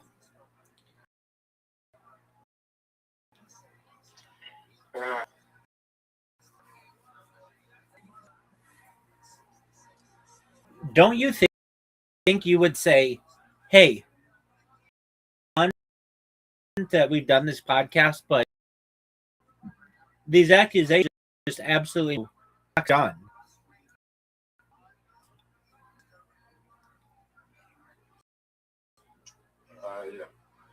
Exactly. And yeah. Thing is, it's independent media, but they're gonna lose sponsorships by being with them. So Yeah, I mean, I believe everybody deserves a second chance. That's cool, but do I really think that Brian Callen raped a chick? I think he was probably aggressive with some women and got in trouble for that. Do I think that the other guy asked chicks for nudes, girls for nudes? Yeah. Is that the worst? Is that the world? It's not a good thing. It's if you're in that position, you gotta know, like, hey, I have a going for me, and I don't want to lose it all. And on top of that, these guys, at least one of them was married at the time. That's even creepier behavior. Do you want me to read everything that happened? Doug, why don't you enjoy this? You know that there's a Fighter and the Kid that airs tomorrow, don't you? On what days does the Fighter and the Kid air, Zoot? The Fighter and the Kid airs generally on Tuesdays and Thursdays every week. Are you aware of that? Okay. On what day?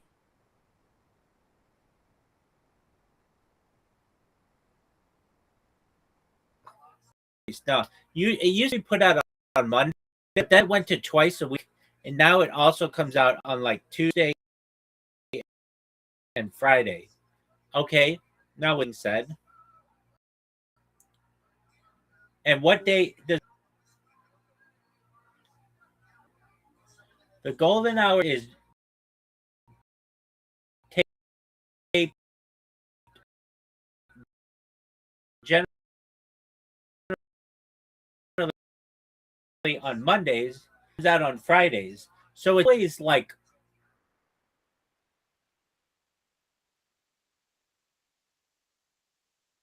who will win the NBA title, and then when it airs 8 days ago. Does that make sense to you, Zoot? Yep. Zoot, what? I'm looking. Zoot, what other questions do you have about Fighter and the Kid? That's my question for you.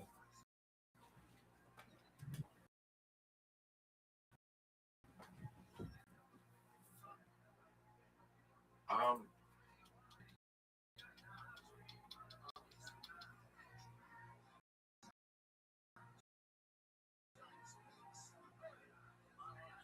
don't have any questions about Fighter and the Kid. If there are really objections to these people, that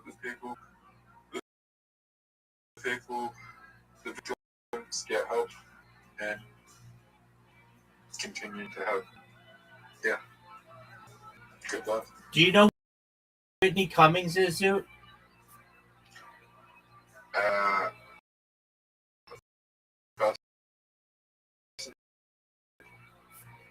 Yeah, she's one of the biggest female comedians in the. One time, Brian Callen was like, "Hey, can you drive me to my car?" I'm like, "Yeah." And as they were in the car together, he just whips his dick out, and she goes, "What are you doing?" What are your thoughts on that?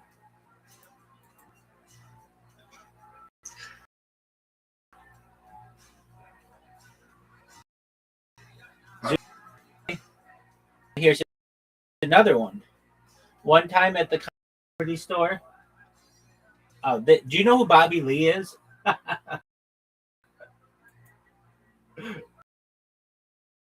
Zoot, do you know who Bobby Lee is? So you know who Bobby Lee is?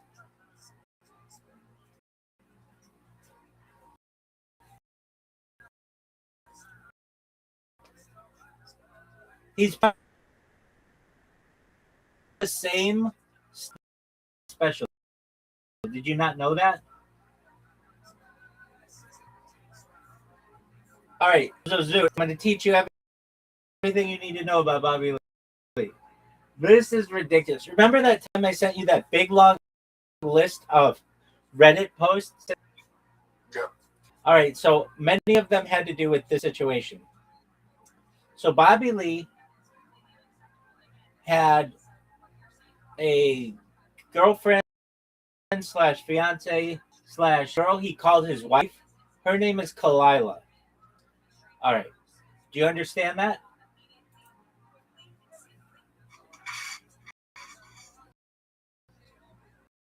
Zoot. All right. So Bobby Lee and Kalila do a basically like, or was the brain behind the operation. She's like a pretty smart girl. Or Bobby Lee, she's not even that smart. Bobby Lee is dumb as fuck. No offense, Lee, but he admits like, he uses a computer. He doesn't know how to computer. He like, does everything on an iPad. It's like he just doesn't get into it. Yeah. So, one New Year Eve, probably 5 years ago at this point, Brendan Schaub, who's married with multiple children, Kalila, who is Bobby Lee's like girlfriend, fiance, or whatever, and is like what are you doing tonight or whatever, and she's like, aren't you married? Yeah, but it's for show, or like we don't really love each other or whatever, like.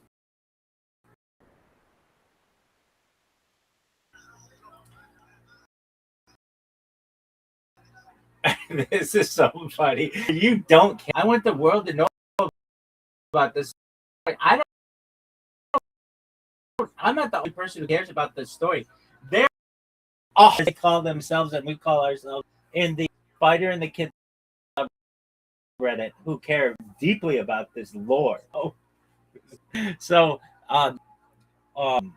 basically, there was a subreddit. You know what a subreddit is, right?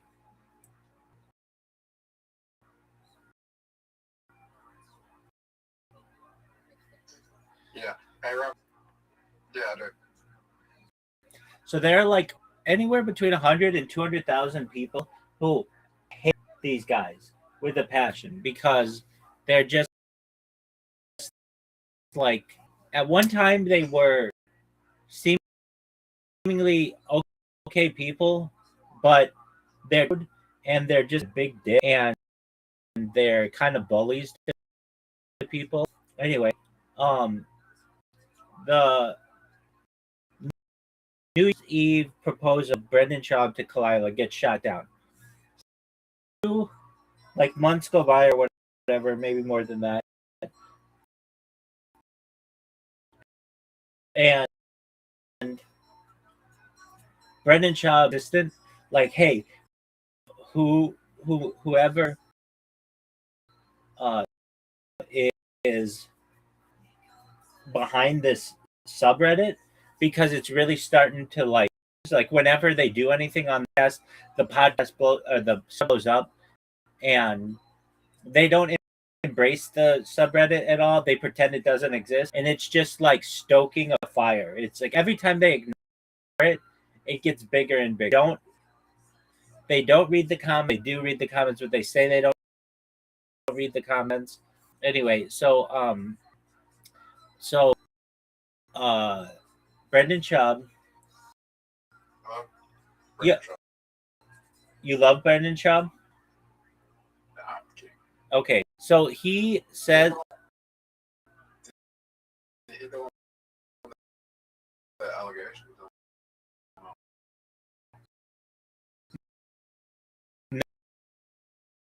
No, he's the one who cheats on his wife. He's the one who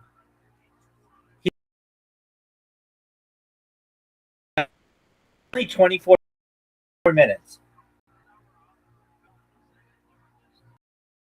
Why do I want to watch it? Are there people laughing? They have a laugh track. Were there people laughing for what? No, they kind of boo.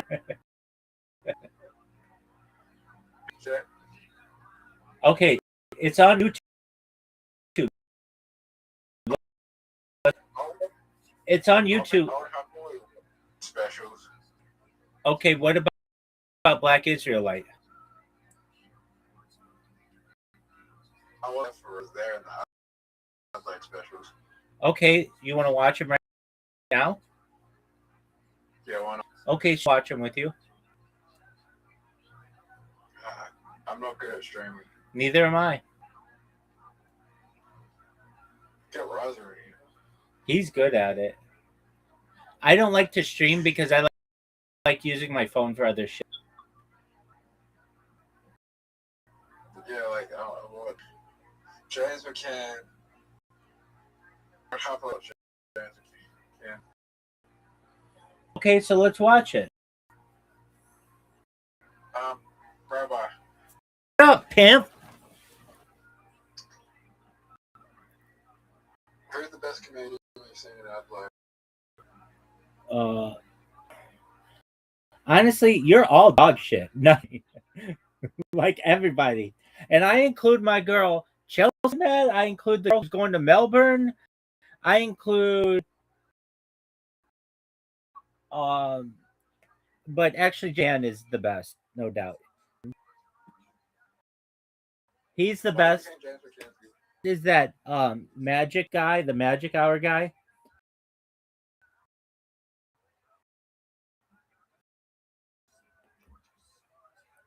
No. I regret doing his podcast. I watch videos and he has like there's a video of his 9-year-old son smoking. Oh, dog. How do you know he's smoking cigarettes? It's on the camera. It's real. Okay. You can't fake that. Couldn't he have been smoking herbal cigarettes? No, he was smoking a cigarette or hookah. It's below that. You can't fake that. I've smoked it off hookah that you can't fake that on camera. Well, isn't that fine to do if they're just like fruit? What do you mean? Fine to smoke hookah if you're just smoking fruit. Fruit. How do you know? I don't know. So you don't know. So you're making accusations about potentially the second funniest comedian in South Australia, and you're not listening to me talk.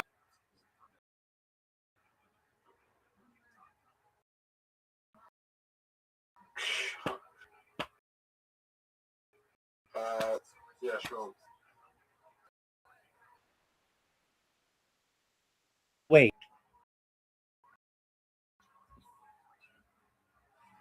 No. The first one is called You Guys. It was on Showtime. And the reason why it's called that is because he was on a Joe Rogan and like, how do you think you do against this guy? And Brendan Schaub goes, I think you'd be surprised. I think you'd be surprised because that would whoop your ass, basically. So he called his first special, You'd Be Surprised. It got a 1.7 B. He tried to boost it. He bribed people to boost it, and he got Gringo Poppy. Do you know what Gringo means?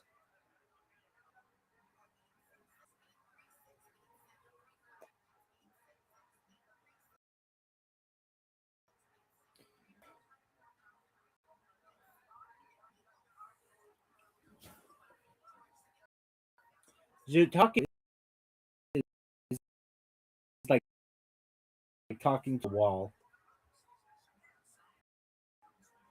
Zoot. Sorry.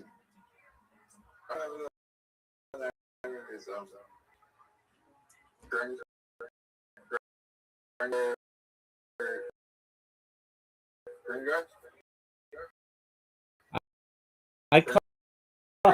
just did like 1,000 times. Green copy.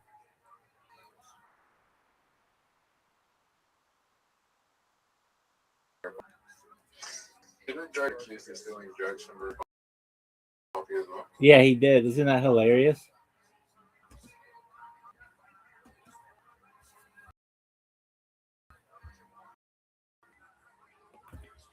Isn't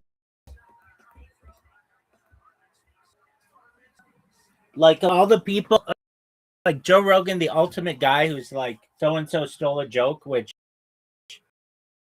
I understand why he says what he says. He said it about Carlos. Did you ever watch that video where he confronts Carlos?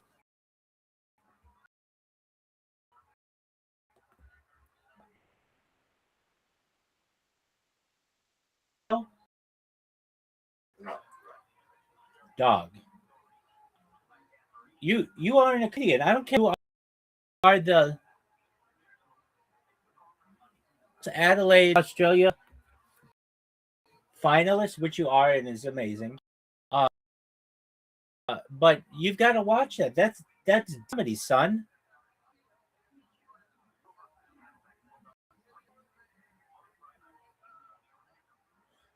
You want to watch it? Yep. Fine. Okay, yes or no?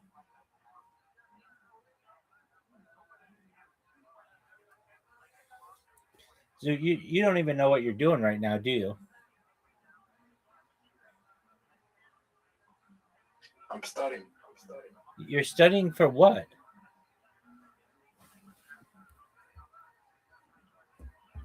Religious studies. Oh, okay. Is your religion how to look up porn now that Pornhub has been banned in Australia? I'm trying to understand.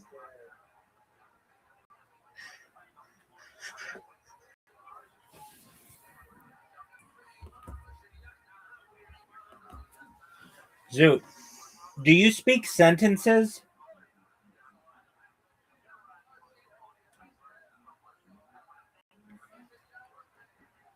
Zoot, do people tell you that you're a dog shit communicator often?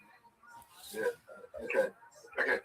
I'm trying to understand like what happens after death. Okay, that's a legitimate concern. Why are you so obsessed with death, though?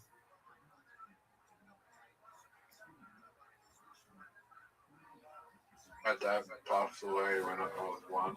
He was 26, and that's a really young age, and I didn't expect to make it to 26. I always felt like I was going to die young.